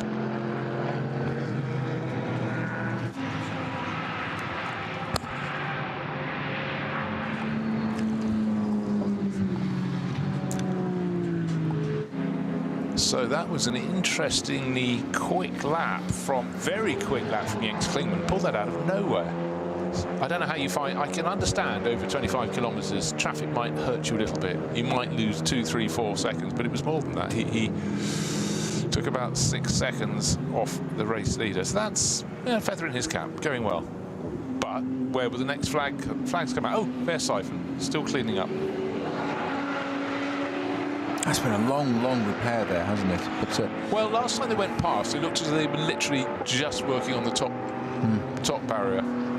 But we'll see. Nah, isn't it great? I talked about some cars literally being unliveried. There's a M2. M2, that's a popular racing class, and that is $8.99. So it's one they might race all season. Maybe they don't feel the need to spend their money on a fancy livery. Certainly there are some fancy liveries, and Max Cruiser Racing, the number 75 Audi, that looks very smart indeed. Looks like the car's been driven over by a tyre, but that's the intention, with the tyre pattern, tread pattern all over it. And at the moment, that's had a good run. So, believe it or not, we are almost at full race distance. It's 8 minutes. It's coming up to the 4-hour mark in this race. And we'll see what is going to happen in the final 2 hours shortly. But soon we'll have a little recap of what happened in hours 1 to 4. But at the moment, the Winward Racing Mercedes leading the race by 6 seconds. Will this be a better lap for them, or will there be more advantage gained by Jens Klingmann as he tries to get his Schubert Motorsport BMW right into the mix? Traffic can help.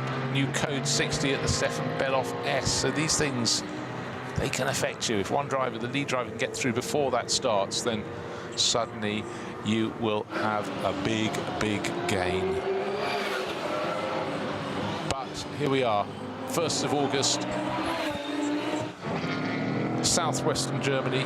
Brilliant weather, dry track conditions, and we've got a battle out on the track. It's Mercedes ahead of BMW for now.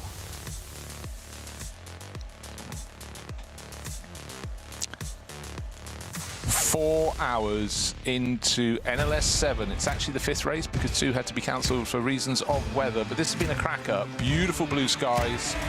A lot of happiness down on the grid. Packed field of cars. 132 cars coming out to play for NLS 7. Clean start from pole position by Lucas Stoltz. He's in the blue and gold car from Winward Racing, the Mercedes. He kept ahead of Hout Racing Team's Mustang. That slotted into 2nd place. The place gate was actually 4th to 3rd, and that was Adam Christodoulou in the Era Motorsport Mercedes. Yes, they moved over from Ferrari to Mercedes.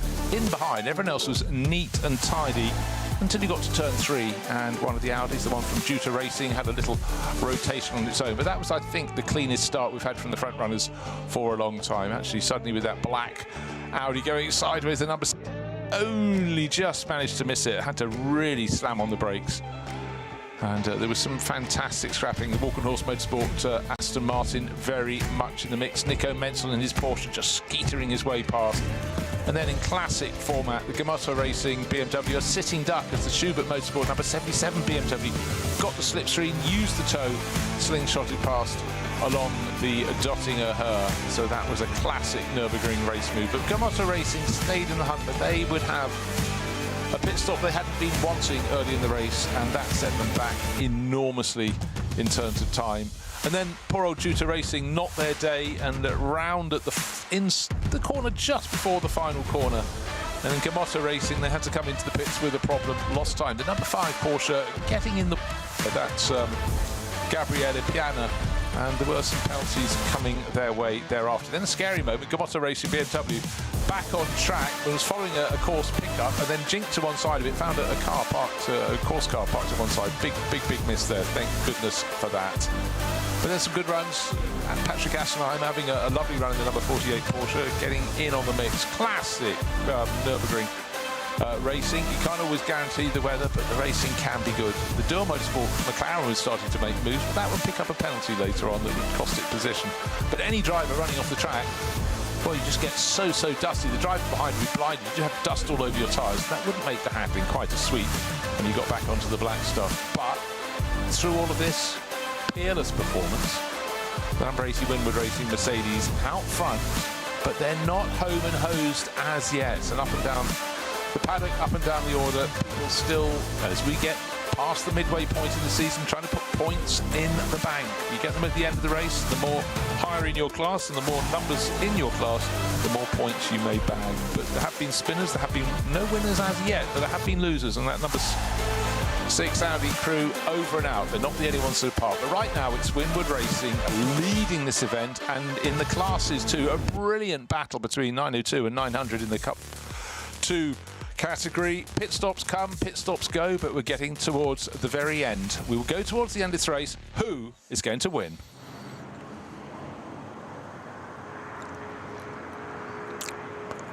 So, into the final third of the race. 6 hours this weekend.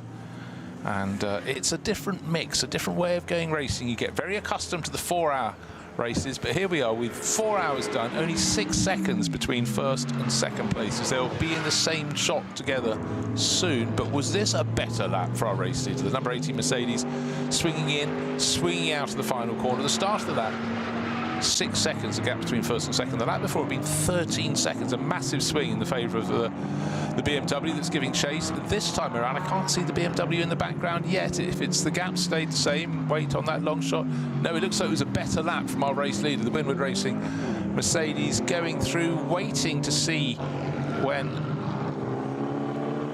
the black and red Yokohama liveried Mercedes comes through. What will the gap be between them? Still waiting. Looks like it was a better lap there for Lucas Stoltz, but you know, it does ebb, it does flow. And I think around that lap at pretty much every timing sector, I think it was an advantage for our race leading Winward Mercedes. Another Mercedes going well is car number 32, blue and silver. That has had a penalty though, and the Toyo Tyres example down in 11th place overall. Yuichi Nakayama at the wheel, and quite a lonely race for them actually in many ways, because they've got almost a minute's advantage over the car that leads the Cup 2 class, which is the number 900 Koslowski driven Porsche, and 20 plus seconds back on the car that's 10th, which is the Manthey Porsche with Marco Holzer at the wheel. But let's see, the end of this lap is the pendulum.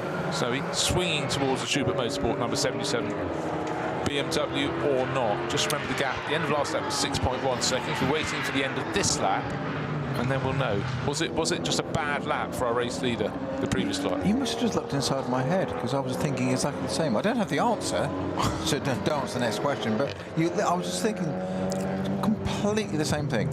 There you go. It does happen. It's called teamwork. Yes. It's called tragic. It's called tragic. Two people with only one thought. Well, a shared passion. So this Cup 2 class battle is going to go, I think, to the finish. It's advantage 900 at the moment, only by small margins. 902 second in class, Ryan Harrison. He lost a bit of ground last time around. Now, our race leader, the Ravenel, with Grace on board. Grace is not driving. Grace is the cat on the flank and the hood.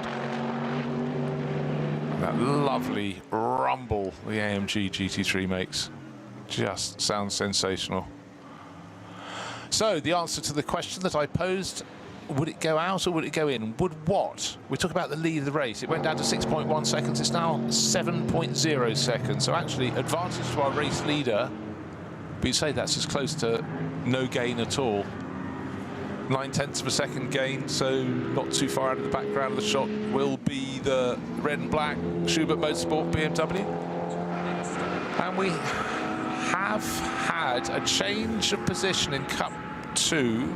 902 is now leading the class from, and apparently we're going to have to look to see where the green flag is. Now this is contentious. If a green flag's being shown, it means you come to the end of a yellow flag area. Car facing backwards, had a spin, damaged the barriers possibly a little bit, but just wait. And there's the overtaking manoeuvre. Where's the green flag? Where's the green flag? There's the green flag. To my eye, that move's been made too soon. Yeah, it's very opportunistic, I would say, and I would, if I was being the overtaking car there, I think I'd be questioning that one with the team and just saying, have a look at that. But unless there's something additional, that does look a little bit early. Well, we see it again and again, and we're just hearing that actually the green flag that we could see was the second. So the driver who made the jump was correct. That's always the question. Normally, okay, Snowy, wind your neck back all of it or a week. What is the sequence of showing a green flag after a yellow? Well, immediate. There's no bit in between. But you see one, don't you? Yeah. Okay, so that could be cross communication between a couple of the marshal's posts. And bear in mind how many there are. It could be a misheard signal. Hang the green out at marshal's post. Can't hear it. Yeah, and I'm not asking for the replay again of the. I would like to see the replay again of that, because I can't see one in the shade on the right when the driver makes a move in the first place in the shadow. That's not to say it's not there or that the driver's not right. I haven't seen it on the little bit of VT I've got. I'm intrigued by that one. Me too, because exactly that. If I did want to see a replay, I'd like to have the right-hand side of the shot. You know, having been told to look for the green flag, you're not entirely sure where it's going to be. And did I just miss that in the gloom, in the shade, the deep shade at one point? But anyhow, what we now have is 900 leading the class, 902 in second place. But that's one. We'll keep an eye on the warning screens. Did we say there was a stop-and-go penalty a short while ago? Yes, I think we did. We did for the number 5 Porsche. So that's going to fall down the order. No longer. It's shown pace. It started in, I think, 9th or 10th position. 10th position for Black Falcon. Showed its pace, but it's been in the wars a little bit. And sometimes you can end up be in the wars, have no scratch on the car, but you simply getting things wrong in the pits. We've seen cars done for speeding in the pit lane and so on. Such an annoying penalty, but you know, unfortunately, well earned, and that's the sadness.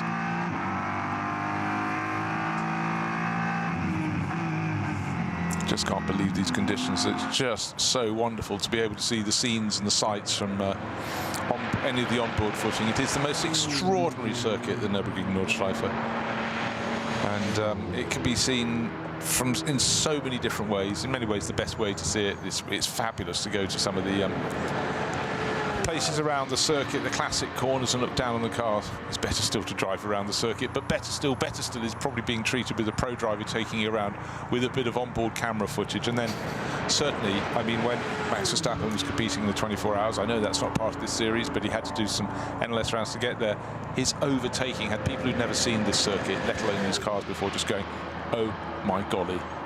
And that, you know, is extraordinary. Even within this race, you could be driving a car that's in the 3rd slowest class, but you still be able to pass 2 other classes of cars. So you have that advantage. It's how you use it that really shapes this race, because as we know, you get something slightly wrong, someone goes off, and you end up with slow zones, and it's an inevitable sort of creature of this race, if you will. Just bear in mind, Bruce, that it's only 6 years ago that we had the dreaded COVID pandemic across the world, and we had DNLS, which was digital NLS, which you did some commentary with. But there was a new generation of fans that came on board for that when the world stopped, and we've got that's a BMW in the BMW stopped M240i in the barrier. Yeah, penultimate corner. That's going to be a code 60. 167, and just to finish my point quickly, while I 667 was that there were a new generation of people came into that then, let's say late teens, early 20s, that cottoned onto that because of COVID, thought this is great, fabulous, look at this circuit, and then didn't realise it really existed and thought it was a digital circuit, and then found it was a real one, and then to see people like, or see onboards of it, and then to see people like Max Verstappen come and race in it, it's just expectations beyond belief. Well, it is. One of the drivers who spreads a lot of this message is a British driver called Jimmy Broadbent. There's a huge following on social media for doing these races. In fact, he was racing last weekend in a Ford Mustang 1965 model with Alex Brundle, yes he was, at Silverstone, and something else completely different. So he's bringing his own group of fans in as well. But for most people, they see it and they go, oh, that is just extraordinary. Well, we've been watching it for years, and you've raced it. Yes, it is extraordinary, extremely extraordinary. So you could see the number 667 BMW has managed to pull away. Jimmy Broadbent was racing last weekend in BRDC Classic as well, wasn't he? That's what I was saying, yeah, the Ford Mustang. Yeah. And then he's racing here this weekend. We saw him, I was about to comment, we had some footage of him, but then he exited the car. He'll probably get another stint towards the end of the race. But, you know, he brings something different. And, yeah, it puts eyes on the most extraordinary race. And that's for the good of everyone.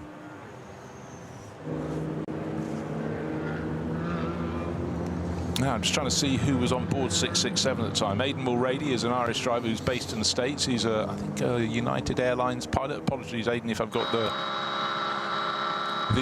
wrong airline for you there. But let's see, he's sharing that car with Pedro Zalta and the British racer Adam Sharp. Scroll down to see where they were. They were running in the BMW M240i Racing Cup, fiercely contested category.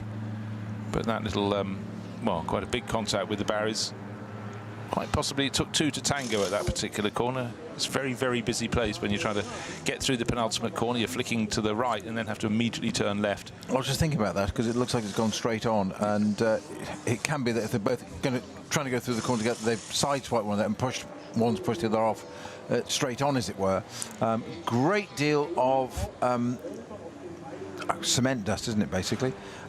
What was the trade term for it is the industry term is for these days, but it used to be called cement dust, didn't it, for one of the Porsches in the pit lane, which is the 945 entry. I'm suggesting that's got a kaput gearbox or something of that ilk, or even perhaps even worse being its engine, because it's up on its jacks.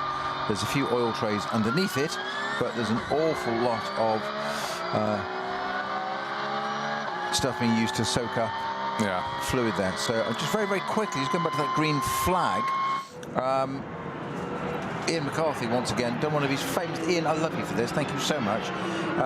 Ian will rewind and then freeze frame and capture and send us a little image. We said we couldn't see the flag on the right for that car that did the overtaking. We thought it had jumped early because we couldn't see it in the shadow.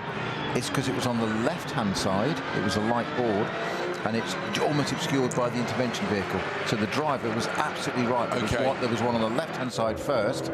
He was going past, and then we saw the second one. So he was absolutely right. There were two green flags. That's what our producer telling us, that there were two green flags. We didn't doubt it, we just wanted to interrogate it. We doubt nobody. Maybe that's where we're going wrong. I don't know. And unfortunately for Aidan, who was very... I doubt it. Aidan came across, Aidan Mulroney, he was the driver on board 667, but we haven't seen how that ended up in the tyre wall at BMW that was dragged clear. And he came across and joined us, I think it was at the 24 Hours of Nürburgring, wasn't it? Came across, very, very personable, based in the States, Irish father who's deeply invested in motor racing through his career. There's no other way. No. All in all, don't go. Exactly. Slow progress from the Hout Racing team. Mustang, remember that was in second. It was a little bit of contretemps, a bit of misunderstanding, and a clatter up the back from the Aero Motorsport Mercedes, which subsequently retired. But suddenly creeping its way forward towards the top 10. This is an impressive drive from the Hout Racing team. Frank Stippler, driver on board at the time, is now back on board. His lap pace is very good, as you'd expect. His last lap was, well, everyone's last laps were slow. He was bang on the money with his last lap. So what's the next target? Well, he's a full minute down on Gabriele Piana's number 5 Black Falcon team Porsche. So to be honest, with an hour and 44 minutes remaining in this race, he's probably not going to claw that back. But there's the target. That's what he's going for. And for Lukas Stoltz, who's leading the race, as at the end of lap 29, in comes Jens Klingmann.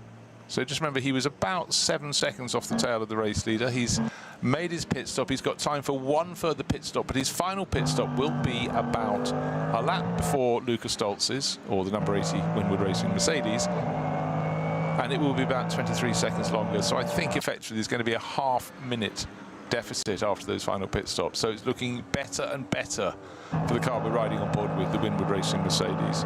They've done the hard yards, they keep pressing on, but we've still got time. An hour and 43 minutes remain in this race, so not far short of half of a regular NLS round. But it's up to the drivers. Keep looking for the flags, keep looking for any signalling from the side. Do not pick up a penalty, do not muck up your pit stops.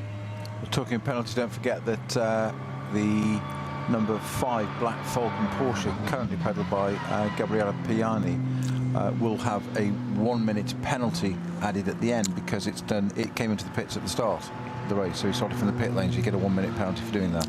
Okay, good work. Right. So at the moment he's quite a long way down. He's in Plus, I think he's got another penalty as well. It has. It's got a stop and go penalty. Correct. Yes. So it's got that, and it's 1 minute first starting from the pit lane. Yeah. Gosh.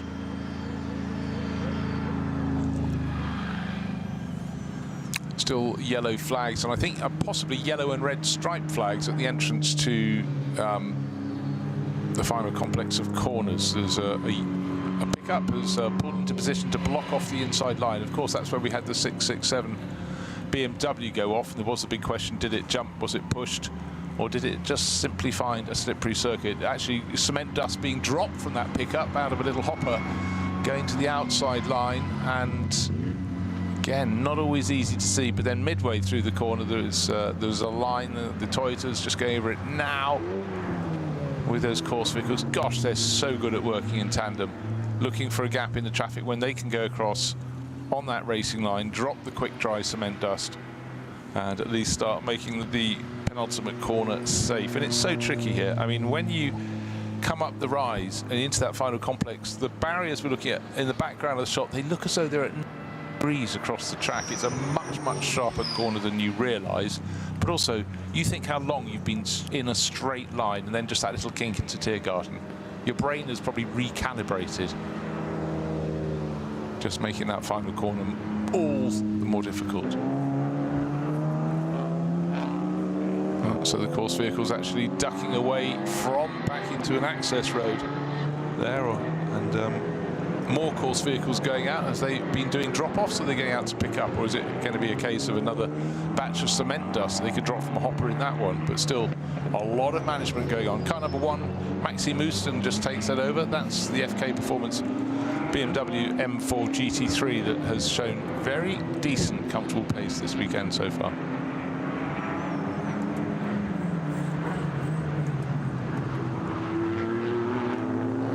And Ugo de Wilde has taken over for the final 2 stints, one regular length, one shorter one to get through to the end of the race. He's taken over that number 77 BMW, and with the dint of this pit stop and the final pit stop being longer than the car he's competing against, and Mercedes, suddenly it's very much advantage to Winwood. But where and how?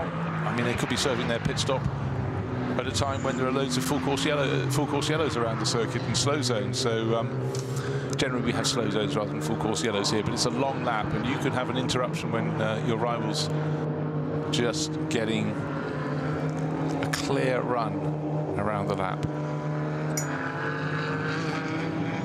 So nobody's setting fast lap times at the moment by dint simply of having so many zones that are slow and waved yellow flags. The latest one is Schraubenschwanz, so right towards the end of the lap, just before we get to the Kleiner carousel.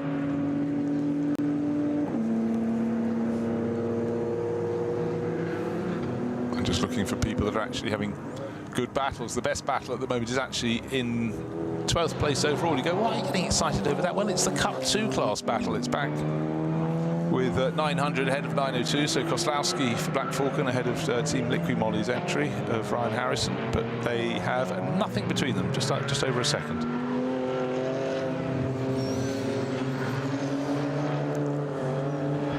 And Porsche 913, I'm not sure we've laid eyes on that in this race so far. It's running in the Cup 2 category, and it's entered by Bill and Jim Cameron.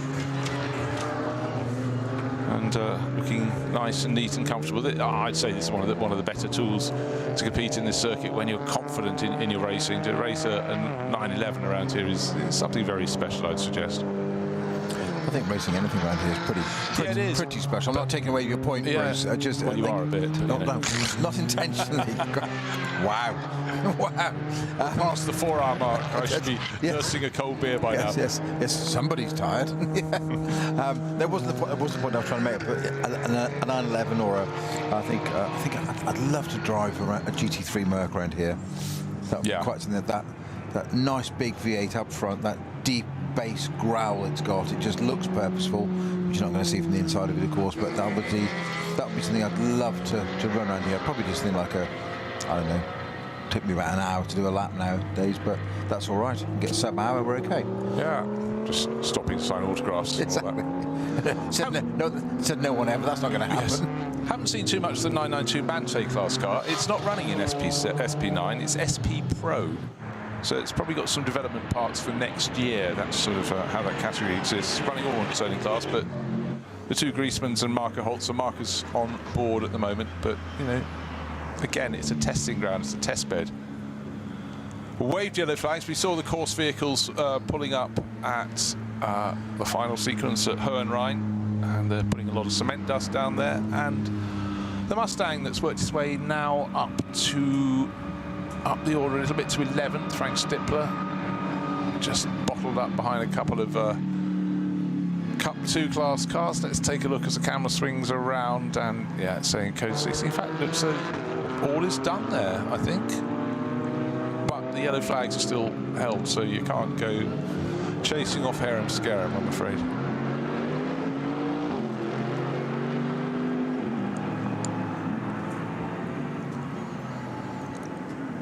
End of this lap, we'll get a clearer picture of the gap between. Here we go. Lucas Stoltz dives into the pits. So 29 laps on board, so it's absolutely, no, sorry, 30 laps on board, so they're sticking to their script. Despite going a lap early for their first pit stop, most cars were coming after 7s, they came in after 6, but since then it's been 8 laps, 8 laps, 8 laps, and that's what's got us up to this point. And then it means their final pit stop is going to be shorter than some of their rivals. So they've pushed hard to make sure they could do things as they want them. Oh, the Mustang driver being very cautious, trying to get past the Cup 2 Porsche.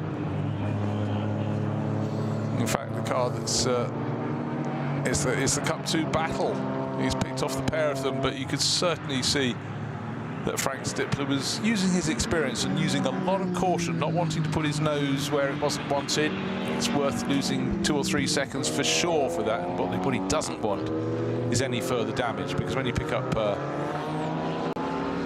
damage on a car early in the race, it could be a long time to be going around with the bodywork that's a little bit loose. You have that whole concept, oh, am I going to be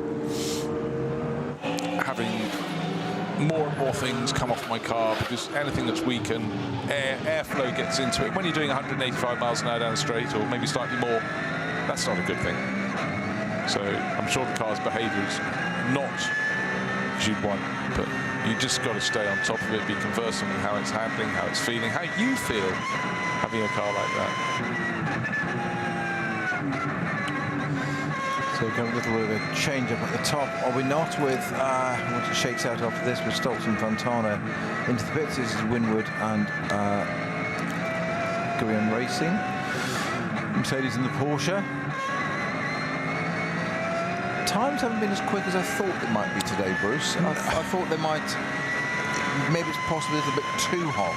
I think so. As in track temperature. I just thought it'd be a little bit quicker. I wasn't expecting lap records to be shattered or anything like that, but I just thought 3 or 4 seconds quicker. Yeah, I think what we've had is pretty much from the moment they got into traffic, there have been incidents at various points around the circuit, or repairs, and that just spikes your gun. No matter how well you drive around the rest of that, you're not going to make up for having slow zones. There's nothing they can do about it. Last lap, Lucas Stoltz on his way into the pits, so you can probably take a few seconds off that from when he entered the pit lane. 9 minutes 17. You know, these are not quick laps. Ironically, it was quicker than the chasing. Yeah, that's now. Klingman. Yeah. Overall, I mean, I'm talking a bit of rubbish as usual to prove the point, but you know, 7:55 for the Winwood Mercedes and a 7:57 for the second place Porsche are quick times, particularly when ADAC target time is to keep the cars at 8 minutes a lap. That's what they want them to achieve consistently, and the way we do that was with various disciplines, elements of balance of performance, so we can restrict us and aero and things like that and whatever, so we can slow cars down just to make sure it's even. It's always a mixed, received with mixed emotions is balance of performance, because you suddenly get something comes out. What, let's say somebody comes out with a new Ferrari or an Evo package on a model, and it's suddenly the engineers developed it and suddenly light years ahead, and it's let's say magically 2 seconds that quicker, though, it's immediately hit with some kind of balance of performance to slow it down. So it can be restrictors on the engines to slow them, literally reduce the amount of air. Everybody talks about fuel consumption of our road cars, race cars, obviously phenomenal, but it's a fuel-air mixture, so you take in a vast amount of air. So the restrictors are usually like a trumpet, a carbon-type trumpet, and I remember years ago when I moved in, it used to be a thing called a stall test, where you literally, it was quite physically a tennis ball on the end of a stick, and the scrutineer's eligibility, not safety scrutineers, would come around. You'd have to run the engine and you'd push this tennis ball into the end on the stick, and it should start the engine of air and the engine should stall, hence stall test. And I remember one particular 24-hour at Spa where there was a Viper that passed the stall, or failed the stall test because it kept running. the revs dipped and it carried on running, and they were like, interesting, where else does it get? So that kind of exposed that one. The history of motorsport is littered. Yes.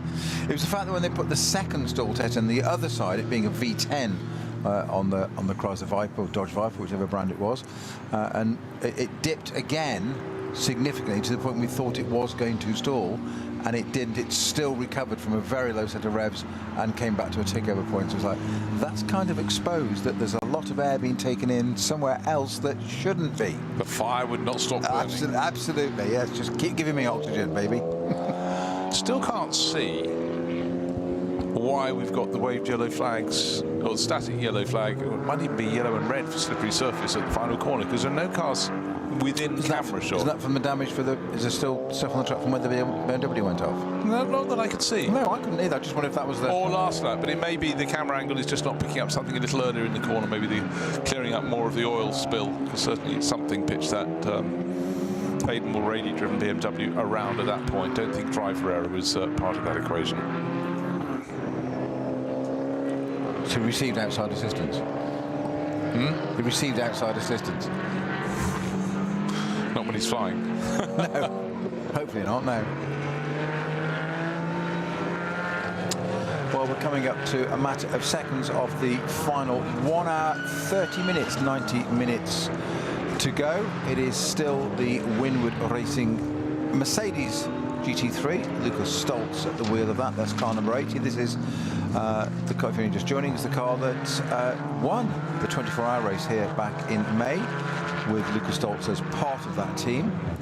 In second place, that's a pro car. Pro-Am take second, third and fourth positions at the moment, with Gorian Assenheimer Ramp in the Porsche, in 3 Porsche 911s. Boonagel, my apologies, Boonagel is in Müller Motorsport, my apologies. Schubert is in 5th place. Hugo de Wilde at the wheel of that car. And then the first non-German brand has moved its way up to 6th place for the moment, which is the Renazzo Motorsport Lamborghini Huracan. But of course that is in the pit as well, so that will now recycle down again. I just wanted to say what it was there on the screen at position 5. Yeah, no, exactly. That's always the thing.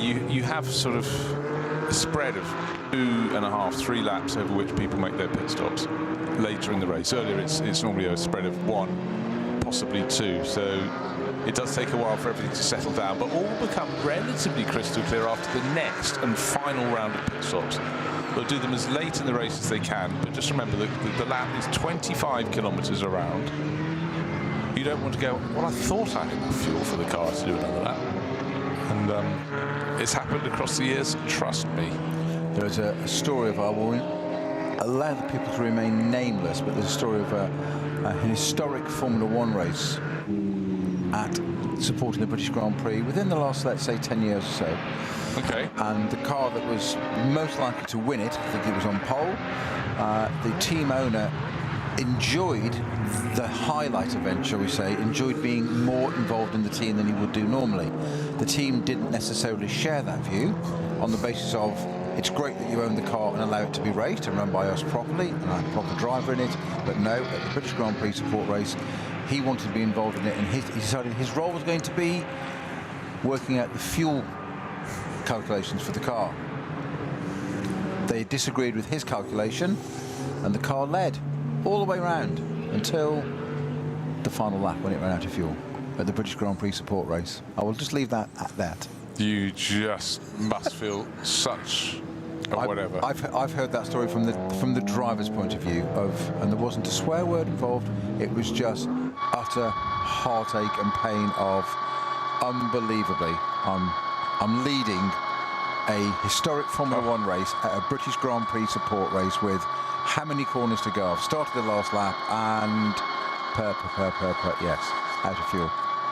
I'm wondering whether whether BMW went off at Huracan at the very end of the lap. Is there fluid down or something still? But they would be treating that, wouldn't they? Surely. Well, I'm not trying to speculate, Bruce. I'm just trying to work out why we've still got that there. Yeah. There's no, because it's got Repticell barriers there. It's not Armco, so there's nothing needs repairing in that sense. No, there's no activity there, so I'm not quite sure why we've got a I'm not doubting anybody. I'm just trying to understand it. As the corner went to the right before it swerves left onto the start-finish straight, you're leaving Hohenrhein. They put the quick dry up to the turning point at the penultimate corner, did not go through the corner and on round, and obviously they feel it was only dumped to that particular point. That is just out of the camera angle there, so it's hard to pick up. Right, the car's back beyond that point, that they get the get up and go flag, the green flag, and take off all over again. What's the gap between 900 and 902?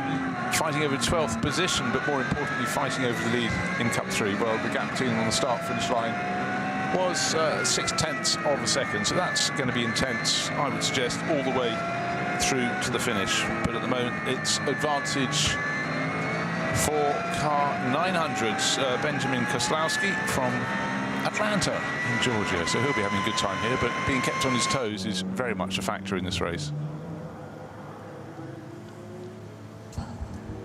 And in fact, the battle for the Porsche Cup 2 class, you might as well have had this at the end of the second hour, let alone getting past 4.5 hours in this race. Nose to tail, and swapping and changing from time to time, but at the moment it's advantage for Koslowski. There he goes, being chased by Ryan Harrison here. Remember, there's that misunderstanding with a bit of overtaking earlier in the race. Harrison seemed to hand the place back almost immediately, so that was good. We don't want things to be settled in the courtroom after the race. Oh, another car being done, potentially speeding in the pit lane. Another car from one of the BMW classes. Oh, that won't help there. Their time in this race. But conditions still fab. Again, now we have to just check on the progress of our drivers. Patrick Assenheimer listed as a race leader. We've got a car all but stopped. No, in fact, has stopped. Has stopped, yes, you're along right. the Dottinger Her, one of the Porsche Caymans. Can't tell what class of Porsche Cayman there is, because there are some not just in Cup 2. It's car 420. 420, I'd guess, since it's on the screen. It's very good of them, isn't it? And that's right by a gap in the barriers there, so the intervention vehicle can just come out and neatly position itself and reverse up towards it. Make sure your parking sensors work in that VW. Don't back into the front of the Porsche. Very neatly done. How professional is that by the officials there? That's neatly done, almost along the white line, just to get back to that Porsche and get a rope on it quickly. I suggest that we pulled into that place very, very quickly to one side. Lucas Stoltz is past that, back onto the pit straight, and gets going because he's into a green zone area once again.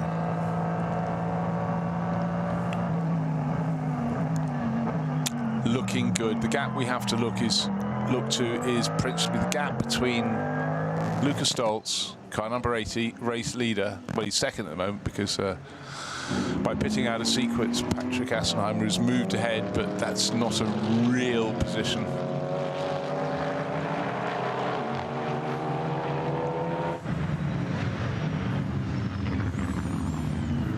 Can see no impediment now, and I think the advantage is such for Lucas Stoltz. He's done his pit stop, back out onto the circuit, that he can just stroke it. And really almost the most interesting point, one has to assume that number 80 Mercedes is going to win this race, because it will have an advantage over most of its rivals at its final pit stop, and his lead is comfortable.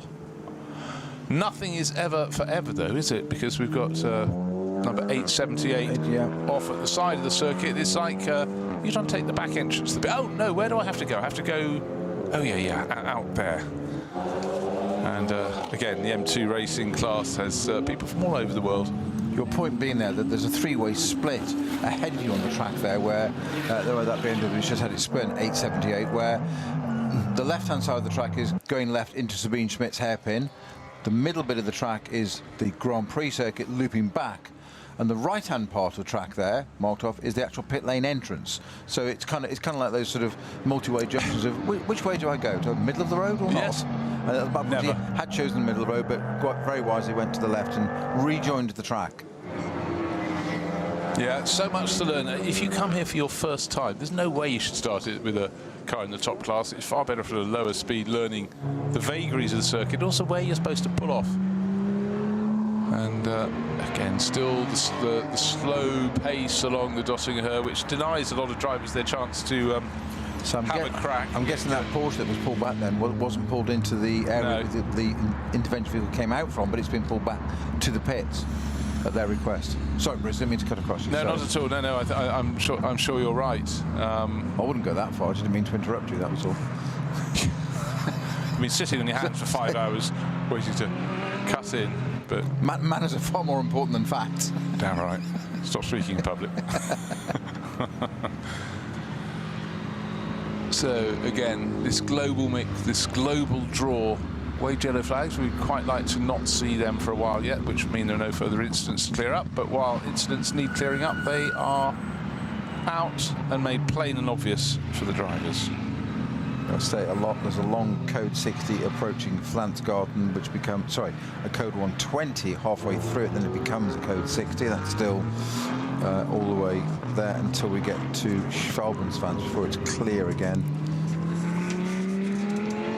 It's quite frustrating if you've juggled your driver lineup, keeping your fastest driver for last, and they're having to run many of their laps way below their normal, happy sort of racing pace around the circuit. And, the close-up of there was a camera angle there on a number 19 R8 Mercedes. Audi, I've done the same thing as you've done now. Bruce, you got me onto it. Was that the alternative fuel cars in 19? I think it is. Yeah, it was the one Coronel started. That's right. Interestingly, there was the close-up, sort of almost aerial shot looking down onto the rear wing, was between the rear wing stage. There should be some bodywork, and it clearly isn't, like a tiny boot lid there for effect, but that's not there. That's what the close-up was for, because you can just see aluminium of the inside of the boot area, so obviously that's been left off. A lot of gravel on the track, just where that car is now. There's the number 19. Yeah, there's definitely some panel work missing below that rear wing.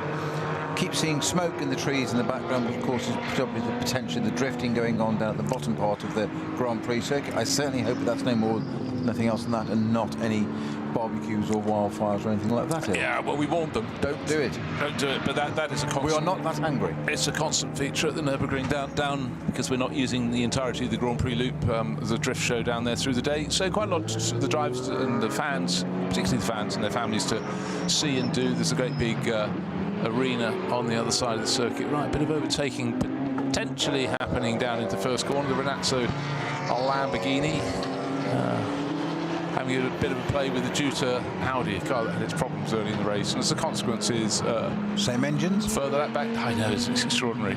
But just going back to this whole element about GT3 and balancing the top class, if you don't balance it, you'll end up with maybe 2 or 3 manufacturers. By balancing it, you get more, you get diversity, you get 10 to 12 manufacturers. So, and the racing isn't artificial, so why not do it? I say, why wouldn't you? It encourages more people to come out, incentivises people to say to build cars in the first place, teams to go and buy them, amateurs to come and race them and pay to race them, encourage pros to come along. The whole thing, it's just a win-win situation, absolutely no pun intended. No, yeah. I don't mean 2 races. None taken, none taken. Both hands. You're too kind, yes. But no, it's top 4 window. It has been an extraordinary category, GT3. It's top class here. But again, you look down the order, and things like the Cup 2 category, so successful. And for them, a lot of the drivers in that, it's not a very big step up to GT3. So if they can master that, they're sort of in with a shout. They know sort of how they rank after the first test session. I mean, you never would have predicted. We were talking earlier about some of the BRDC stuff, classic Silverton last weekend that you did within GT3 Legends and the cars and how they've evolved in 20 years. And let's say the first 10 years was pretty well the same. Then suddenly at the 10-year mark, it grew. And again at the 15, so 5 years later, it grew again enormously. But I would have never predicted. I wouldn't have said against it. But 20 years ago, I would never have said GT3 was going to be what it is. It's quite extraordinary.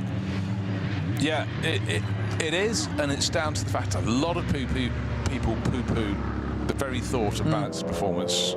Some people deeply invested in the sport, but you have to put your hand up and say if you're wrong, because the success has been. I think we've had 20 different manufacturers. Yeah, I understand. Some are quite niche. You forget that people like Morgan had 2 different cars ratified to compete in it, and of course still one of the most popular cars in GT3 terms, and it had some fairly good success on track, was Bentley with their Continental. Yes. I remember having to interview a guy who was from Poland, but he lived in the UK, had a building company, and he used to take all his stuff to the place of work in his truck. It just really worked. But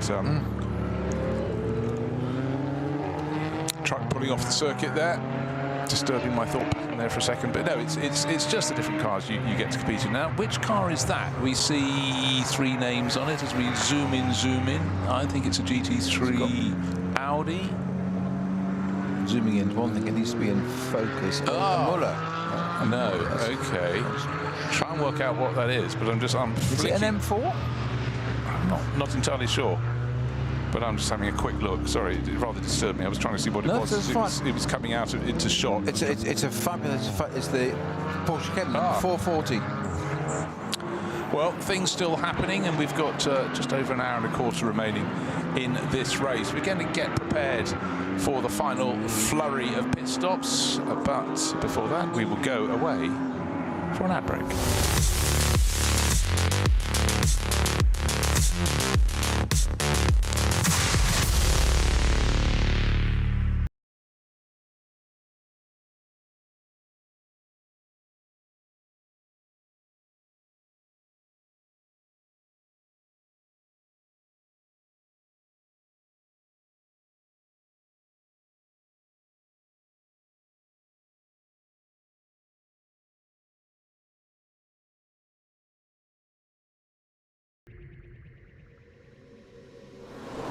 Got me feeling high.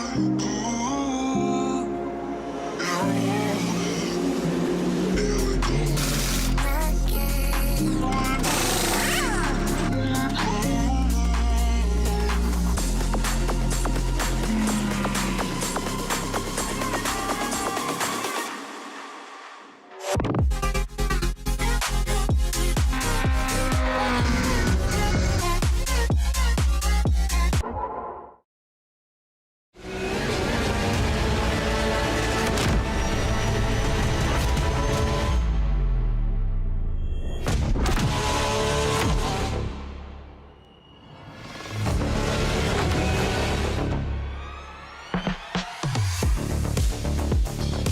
Dein Online-Shop für Simracing-Hardware und Zubehör. www.simraceshop.de.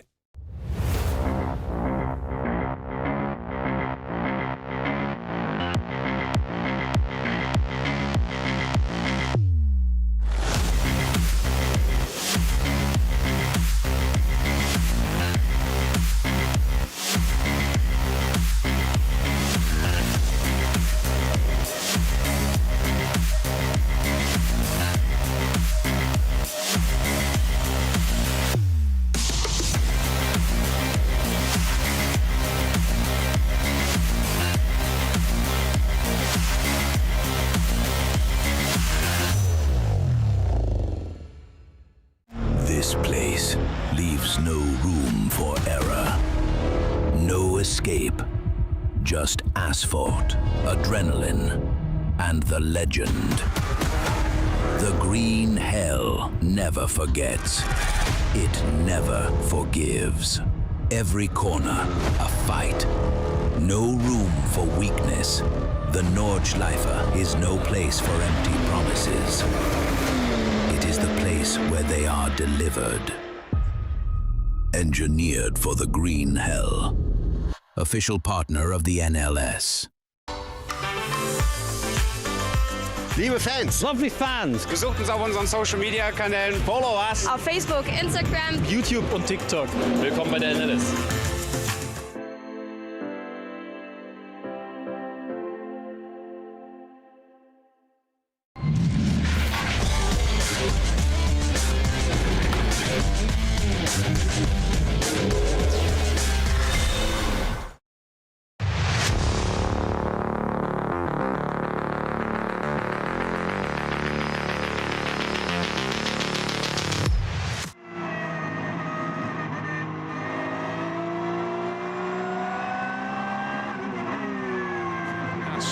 disclaimer, you hand over to your teammates, and it's not Dylan Pereira on board, it's car 48. Tobias Muller is on board at the moment. He's in 4th place. He's lost a little bit of ground. The Porsche battle is basically over 3rd and 4th positions at the moment, and don't worry, that is not Porsche on Porsche in terms of class overtaking. That's just Tobias Muller trying to catch up with Arto Gorian. Arto's car started the lap best part of 4 seconds clear in 3rd place overall, but none of those cars are close enough to challenge the Winward Racing Mercedes that's leading the race. The car that's giving chase, Hugo de Wilde's Schubert Motorsport BMW, is in 2nd place, 19 seconds down, but its final pit stop will be longer by about 23 seconds. So effective lead for Lucas Stoltz and his teammate, who's in the pit lane waiting to take over, and that's the driver who did so well on his racing return this weekend, Ralph Aron. They are very much in the driving seat in this one. What else will come? What twists the tail will happen in this 6-hour race? You might say having an extra 2 hours gives another 50% more chance for incident if you simply do some... Well, to go either way, isn't it? Yeah. Some maths on that one. Still such a good battle to watch, though, is the battle at 12th and 13th position. Still that Cup 2 Porsche battle. 900 ahead of 902. I honestly don't think those cars have been more than a couple of seconds apart since the first hour of this race. Quite extraordinary. Bits of diving here, leading there, but Benjamin Koslowski, American racer, is leading from another American racer, Ryan Harrison, so they probably have previous at home, but they're having a really good scrap. Double waved yellows and the yellow and red slippery surface warning flag at Tiergarten. And to the naked eye, you can see skid marks on the track. You can see where quick drive's been put down on the outside of the circuit, but only just. But I still can't see. Maybe possibly the barrier on the right-hand side of the tyre wall. That was further round than where, as far as to my eye, than we saw Aidan Mulroney go into the barriers. But that's the only place I could see. I keep thinking it might be a barrier that we can't quite see from the camera angle, the camera position. But it did seem to be a little bit crumpled at the far right-hand side of the barriers from a driver's point of view when they look at that wall that seems as though it's right across their path. Yeah, we say it's still under code 60, that part of the circuit, as is Flansgarden, so there's something remedial there taking quite a while, quite a bit longer than we expected. So very nearly approaching the last hour. Camera shot back down the Dottingham from Tiergarten, which has been talked about. Double waved yellows being presented on the left-hand side from our camera shot, right-hand side to drivers. Officials, obviously, marshals safely behind the barriers there, just producing that look, and we'll slow right down. The oil was a BMW estate car. It's very much the mode. Good to see that. Wasn't after the April Fool joke that forced the hand of BMW, who gained endless publicity by making the M3 touring. But this one, car number 700, rather older in mien, but looks like that's been got together to sort of be in vogue.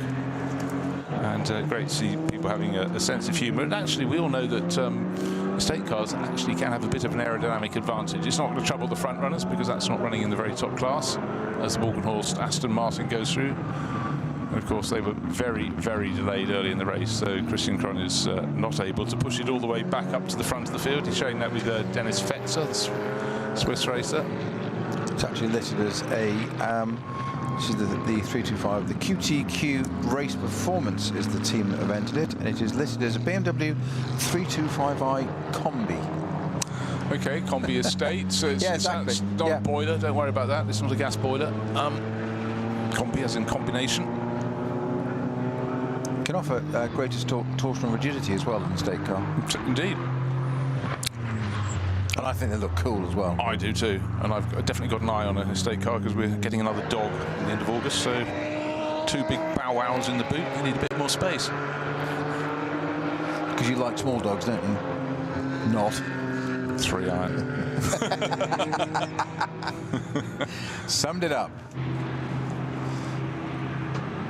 No, it's great to see something different. I mean, you know, absolutely vintage, and you know, hold on. these people aren't just out here for fun, they're out here for 6 hours of fun on the best circuit in the world. Tick, tick, tick. That really works for me. But lap pace, with the end of the lap being slowed by the code 60 there, no one setting quick laps there. In fact, last lap for most of them was about anything north of 9 minutes. But actually, that said, our race leading, hold on, let me just flick an update, just double check that that wasn't the lap before. Server's being a little slow in upgrading all our timing screens today. Yeah, they were all north of 9 minutes. Between first and second, there was the exchange of a few tenths. Right, 8.75, again, running in some of these very well supported junior categories that are a hugely important part of the mix, and that's the M2 racing class. And car 875 has FK Performance Motorsport. You notice a lot of these teams running cars across a lot of the classes, because FK Performance have got Maxi Mooston 5th place overall in the top class, but this is the M2 Racing Cup class. And just doubling down to check where that is in the overall running. 876 is okay. Here we go.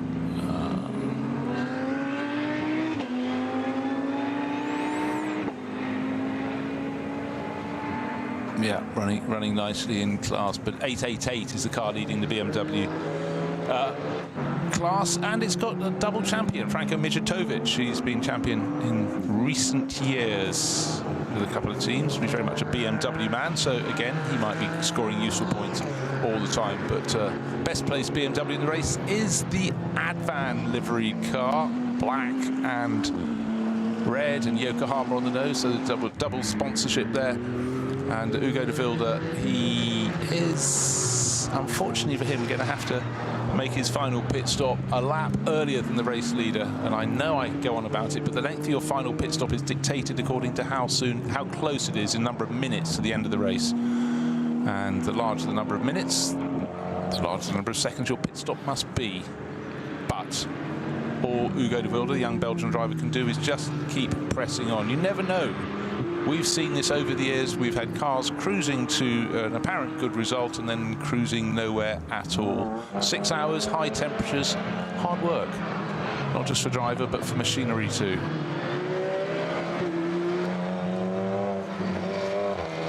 Gap between first and second is now 27.3 seconds. So that has gone out. That has increased, where the Schubert Motorsport crew were praying it would come down, and the reason it's gone out so much, there was an 8-second difference. Lucas Stoltz, race leader, lapped in 9 minutes and 5. Again, that's a slow time because of the slow zone and other elements around the circuit as the barriers are still being rebuilt.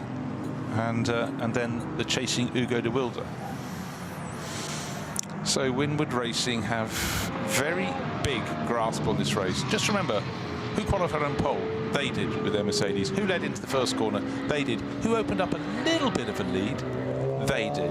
But the two cars that weren't too far off the tail, about 4 seconds further back, what did? They crashed into each other. Over the smallest of incidents, and it's still up for debate, and I'm sure both of the level-headed drivers, Frank Stippler in the Mustang that was hit, and Adam Christodoulou, who clipped him with the Era Motorsport Mercedes, have different views, but maybe when they go back over all the footage, they'll see whether one or both of them were getting it right or getting it wrong. But you know, they will wait and see and find out. But by removing those two, thereafter, Winward Racing has been on a smooth run. It's also currently got the fastest lap of the race, which is unlikely to change now, I would say. Great job, and if the result is as it predicts now, with just over, literally a couple of minutes over 1 hour to go, then what a return to racing. In fact, it's been what a return to racing now, even if the car stopped right at this point.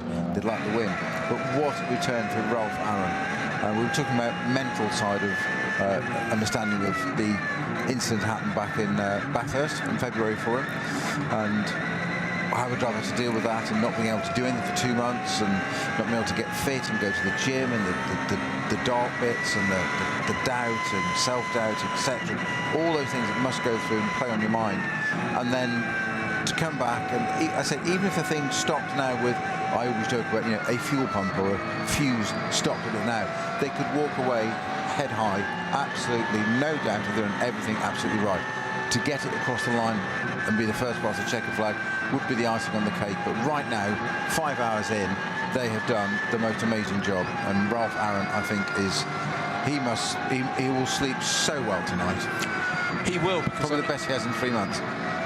Yeah, because you're back, aren't you? Yeah. And it's amazing how many, not just sports people, if you ever meet someone who's a professional dancer, doing 2 or 3 shows a day or whatever, they're all broken to some extent. They're all working around injuries. Some of the toughest people you'll meet will be ballet dancers. Because the show must go on, but can I nurse it through to the end of the season? Can I X and Y? And obviously a lot of rugby players play with injuries because you've never not got a knock here or a bruised muscle there. So because they're a different breed. Yeah, indeed. And beer doesn't always make it better. It does feel as though it does, but psychologically it does. Yes. Rehydrate, must rehydrate the wounds. Yes, well, you had hydration breaks decades ago, didn't you?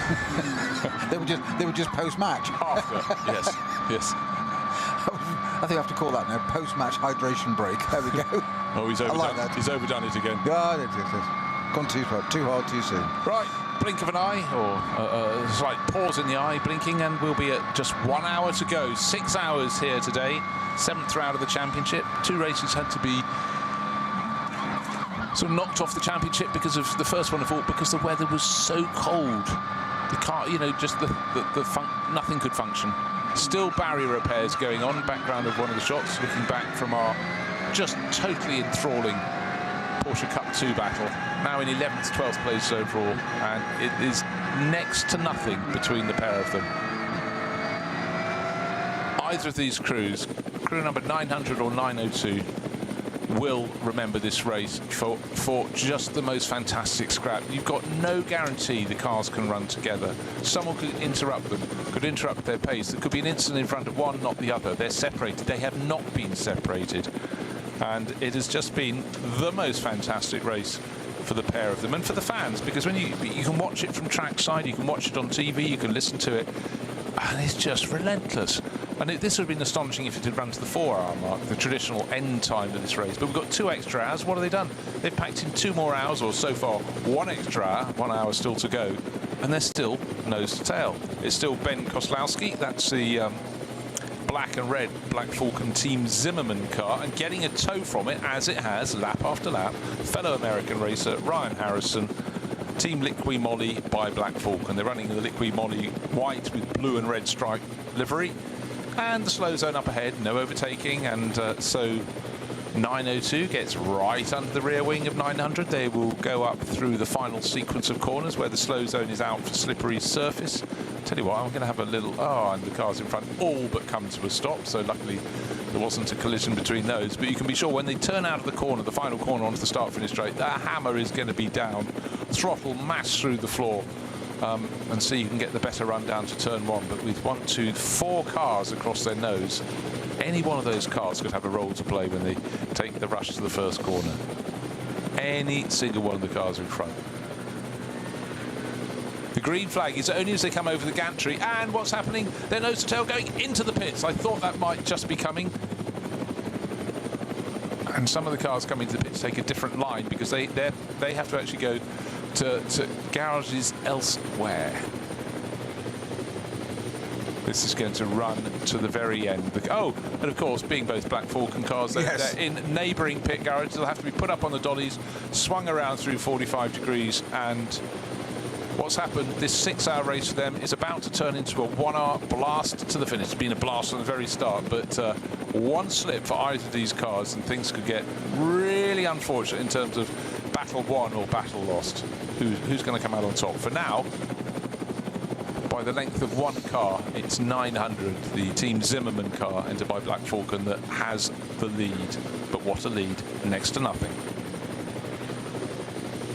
Liqui Moly, to me, still synonymous with Australian entered cars. It's always that part of the world to me. Just certain brands are synonymous, aren't they? And so you see certain liveries or sponsors, and you just think of a certain thing, whether it be a point in F1 or sports cars or whatever. I just see Liqui Moly and I just think Australia. Do you? Yeah. I always think German racing. There you go. Interesting, interesting. Right, Benja Ites is climbing on board, taking over from Koslowski. So he's put into the 900. That's the car that's leading, as I say, by 1 car length in the Porsche Cup, the Cup 2 class, 911 GT3 Porsches. So he's got a lot of responsibility, but Benja has plenty of experience here, so I'd say that's a very good person to put in the car. Raphael Renhofer did lead the class in the first stint, but the leading Cup 2 has never been more than, yeah, that's enough. That'll do. Very, very tight indeed. Oh, so many things can happen in an hour around here. It's just, but yet they have stayed relentlessly nose to tail, bumper to bumper. There had been a place change, and then there was a question mark about where was the green flag, with the 1, with the 2, and we thought that the Team Zimmermann car had gone a little bit early, but it seems they were within their rights. As I say that, I quickly look up to the screen to see if any more punishments are coming anybody's way.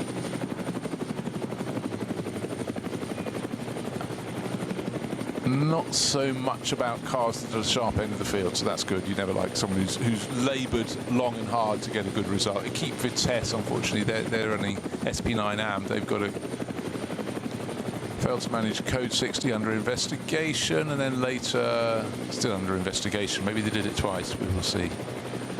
So the pit's largely with cars from the Cup 2 class and some of the other BMW classes down there alongside those Porsches. But for those on the track, again, we're not running at enormously high pace at the moment, simply because of the slow zones out on circuit and leaving the pit stops. That battle for Cup 2 honours. It looks like a second or so has been gained, maybe 2 seconds even, by Benja Ites, taking over from Benjamin Koslowski, and only now just accelerating back onto the circuit. So the Chilean driver, all concentration.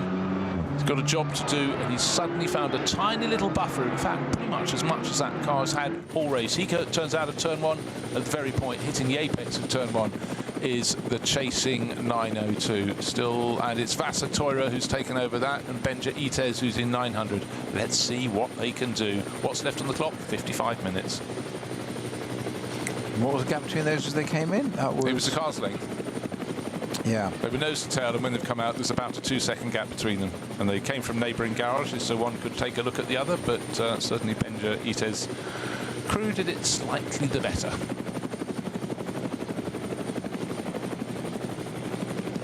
And immediately Ben Ites trying to put any other car he can find between him and his chasing rival. I'd say the gap's out to about 3 seconds now. So Benja's been very hard on the throttle as soon as he got out, just getting that little break. And it's that whole thing. When he gets around to the Dottinger Hoa, the last thing he wants is the chasing car, the Liqui Moly car, to be close enough to get a tow. So he might have done enough already, but who knows at what point around the circuit he can be backed up. And then again, when you get to the end of the lap, when everybody slows down for the slow zone into that final sequence of corners, some people seem to slow down a bit more than others, and that really can hinder you when you've been chipping away to gain 1/10 of a second here, 1/10 of a second there. But yes, it's about 2.5 to 3 second margin as they go over the 2 Sabine Schmitz curves. And right now, into Hatz and back, a twist to the left, a twist to the right, a twist to the left, tightens, barriers hard on driver's left. Bit of shade falling across the track there to give that sort of dappled light that really is nobody's friend at all, because it's just hard to define where everything is. Is there any liquid down on the surface? And don't forget, these drivers are just getting on board. But neither of them have been in the car for about 2 to 3 hours, so it is a bit of a voyage into what the heck's out there. But Leon Vasa Teura, well, he can still see Benja Ites, but a few more corners he may not be able to. In fact, he goes up towards Flugplatz. You can't see the black and red Team Zimmermann car, and I would suggest that Benjamin Ites is on an absolute flyer to get away, make himself invisible as much as he can. Yeah, he stretched it to more than 3 seconds. He has really been on it, the Chilean. Can be seen a little further around the lap, but only on the longer straight, so he's doing a good job. But, well, will Vasa Teura come back? We will find out. But then, where's the traffic fall? Right across the nose of Benja Ites. Has to go round. Toyota Igo. What? Toyota Igo. Carry on. And the thing, how many circuits, international racing circuits, have slopes? Answer, all the best ones. How many have long downhill sections with sweeping S's that go one corner to another to another? Very few. Very few circuits have more than about 3 corners in a row that have a drop back Bathurst has many and drop. Who did well there? Well, lots of drivers. But, you know, most circuits you have a bit of a dip and then the track comes up the other side. But certainly one of the many features that make the Nürburgring stand out is having long sequences of downhill. You can just imagine the speed building and building and building, and does your nerve hold? Ooh. Not always. Not always. I suddenly just... it's always interesting when you see a car that's about to go into a very slow zone. Camera shot, you think, have they stopped? Have they got a problem? No, it's just the fact that suddenly they've gone down to relatively normal speeds where they should be coming past at, you know, speeds far in excess of what you do on a road. But anyhow, out of the final corner they come again. It was just showing a car running into that final sequence of corners, but they don't get shown the green flag until they've done that final left turn onto the start-finish straight. Then they go, hurrah, and off they set. But it does seem like walking pace, and I can only presume with the quick drive put down to dry out the surface, the only reason that has got double wave yellows is I don't think they can fix the tyre wall before the end of the race. So the only way of making it safe is to drop everyone's speed down to about 60k, maybe even slightly less than that, and then they crawl through the corner. But there's no work going on that we have seen in the last lap or so on the tyre wall on the outside. So I'm afraid I think that is just been a decision from race control that the only way of controlling speeds and stopping drivers from exceeding the desired speed into that corner is to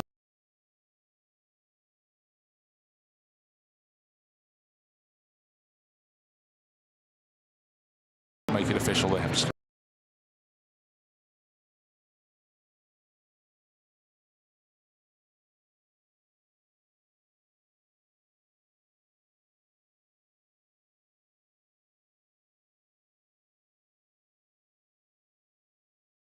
slow down.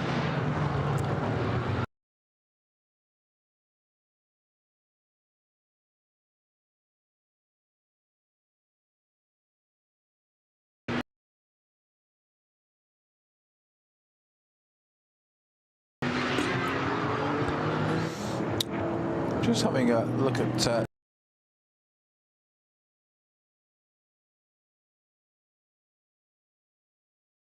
it needs to be, so we'll see in a minute. You know what? Obviously, if one of the class cars in the field, the SP9s, which are GT3 cars, goes past it, it's going to go past it in normal speed, but in the last half hour or so, I think the last time I saw it, it just didn't seem to be quite on its normal pace. And I just sort of thought, oh, has it got a problem? Is there something fluffing? But if you're picking that up as well, that is intriguing. The damage, actually very useful getting an aerial shot. The reason I will explain why it's useful is looking down at the tyre wall, on driver's left, or pretty much straight on if they lock up, going into the tyre wall at that final sequence of corners, there is if you look at it from the front, the banding, the rubber banding in front of it makes the barrier look complete. But if you look at it from above, the middle section of the barrier is missing a stack or two of tyres, and whatever is behind the barrier.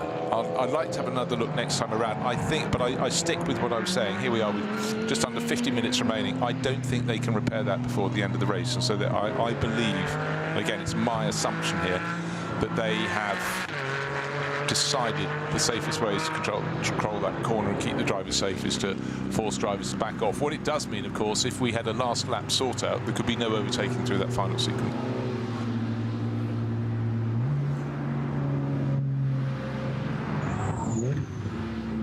Driver who's leading the race, he's stuck behind a load of cars going very slowly, but they're going at the appointed pace, so no one loses, no one gains through the final sequence of corners. But Lucas Stoltz coming through.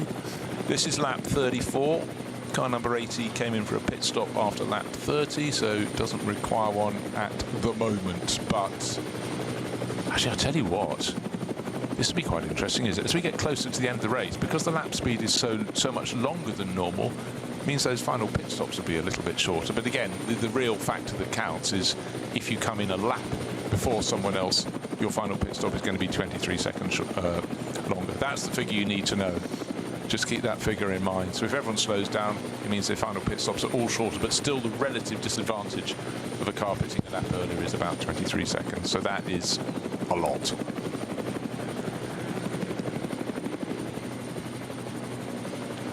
So another lap ticked off. 35 laps on the board for Winward Racing, the team based in the States and at Alphendietz here in Germany. And a long and illustrious history for them, set up by the Ward family. Bryce the father, Russell the son, racing in the States a lot, but they've done a lot of racing in Europe, and they'd be very much affiliated.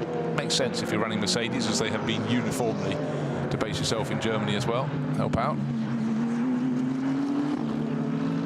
So we've got our intervention vehicle just coming out from the right-hand side of the Dottinger after the kink on the rise up to Tiergarten. Just seen it come out on the camera there, Bruce, which is where we had that Cayman stop, just on that brow a little bit further. And I just wonder if... Yes, I've got a suspicion. I wonder if the Dacia Logan has stopped on there. Yeah, the hard thing... And now needs rescuing. Yeah, because the hard thing on the straight ahead shot that we're treated to, looking back as the driver comes towards us, is foreshortening. Also, there's a dip at the bottom that you cannot always see all the way into. So you can sometimes go, I didn't even know the car was there. It depends just literally on the... Well, according to the GPS Auger, so the GPS Eye, the number 300 Logan is much further back. It hasn't even made it to the kink, which we can't see on that camera shot, just because the Audi Sport bridge is in the way.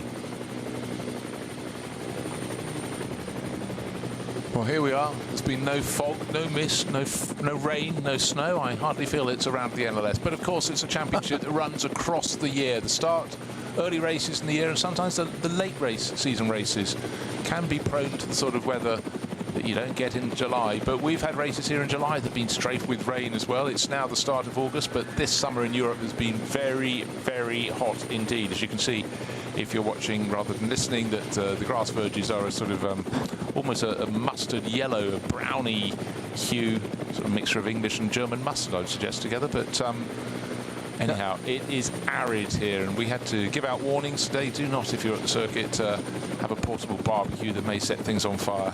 Have, cold cuts at lunchtime, I would suggest. But conditions for the photographers and everyone, it's a hot time, and for the marshals, the rescue crews around the circuit, wearing their fireproof overalls, they will definitely want to put their feet into a bucket of cold water, and maybe other body parts as well at the end of today. But they enable us to have this racing, and it is just one of the most spectacular places you can see racing in the world, if not the most spectacular. There's also diversity, Snowy. We've watched these over the years. Having the multi-class racing, the biggest shame is we can't watch all the classes all the time. There's some absolutely brilliant scraps. Our eyes are always drawn to the SP9 because they're the most dynamic cars, the fastest cars. They're coming through, they're overtaking, they're pitching for overall glory. But there is so much to see, and you almost want to re-watch the race with the director looking at other cars as well. They cover all the classes, but you just want to spend more time with those classes. I'll tell you what, one thing I just want to double check on is the gap at the end of this lap between the cars that are fighting for honours in the Cup 2 class. We'll wait for them to come through at the end of the lap, but it looks like it's been a very good one from Benjamin Itez in car 900. Came in just ahead, his car came in just ahead of the sister car 902, but it seems to have been a very good lap indeed.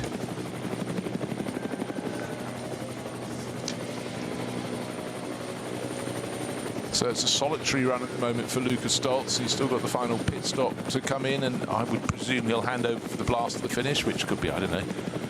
What are we on now? Lap 35. He doesn't need really to come in until lap 38. So at the lap pace at the moment, most laps are taking just over 9 minutes. Let's do some maths. That's just under half an hour. That means that he could actually stay in and go all the way to the finish, coming for the final 15 minutes. Or he could hand it back to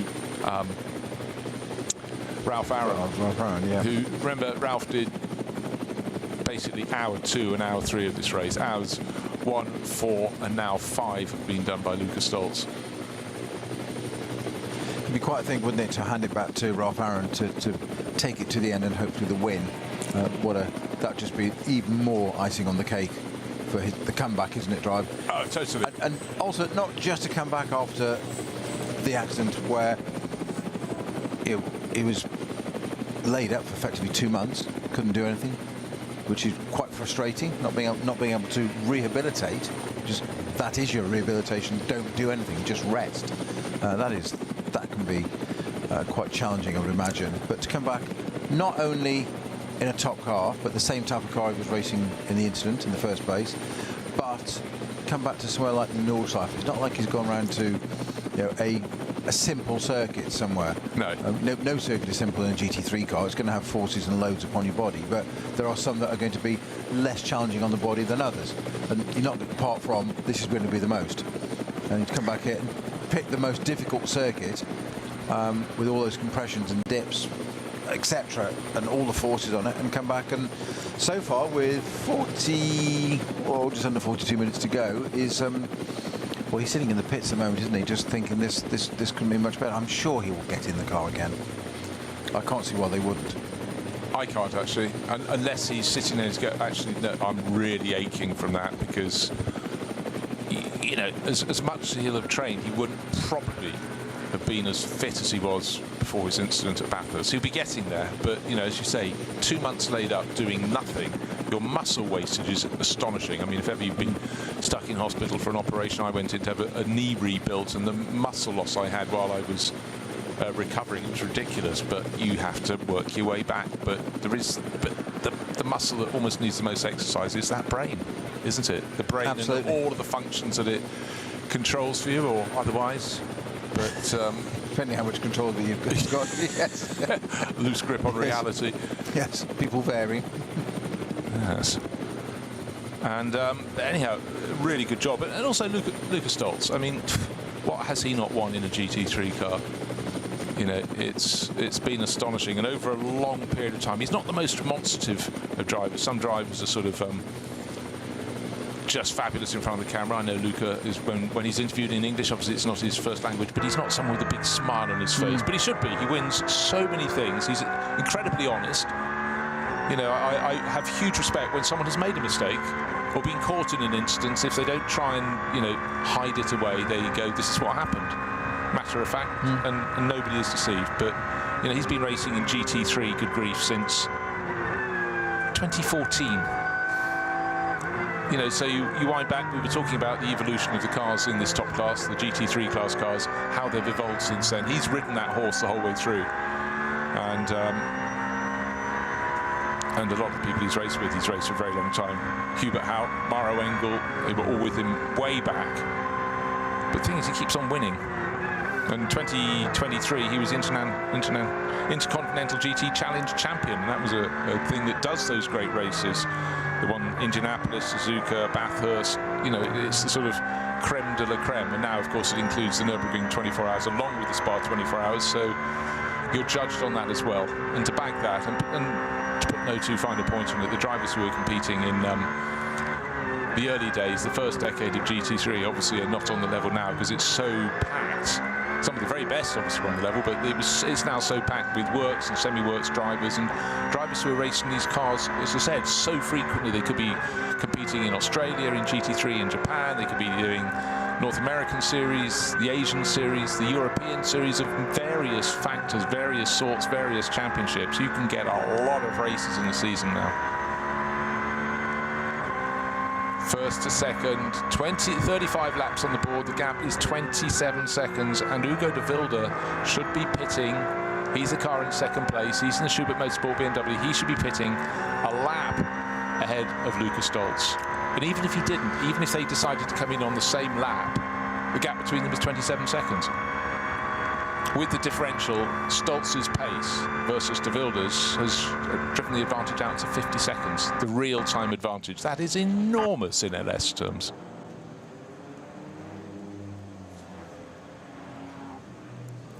So we love a little bit of audience participation when we do, and helpful, constructive background. And Ian McCarthy's come up trumps yet again. He's just messaged me privately. I mentioned about those tyre marks. We were talking about why it's code 60 at Tiergarten, Horizon Still. And he's just come up with, Snowy did a little digging. The marks through the grass at the final turn are from the Crones in the 35 Aston going through there backwards just after the halfway mark of the race. Didn't hit anything and didn't pit, but there's been fluid down there, been down since at least then. He reckons the code 60 is just risk management in a very technical braking zone. Okay. There you go. Well, I thought it was risk management so because of tyre wall damage. It could be a combination of the two. we can both be right. I'd rather not be wrong. But anyhow, thank you very much, Ian. As always, Ian is the super fan who has this ability, while we have to keep looking at all the moving pictures, to double back and check things out. And he is seldom anything other than right. So indeed. So thank you so much, Ian. Always right, which is a very useful pair of hands to scoop up. Obviously a lot to see, a lot to watch, timing screens too to investigate, and occasionally pesky ones that don't quite update, so you can wonder what you're talking about. But the gap between first and second, here is a second place car. It's black, it's red, it's quick, but it's now 33 seconds down. The Schubert Motorsport BMW just doesn't have an answer to the pace of the number 80 Winward Racing Mercedes. And just on the last lap alone, the race leading car went through in 9 minutes and 2 seconds, and that was 5.5 seconds quicker, around 25 kilometres, than Hugo de Vilde was. So I think we can safely say that Lucas Stolz is doing this on muscle memory. Yes, well, he had a few laps, didn't he, back in May round here? Did quite well then. Yes, and the previous 12 years as well. So yeah, well, they count some things, don't they? They do. Coursework. Yes, yeah, he did the hard yards, and before that he raced in the German Porsche Cup, so he'd have raced on it then as well. Whoa. This later stage in the race, we've been talking about liquid on circuit at various points. You still just remember, and when drivers are out in very hot conditions, it has sort of warmed up through the course of the race, that your tyres go to a certain point and then suddenly their handling just changes a little bit. I have no idea why. Got a lot of gravel on the track there when we just saw Muller just keeping to the right-hand side. This is in the number 48 Black Falcon Losch Motorsport. Which is running, I'll tell you what's happened in recent laps. Third place, isn't it? Up to third. Because, and leading Pro-Am. Yeah, the number 4 Porsche has just pitted. They're putting a missile. Nico Menzel's got on board to complete the race. He's got 35 minutes to see what he can make up. Good little battle between number 5, which is Gabriele Piana, down in 8th place. They've had their penalties. They should be further ahead, but they're behind the Renazzo Motorsport Lamborghini. It's yellow, it's twitchy, it's fast, and it's guessing. They both had to go one way around a back marker, but the reason they had to do so, it was coming onto the Dottinger Höhe, and no momentum wanted to be lost by the Lamborghini, but already into the tow, Gabriele Piana, he is an absolute Nürburgring expert. He's going closer and closer. And Christoph Breuer is holding the left-hand side of the track. He's basically saying, you're going to rub my bumper, are you? Are you? But you only go past me on the outside. But it looks like the move has been done there side by side. No, the Porsche has got its nose in front. So Gabriele Piana, when they get to the kink, has got his nose in front. But of course, immediately they get to the kink, he's got to slow right down. You've got the yellow and red warning flags, for slippery surface. You've got the double wave yellows up to Tiergarten they go. But the Porsche got the job done. That gains the position. So that queue of traffic there, the Lamborghini, yellow Lamborghini, poised at the back, all line astern as we come through the final corners onto the pit straight, where this Code 6 has been here for a long while. It looks like it's going to stay until the end of the race. Still quite there's a bit of BMW debris still left on the left-hand side of the track. They've just left it as a sort of reference of, if you go off here, this is what happens. You leave parts of your car at the side of the track. Okay, that's interesting, because Gabriele Piana just dived immediately into the pits. Only just managed to scramble in past one of the Audis running in the one Audi running in the TCR class. That means the Renazzo Motorsport Lamborghini continues on its way, so that's holding down 6th, 7th place. But the thing is, of course, by pitting a lap later for his pit stop, he will gain that buffer of 20+ seconds, so it's advantage Lamborghini at this particular point. We'll see if they can get into the top 6 either of those, but I'm really starting to think this one is in the bag, and they're about to draw string across victory to Winward Racing. But why am I saying this? There's more than half an hour to go, but just on the form they've had in the race so far, just peerless form at the front of this race. 36 laps on the board. They can come in 2 more laps, they can come in next lap, but they've got enough of a margin to just decide when to make their stop. Otherwise, if the racing was close, you start as late as you possibly could, so you would come in at the end of lap 38. But such is their buffer of, at the moment, 32 seconds. And I reckon the next time around, let's have a little look and a little bit of a count, that the next car in will be car number 77. And I think they will owe us one at the end of this lap. Car 77 is Hugo de Vilde. It's driven BMW Motorsport car entered by Schubert. But but at the moment sitting 33 seconds down on the race leader at the start of this lap. And remember, the lap is 25 kilometres around, and in wet weather or dry, it seems advantage to the race-leading Woodward Racing Mercedes. It's unlikely that BMW is going to do anything other than come second in this race. We will see. I have been wrong. Across the Never years. been known. No, that's just a heat stroke. No. So, we are getting to the final knockings. You're quite right, there's still debris sort of by the tyre wall of that final corner. The drivers don't get to see the green flag to get going again at full speed until they're out of the corner, onto the start-finish straight. And very shortly after that, those that need to make a pit stop have to dive to the right. So sort of accelerate and then have to almost immediately slow down as they get towards the pit entry. We haven't had a lap, because of that slow zone at the final corner, anywhere near the pace that we had. I think it was on lap 2 when a handful of cars set times. About 5 cars set a lap time under 8 minutes. Since then, there have been barrier repairs, and most notably for the past quite a long time now, the sequence of that final corner. And the delays there, the slow zone, have slowed everything right down. But it's about making things right when you can early in the race. And today, it's very much been a case of that. Right, I haven't talked about Cup 3 for a short while. It's being led at the moment by Oscar Sandberg, and he's not got a large lead at all. He's in car number 953 against 962. Nothing between them. So we are very nearly into the final half hour of today's race.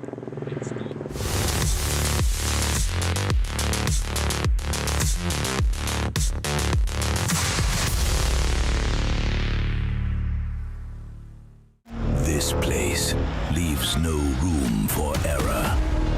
No escape. Just asphalt, adrenaline, and the legend.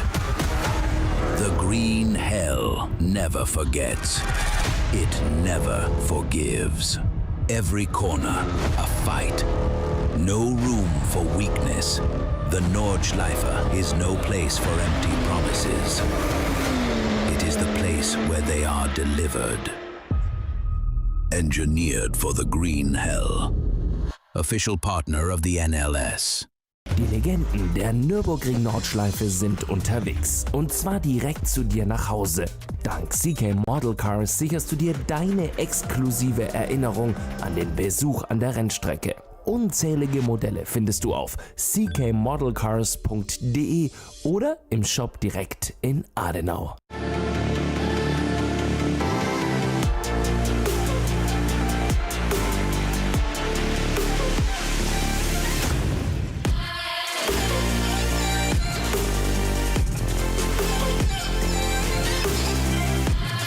Reifen.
Liebe Fans, Lovely fans. besucht uns auf unseren Social Media Kanälen, follow us. Auf Facebook, Instagram, YouTube und TikTok.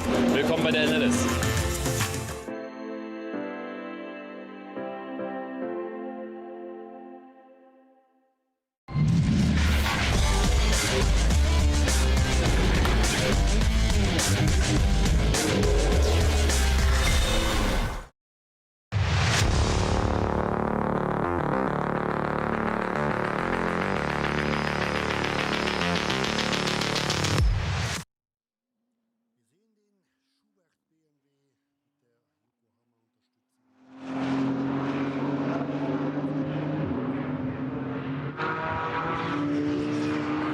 For all concerned in NLS 7, cooler than it has been in previous weeks, where 6 hours around here would have been more torture than treat to all concerned. But today, that little bit cooler, still a fantastic summer's day. But anybody watching, anybody listening, it's extraordinary to see the Nordschleife surrounded by brown, pale brown, where it should be green. The grass is, unless it's in a shaded area, even in a shaded area, is not what it may be. It could take several months to recover, but the track itself in fantastic condition. And right now, the dice has been rolled by Schubert Motorsport. It wasn't a gamble anymore. They had to come in on that lap, the end of lap 37, to make their pit stop. And they are back on track, racing through to the end. Hugo de Wilde staying on board to do the final stint. This 6-hour race is a different equation from having 4 hours around here. Yeah, it sounds simple, but it is a slightly different way of doing things. And again, in the shorter races, if someone gambles early, it means they're going to pay the price late in the race. Sometimes you do it for track position. I did suggest that Winwood Racing, by pitting a lap ahead of their rivals, just wanted to be far enough clear to break the toe. And just bear in mind that we had two cars within 4 seconds of them fighting for position. That was the number 64 Mustang, the Ford Mustang from Hout Racing Team, and Era Motorsport making their debut with a Mercedes. They were right in the mix, and maybe it was a sensible move, Snowy, to get them that far clear and hope they could then build on it. Hope has been proved to be the right thing. They've done it. Yeah, but they've proven their worth, haven't they? They've got a new car this weekend. The skills and talents and experience of Adam Christodoulou in that car. Unfortunately, I'm going to say unsighted by Frank Stiffer standing on the brakes, because he thought he'd seen, he believes, sorry, to say this correct, he believes he saw double wave yellow flags at his side and did the right thing. If that was the case, that's the right thing. Adam Christodoulou thought they were green, and the two just didn't quite work, and both could be absolutely right, which is slightly unsighted. I think it's a very hard one to prove. It is, because line of sight, if there's a course vehicle or a larger vehicle, you cannot see, but the onus is on you to see. But there are moments you have to go, actually, fair enough, with the sun in his eyes and so on and so forth. But I can think of any number of drivers who could come up with those excuses for all sorts of time. They're in front of the stewards. The stewards have to be just unswayed. Not those two. I mean, personally, if I was a steward in this, I'd be providing the evidence is exactly as they say, which I don't doubt for one bit. Neither of those two will be remotely malicious to one another. It's just not their style. Just how they do, not what they do. It's one of those things. Unfortunately, it's just come together. That's happened. The point being that for Era Motorsport, right up there, second row of the grid, P4 qualified, got into P3 when running nice and strongly. So they've got to walk away with a slightly damaged car. It seems to be a thing about Mercedes headlamps this year, doesn't it? They all seem to not be able to finish the race with both headlamps in. But they know that car's quick. They've all had a good run in it. So interesting times to come, I think, with that car. I think so. And again, we'll just refer back to previous comments that it's a car that was made, the AMG Mercedes, to be kind across the board. Not that you'd expect you needed a car to be kind to Adam Christodoulou. He could drive anything on a knife edge. Jake Hill likewise, as he's actually proved in historic racing, in which he's remarkably good. But it's a different way about going about things. But they showed they've got the pace. It'd been a shame we didn't get Carl Tilley in the car to see how he would have adapted to it. But I think probably fairly positive feel, it must be said. Oh, and it makes a brilliant sound. Yeah, can't argue with that, can you? Still waved yellow flags and slow zones around the circuit, but increasingly they don't really matter a great deal to our race leader. But it would be the cruelest of fates. This is the lap that Winward Racing Mercedes should come in from the lead of the race for the final pit stop. What on this lap if they find a massive slow zone that's a brief one and is cleared by the time the chasing Hugo de Wilde comes around, or anybody else who's in behind them? These things can happen. We've still got cars being rescued from the side of the circuit, but it would be a cruel stroke of fate, because excellence across one of the stints is great, excellent across 2, but so far it's been excellent across 5 stints. We're about to go into the 6th stint as we get out. It'll be a short stint because we've only got 22 minutes remaining on the clock through to the end of the race, but due to the amount of petrol, the size of tanks, this should be the in-lap for Winward Racing, and anybody else is going to have to blink. They're going to have to blink very soon indeed. But just remember that figure, 8 laps is as much as you can get out of your tank. Yes, I know there've been slow zones. Could you get 9th? No. With a 25-kilometre gap, if it was a 5-kilometre circuit, you might be able to squeak an extra lap by a bit of fuel saving in the slow zones, but not round here. You don't save 25k's worth. Not in a hurry. Frustrating for the drivers. Lots of waved yellows for a stretch of the circuit. They have to keep looking. Code 60 coming up ahead for them, slowing down a bit more. So there's a bit of debris inside the track, or it could have been just a very sharp shadow. And here we are. It's gosh, it's already got round to that time of day, 5:39, 5:40 in the afternoon. So of course there are more shadows, more of an oblique angle across the circuit. But still, the barrier repairs go on. Is that the same place? I think it possibly is the same place. They've been working for a very long time.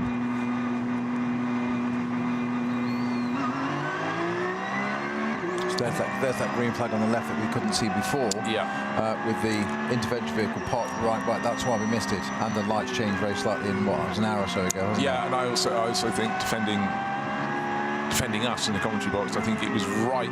We probably would have seen it at the very nanosecond the highlights started, so you're probably just adjusting your eyes to the light. Okay, that's excuse 42B, much used.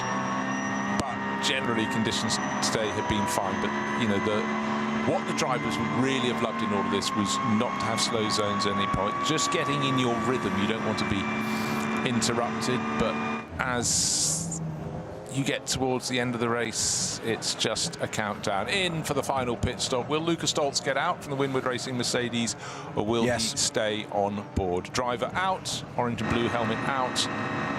Now, interesting to see as Ralph Aron swings himself through the gap. He's quite a tall driver, so he won't be quite as elegant getting in, but he's done that very nicely indeed. Estonian racer. He's been going quite a while now in racing. I was just looking, he actually was doing the FIA Karting Academy 13 years ago. Then he moved over to single seaters in 2014. Italian Formula 4 champion in 2015. Bit of Formula 4 in Germany, bit of international Formula 3. And then it all changed. 2023. Had some time away. Came back 2023, started racing GTs, and I think we can say he's done rather well since then. Second in the ADAC GT Masters on that first GT season. 2023, made his Spa debut, then he raced in Asia with Mercedes in GT World Challenge Asia in 2024, then he raced in Asian Le Mans Series, Climax Racing Mercedes there, then he went back to GT World Challenge Asia last year, and now making a name for himself back in Europe as well. But as you say, you're a hired hand, you're a gun for hire, and you clock up the air miles, and you probably clock up the insomnia as well with all the changing time zones. But I think for a driver who's done a fair bit of racing in Germany, it's rather special to come back and compete on the Nordschleife. Absolutely. I mean, what a circuit to take part on, and it's been a perfect day for it weather-wise, nice and consistent. Perhaps a little bit hot for tyre temps, but then again, we're happy doing sub 8 minutes, which is the target time for the ADC, so we can't really complain about that. I think it's gone off a bit now. Of course, we've had the continual code 60s, which haven't helped all around the circuit, so lap times are kind of irrelevant now. But a 7:55 for this Winward Racing Mercedes GT3 is the best lap of the race, so they can't complain that that car is absolutely on the pace, on the money, and with some 18 minutes exactly to go as I speak, they cannot complain in any way, shape or form of this car, short of something catastrophic happening now. They have had just the perfect day at this 6-hour Nürburgring race rather than a 4-hour one. It's going to be quite interesting to see if they squeak in this lap and the next, or will they accidentally have to have one further lap? Doing some maths there, let's say they're doing average 8-minute 30 laps, but how far into this lap? They're almost a minute into this lap, and we've got 17:30. Yeah, actually, if you back it off a little bit, let's do some maths on the move. I think that should just about work, because the last thing you want to do is an extra lap beyond. On a hot day, you want to just get through, cross the line with just after the 6-hour mark, not just before. I won't complain if we carry on a bit longer, because it's still fabulous seeing the cars going around the circuit. But, you know, it's not one of those absolutely critical things, because the lead that Winward Racing Mercedes has would be, you know, they can afford to back it off and play it against the clock. But, you know, we've been here before where in the heat of battle someone's gone through to start a final lap with, you know, moments to go. So now Tobias Muller is right behind Ralph Aaron in the Losch Motorsport, 48 Losch Motorsport Porsche, but of course they've just come out of the pit. So does Tobias Muller owe us a pit stop still? Yeah, I'm going to say end of this lap. Okay, so it's kind of academic in being there, but you still do it. You still apply the pressure. You're still a racer. You just don't want to make a mistake whilst doing that. Well, it actually put him into a zone of peril there. Not that you expected Tobias Muller to do anything wrong, but you know, things can happen. But I'll just go through this one more time about the pit stops. After lap 6 of the front runners, only 81 and 123 came in to make a pit stop. Number 1 is down in 6th place now. That's the FK Performance BMW. Number 123 is the Muller Motorsport Porsche. However, everybody else pretty much, well, no, everybody else came in after 7 laps. A typical stint is 8 laps. And so ever after, 48 has remained pitting a lap after. It cannot go another lap after this one without fuel. So it's going to come in. But it's just interesting to have it on the track. And actually, we will see at the end of the race the interval between them. It'll actually let us know very clearly how long a pit stop takes. And obviously, the closer to the end, the shorter your pit stop will be. But I don't think... Well, we can't. He's still going to make a pit stop. He's still behind. He's going to have a shorter pit stop, but it won't be enough to gain him a lap, will it? But they've gone well, 48 crew, I must say. Nice to see some different crews getting some better results as well. And always looking for sort of the mix being shuffled around a little bit. And for 48, it's the Losch Motorsport crew, and they're certainly getting to grips with their Porsche, must be said. And they actually won the Pro-Am class in the first of the rounds that was completed and last time out. 3rd place overall in both, so it looks like they're heading for a similar position today. So they're showing good consistency, I must say, Losch Motorsport. Patrick Assenheimer, Tobias Muller, and that great Porsche racer from Luxembourg, Dylan Pereira, as well. They're quite a settled crew, I must say, actually. Well, dropping back a little bit now is Tobias Muller. He doesn't need to do any more than that, and of course he owes us a pit stop. So Ralph Aaron will be completely aware of that, of course, and just pulling out a little bit of a gap there for comfort, just to stop that Porsche being all over the back of him. But yeah, you don't want to be in a zone where someone else is right behind you and they may trip up and miss their braking point, going to a slow zone or something, and just all the hard work's undone, isn't it? Yeah, just a matter of minutes to go. What have we got? 14 minutes to go now. So I'm intrigued, as you say, Bruce, what's going to happen lap-wise now. So let's just have a look where our number 80 car is on the track right now. We have 13 minutes and 40. Just come out to carousel. Sorry. Okay. No. Okay. Well, we'll just see where they are at the end of this lap. Will they leave? I mean, the average lap, the lap times recently have been north of 9 minutes, 9 minutes 10. So I think that means they will be going on to the last lap. They won't have time for this 2 laps after this one. Just having a little look down the order to see. Where is car 718? Remember, that's the car driven by Timo Berthardt and Jörg Bergmeister. They're still in around 40-something. They're 45th position. They're running 4th in the SP10 class car. SP10. And they're in the Porsche 718 that is getting the last of them made in terms of the GT41, and it's going to go straight after this race into the Porsche Museum. I like the way it wasn't put away before it did the race, but afterwards. And a little message from Rob Lomas, our producer. He said, of course, Timo Timo Bernhardt and Jörg Bergmeister, sharing, as you will remember, with Michael Schromm and Kevin Buckler for the Racers Group. They won at Daytona. They won their class in 2003. So we said they'd go back a long way as a partnership. That's pretty spectacular, 23 years ago. I did also make them comment earlier that, of course, I'd forgotten he'd won the 2010 Le Mans 24-hour. I also won in 2017 in the Porsche 919. He did quite a lot of winning. And the 24-hour Nürburgring 4 times. Yeah, Bernhard. Apart from that, yeah. It's all about Bernhard. It's all about him, isn't it? Yeah.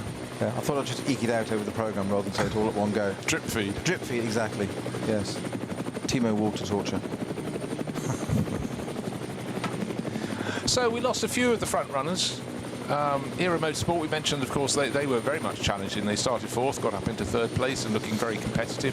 Contact led to front corner damage on their new Mercedes for Era Motorsport. So Jake Hill had a go and then brought the car in after Adam Christodoulou's opening stint. Well, Jake also got hit by a Porsche, didn't he? Which took, took the splitter off, and because it was so badly damaged, there was nothing left to attach another one to. Yes, that's quite difficult. Air fixtures, not so good. And also, we had a long delay for the 35 Walkenhorst Aston Martin, and that has come back out, but it lost, I think, the best part of 13 or 14 laps, and it's way down the order. Sometimes you have to go, okay, not today, but we'll go out and get more accustomed to the car on the circuit in the warm conditions and so on and so forth. But they had an incident where they went off backwards at the final corner complex. That didn't help things either, but it was the problem early in the race that affected them, where they had to come in and make repairs because they were given the technical warning flag, black with the orange circle on it, that the fire extinguisher didn't have a light flashing on its box, which means it wasn't active, which it wasn't armed. Yes. Not a good thing. I was interesting. I nearly got caught on that at Silverstone last week with the historic cars. You have a metal pin in your fire extinguisher. You stop in Parc Fermé, and obviously you take the pin out for the beginning of the race. You do that in the assembly area when you go out, and being diligent through to the end of the race, I put the pin in, and the scrutineer saw me and just said, he said, can you take that out? He said, I said, if you just done that, and I said, I'm just putting it in. He said, no, under Parc Fermé rules, leave the pin out, please. Okay. He said, if one car goes up, we've got them all next to one another. He said, it's collective. He said, let's have it out, please. And I said, okay, fair enough. And while you were saying that, they are now finally doing barrier repairs at the last corner complex. They've got a new barrier section in place. And with 10 minutes to go. With 10 minutes to go.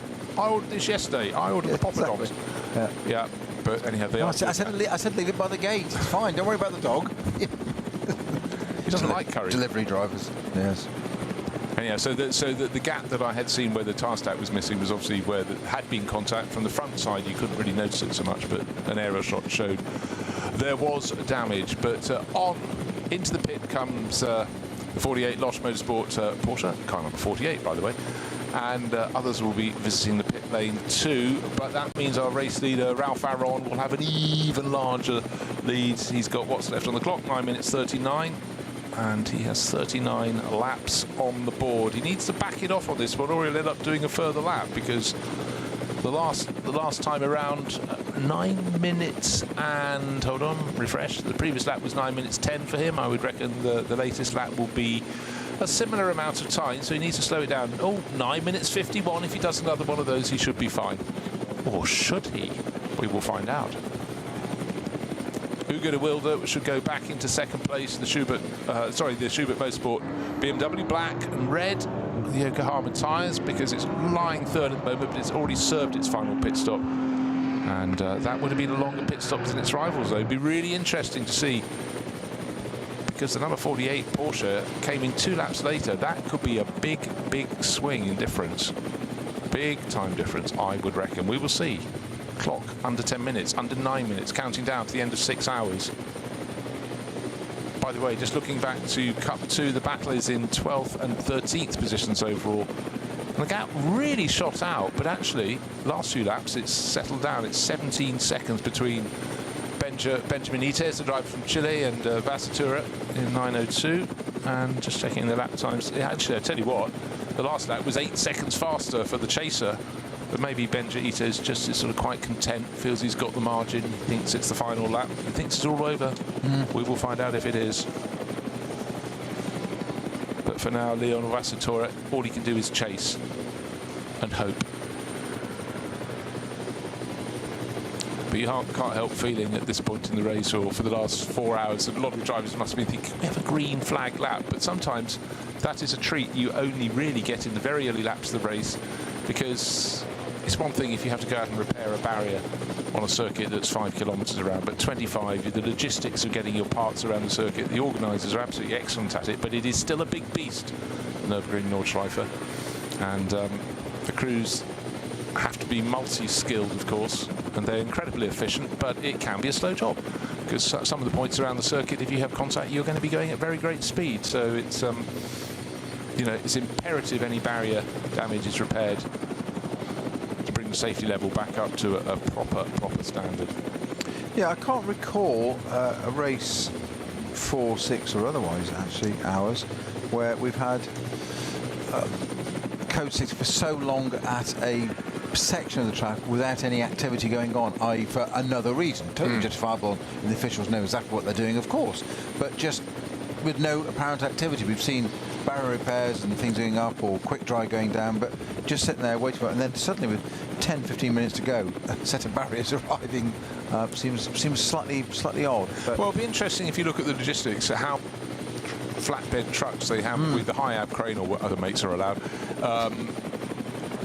around the circuit. Obviously they're dotted around. You don't want to have someone driving, because you can't go in the reverse direction. You don't want to say, off you go, it's 25 kilometres around the circuit, the various points, but other trucks have been used at other points on the circuit. Maybe they didn't have enough trucks in the final stage of the circuit that had the barrier units. They could have been used at corners before it, but anyhow, as the cars come through, 6 minutes remain, and Winwood Racing, you have to feel of one hand very, very firmly on the winner's trophy here, but they know at the end of each lap, when they go along the dotting her, it's not like normal.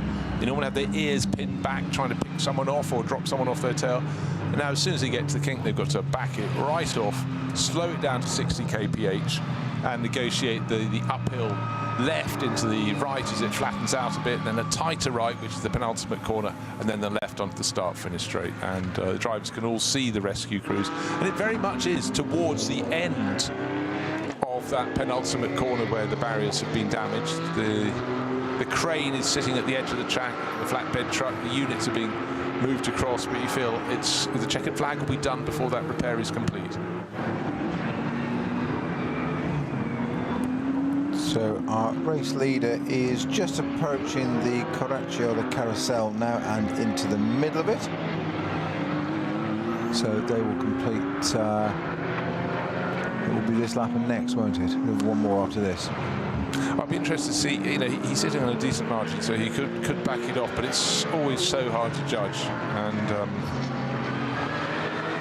maybe he's feeling comfortable in the car, quite happy to go on for another 25 kilometres. But I would suggest first race back. It's like there's fitness and then there's match fitness. And just being buffeted in the car and stuff, if you're in the gym, you're not getting buffeted around. But just the movement in the saddle, in the seat, it is much more physical, and you might have the aerobic fitness, but it's that ability to sort of reduce, to take in G-force loadings and pressure that very, very hard to replicate in any other way. Yeah, it's the same as when you go testing a car, whatever. There's no substitute for racing. You can test this, you can try that, you can run through programs. Let's do this, drive it this way, do that, stop harder, brake harder, overheat the brakes, do whatever, so and so. Try different techniques. Nothing happens until you put it into a race situation. That's when you really find out. My point was that as he's coming down now, I'm saying this is Ralph Aaron, our race leader. He's currently at Flansgarten with just under 4 minutes ago, 3 minutes 50 it was as I spoke. He's not going to take that long to get through Schwabentanzen onto Galgenkopf and Dottingerhoe, even with the code 60 at the end. So I doubt they're going to call the flag at the end of this, because there'll still be some time on the clock. So there must be at least one more lap after this, I'd have thought. Yeah, but I noticed suddenly there was a waved yellow at Carousel. I think that might have been cleared up, but yeah, that just tell you what, that just caught out Tobias Muller, didn't it? Yeah, and he's running around in second in the Losch Motorsport Porsche, but he's got company right behind him. A few car lengths back is the Schubert Motorsport BMW, which I knew by pitting 2 laps after the Schubert Motorsport BMW, there was about a 45-second gain. I didn't see until they got the shot that Tobias Muller should be just in front. So Rolf Aaron is on the Dottinger Höhe. He's just approaching the kink very shortly, in fact almost as I speak, and will be through that and coming up to the Tiergarten section. So with 2 minutes 40 of time to go. Check on your tracker if you would, Snowy. Where is number 48 relative to 77? I'm not sure if 48 is in second place or 77 has managed to get out of the pits in front. I have a feeling 48 is in second, is it? 48 is in second. It's Schwalben's front, yes. Okay. All right, so not a great margin over Ugo de Wilde. Oh, no, 77's on the Dottinger Höhe. Okay, so 77 has got out ahead. Okay, that was the query. I couldn't see in one shot. I thought I saw 48 just ahead of 77, but I was looking at someone locking up into the carousel because there was a Cayman part right at the top end of the circuit. But here we go. What's on the clock? 2 minutes onto the start finish straight we go. Who are we talking about? We're talking about Ralph Aaron. So he sees the green flag on the exit of the final corner. He accelerates hard down the straight. Okay, it wasn't even close. About a minute and 50 seconds left on the clock. Over the start finish line he goes on to lap number 41.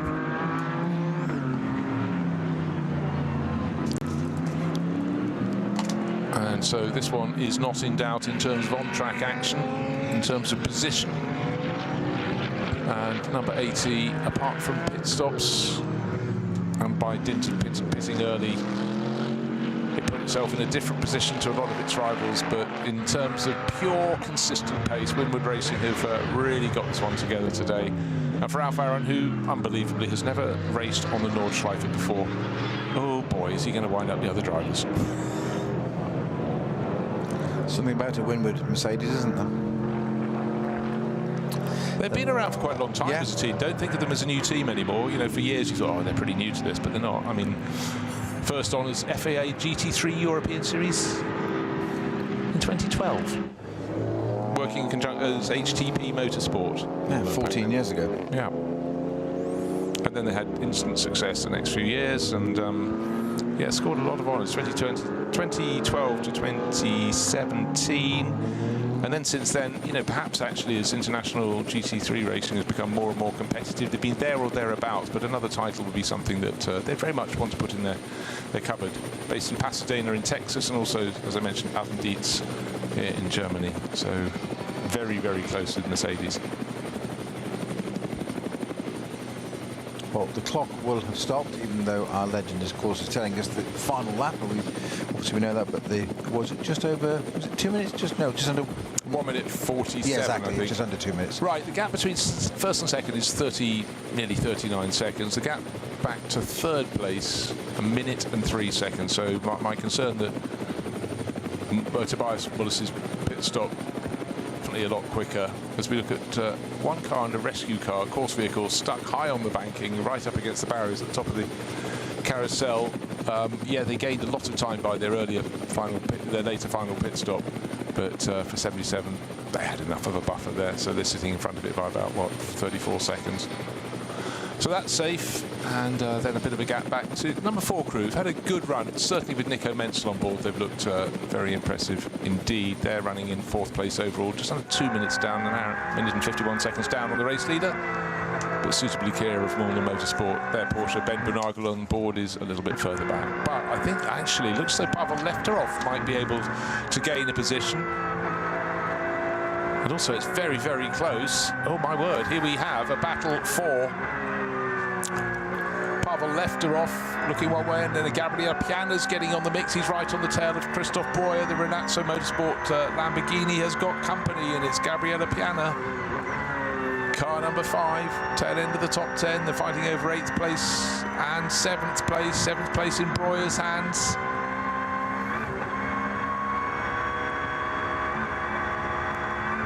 Shadows much, much longer in the later afternoon here. Early evening, it's just gone 6 o'clock in the evening. And the light was higher, but now it's more in the drivers' faces. That may have a role to play, but Snowy talked us through the value of tinted visors, and here and now is where they come into their own in the changing light around the circuit. So Pavel Lefterov is or was all over the tail of Ben Bunagel's Moulin Motorsport Porsche. Just waiting to see the gap between them when they go through at the end to complete 40 laps from their point of view. But I would expect the number 1 BMW to go on through. It's been very quick, and Pavel Leftorov's had a really good race, the Bulgarian racer. And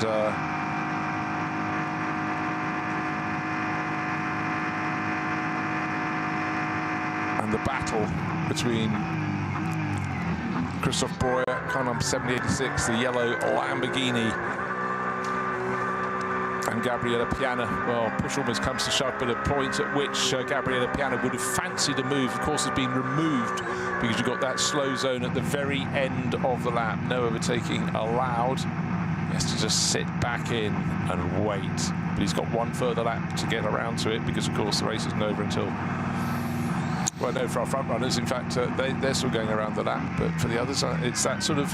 you cannot play if you can't overtake into the final corner.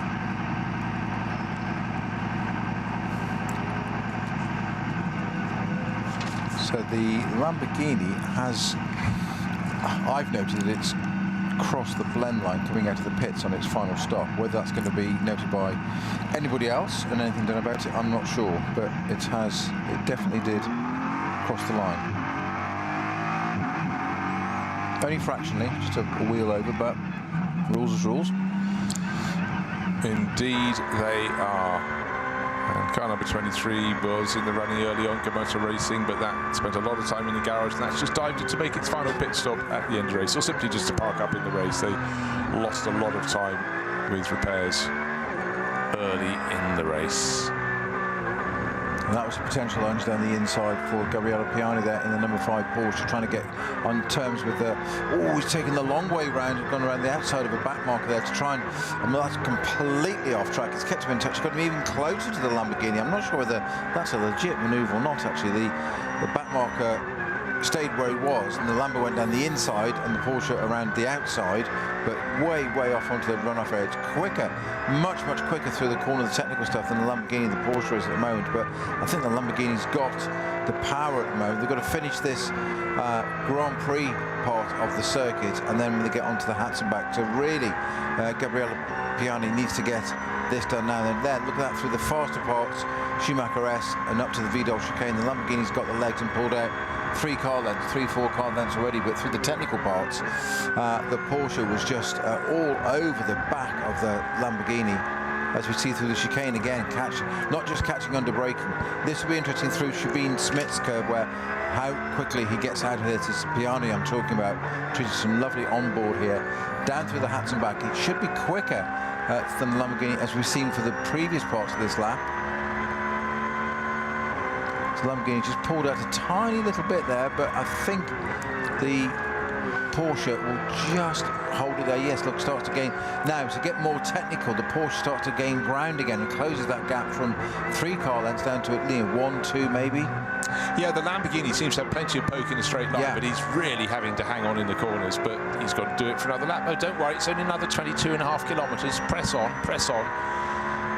But yeah, out of corners must be slightly frustrating for Gabriele Piana, but bear in mind that the number 5 car had a stop-and-go penalty. That is why it's behind the Lamborghini, but that is racing. Those are rules. You transgress, you pick up the punishment, and it's about keeping your nose clean, about keeping out of trouble, as much as being quick in the early stages of race. They didn't manage to do so, and remember, they also had contact with the car that pretended to the Audi that was painted like a 1990s Alfa Romeo, would have raced in the British Touring Car Championship, or likewise in more flamboyant form in the DTM as well, with more wings and things. But our race leader coming onto the dotting her for the final time, coming into that slow zone, Bruce, very shortly. He once went in with a flourish, but you can gun it across the line, can't you, with the green flag? Yeah, a bit of big noise. Little flourish. Yeah, but for Ralph Ferron, I'd love to see his face when he gets out of the car, because there'll be relief on that as well.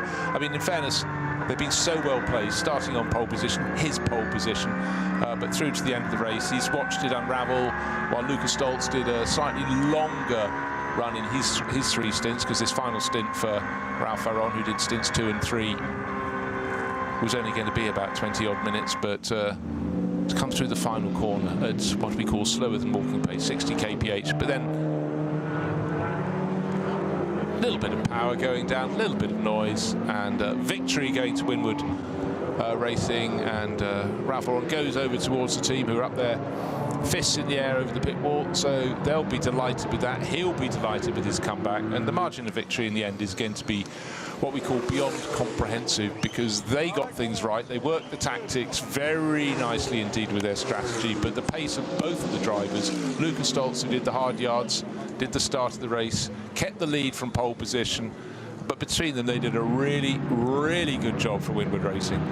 And it will be a while until the next car comes into view, and we expect it to be, and there it is, black and red and second place. It's Schubert Motorsport with their BMW M4 GT3, and the driver bringing it home is Hugo de Wilde, so that's another good result for them. Two different mates in the top two positions, and we expect Tobias Muller to be third through the corner. Car number 48, here it comes now, waiting for the green flag to be waved.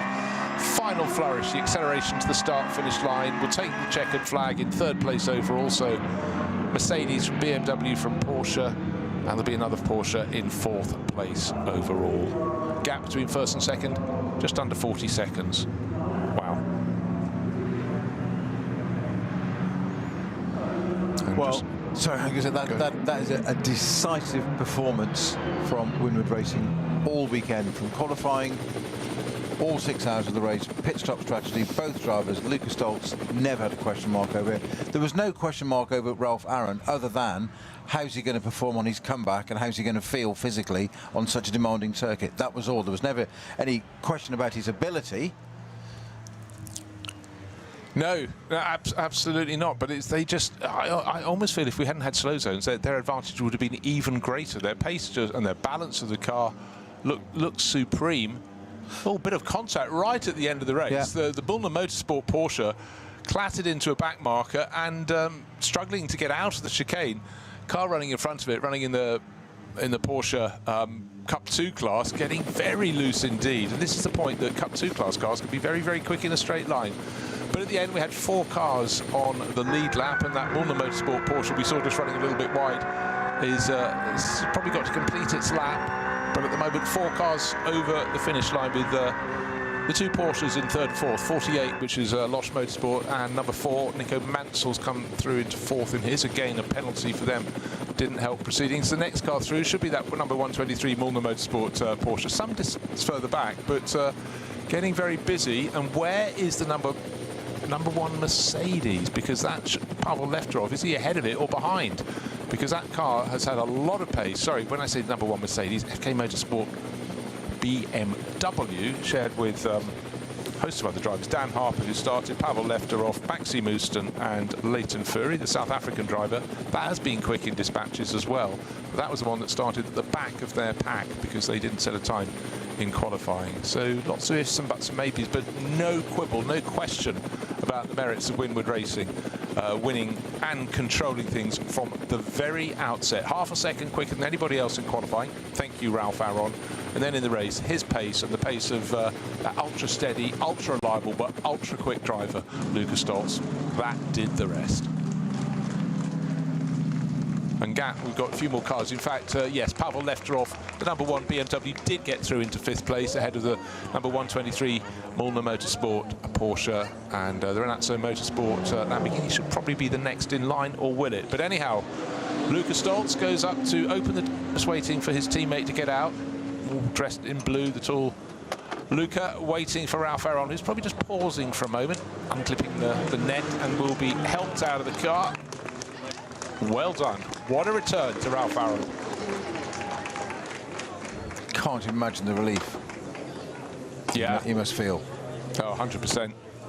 And also what's so rare is for him to be racing back in Europe. You know, the young Estonian racer did loads of racing in Europe, but his sort of return to racing popped up in Asia and has been doing a really good job out there. But today, he'll be really pleased with that. And good to see some other drivers coming across. Patrick Assenheimer coming. He knows what it takes to win here. He's won so many events in the NLS, hasn't he? I was just going to say, he knows what that means. Oh, and here comes his car. The Losch Motorsport Porsche through into 3rd place overall. So great manufacturer variety. Mercedes from BMW and Porsche. And the driver who brought that in is Tobias Muller. He'll have enjoyed that race too. And also going through all that. You know, it's 6 hours, it's a longer race, it's more of an achievement, but again, for the Losch Motorsport crew. That is third place overall for the third time this season, and third time that has given them the class victory in Pro-Am. So that's good. But Renazzo Motorsport are going to come through with their Lamborghini, still in 7th place, chased all the way to the flag by Gabriele Piana. Gap between them at the end of the race, just over 0.2 of a second. And that would have been frustrating for Gabriele Piana with that final corner sequence, unable to provide him a chance to make the most of dotting her and maybe make a lunge. Barrier repairs still continuing at the exit of the penultimate corner. But interesting race today, but you have to say it was controlled in phenomenal style by Winwood Racing. They really did an exemplary job today. Decided to do it with 2 drivers rather than 3. Some of the crews brought 4 drivers on board to share the 6 hours, 50% longer than a normal round of the Nürburgring Langstrecken-serie. But again, interesting. But you know, not all the teams that compete across the course of the season were here this weekend. That was a factor too. There'll certainly be other crews going, well, I think we might have been a bit closer. But Winwood Racing had things under control. I would have challenged anybody to get out there and see if they could topple them. Well, an absolute textbook display. Pole position, race win on a 6 hour, not even a 4 hour. Perfect strategy, fastest lap of the race. The only question mark over any of that would have been, was the young Ralph Aaron fit enough to do 4 hours, 3 odd hours in the car around Nordschleife? And the answer, most emphatically, is yes. Indeed, he did slightly under half the race because the final stint was a short one. Actually, good results in the end for the number 64. Just seen that, yeah. Mustang just come through in 9th place overall, 6 minutes and 40 seconds off the race finishing car. But they spent a lot of time with repairs going on their car because rear end damage with that contact with the Era Motorsport Mercedes giving it a clatter up the rear. But they persevered because at the time we thought, oh, with those repairs, all they can do is just go out for a test run. But at the end of the race, they were running on perfectly strong pace, but you can't afford to lose a best part of a lap, 3/4 of a lap, and hope to get any higher. And the Manthey Porsche, running in the SP Pro class, comes through in 10th place overall. That's where with the Griezmanns on board, but an interesting day. Oh, and by the way, if you want to know what happened between 900 and 902 in the battle for Cup 2 honours, it stayed with 900, and eventually by a margin of 19 seconds was the gap that Benja Itez built out over Oliver Wassertori. So that is it from us for the end of NLS 7, an enthralling race, but victory and how, I think we could say, for Winwood Racing. For Ralph Aaron, who brought it home, who put it on pole, and Lucas Stoltz, who did the hard yards. Exemplary performance. For everyone else, look, listen and learn. But it was 6 hours of fun, and that's over from me, Bruce Jones, and from Peter Snowden. Goodbye.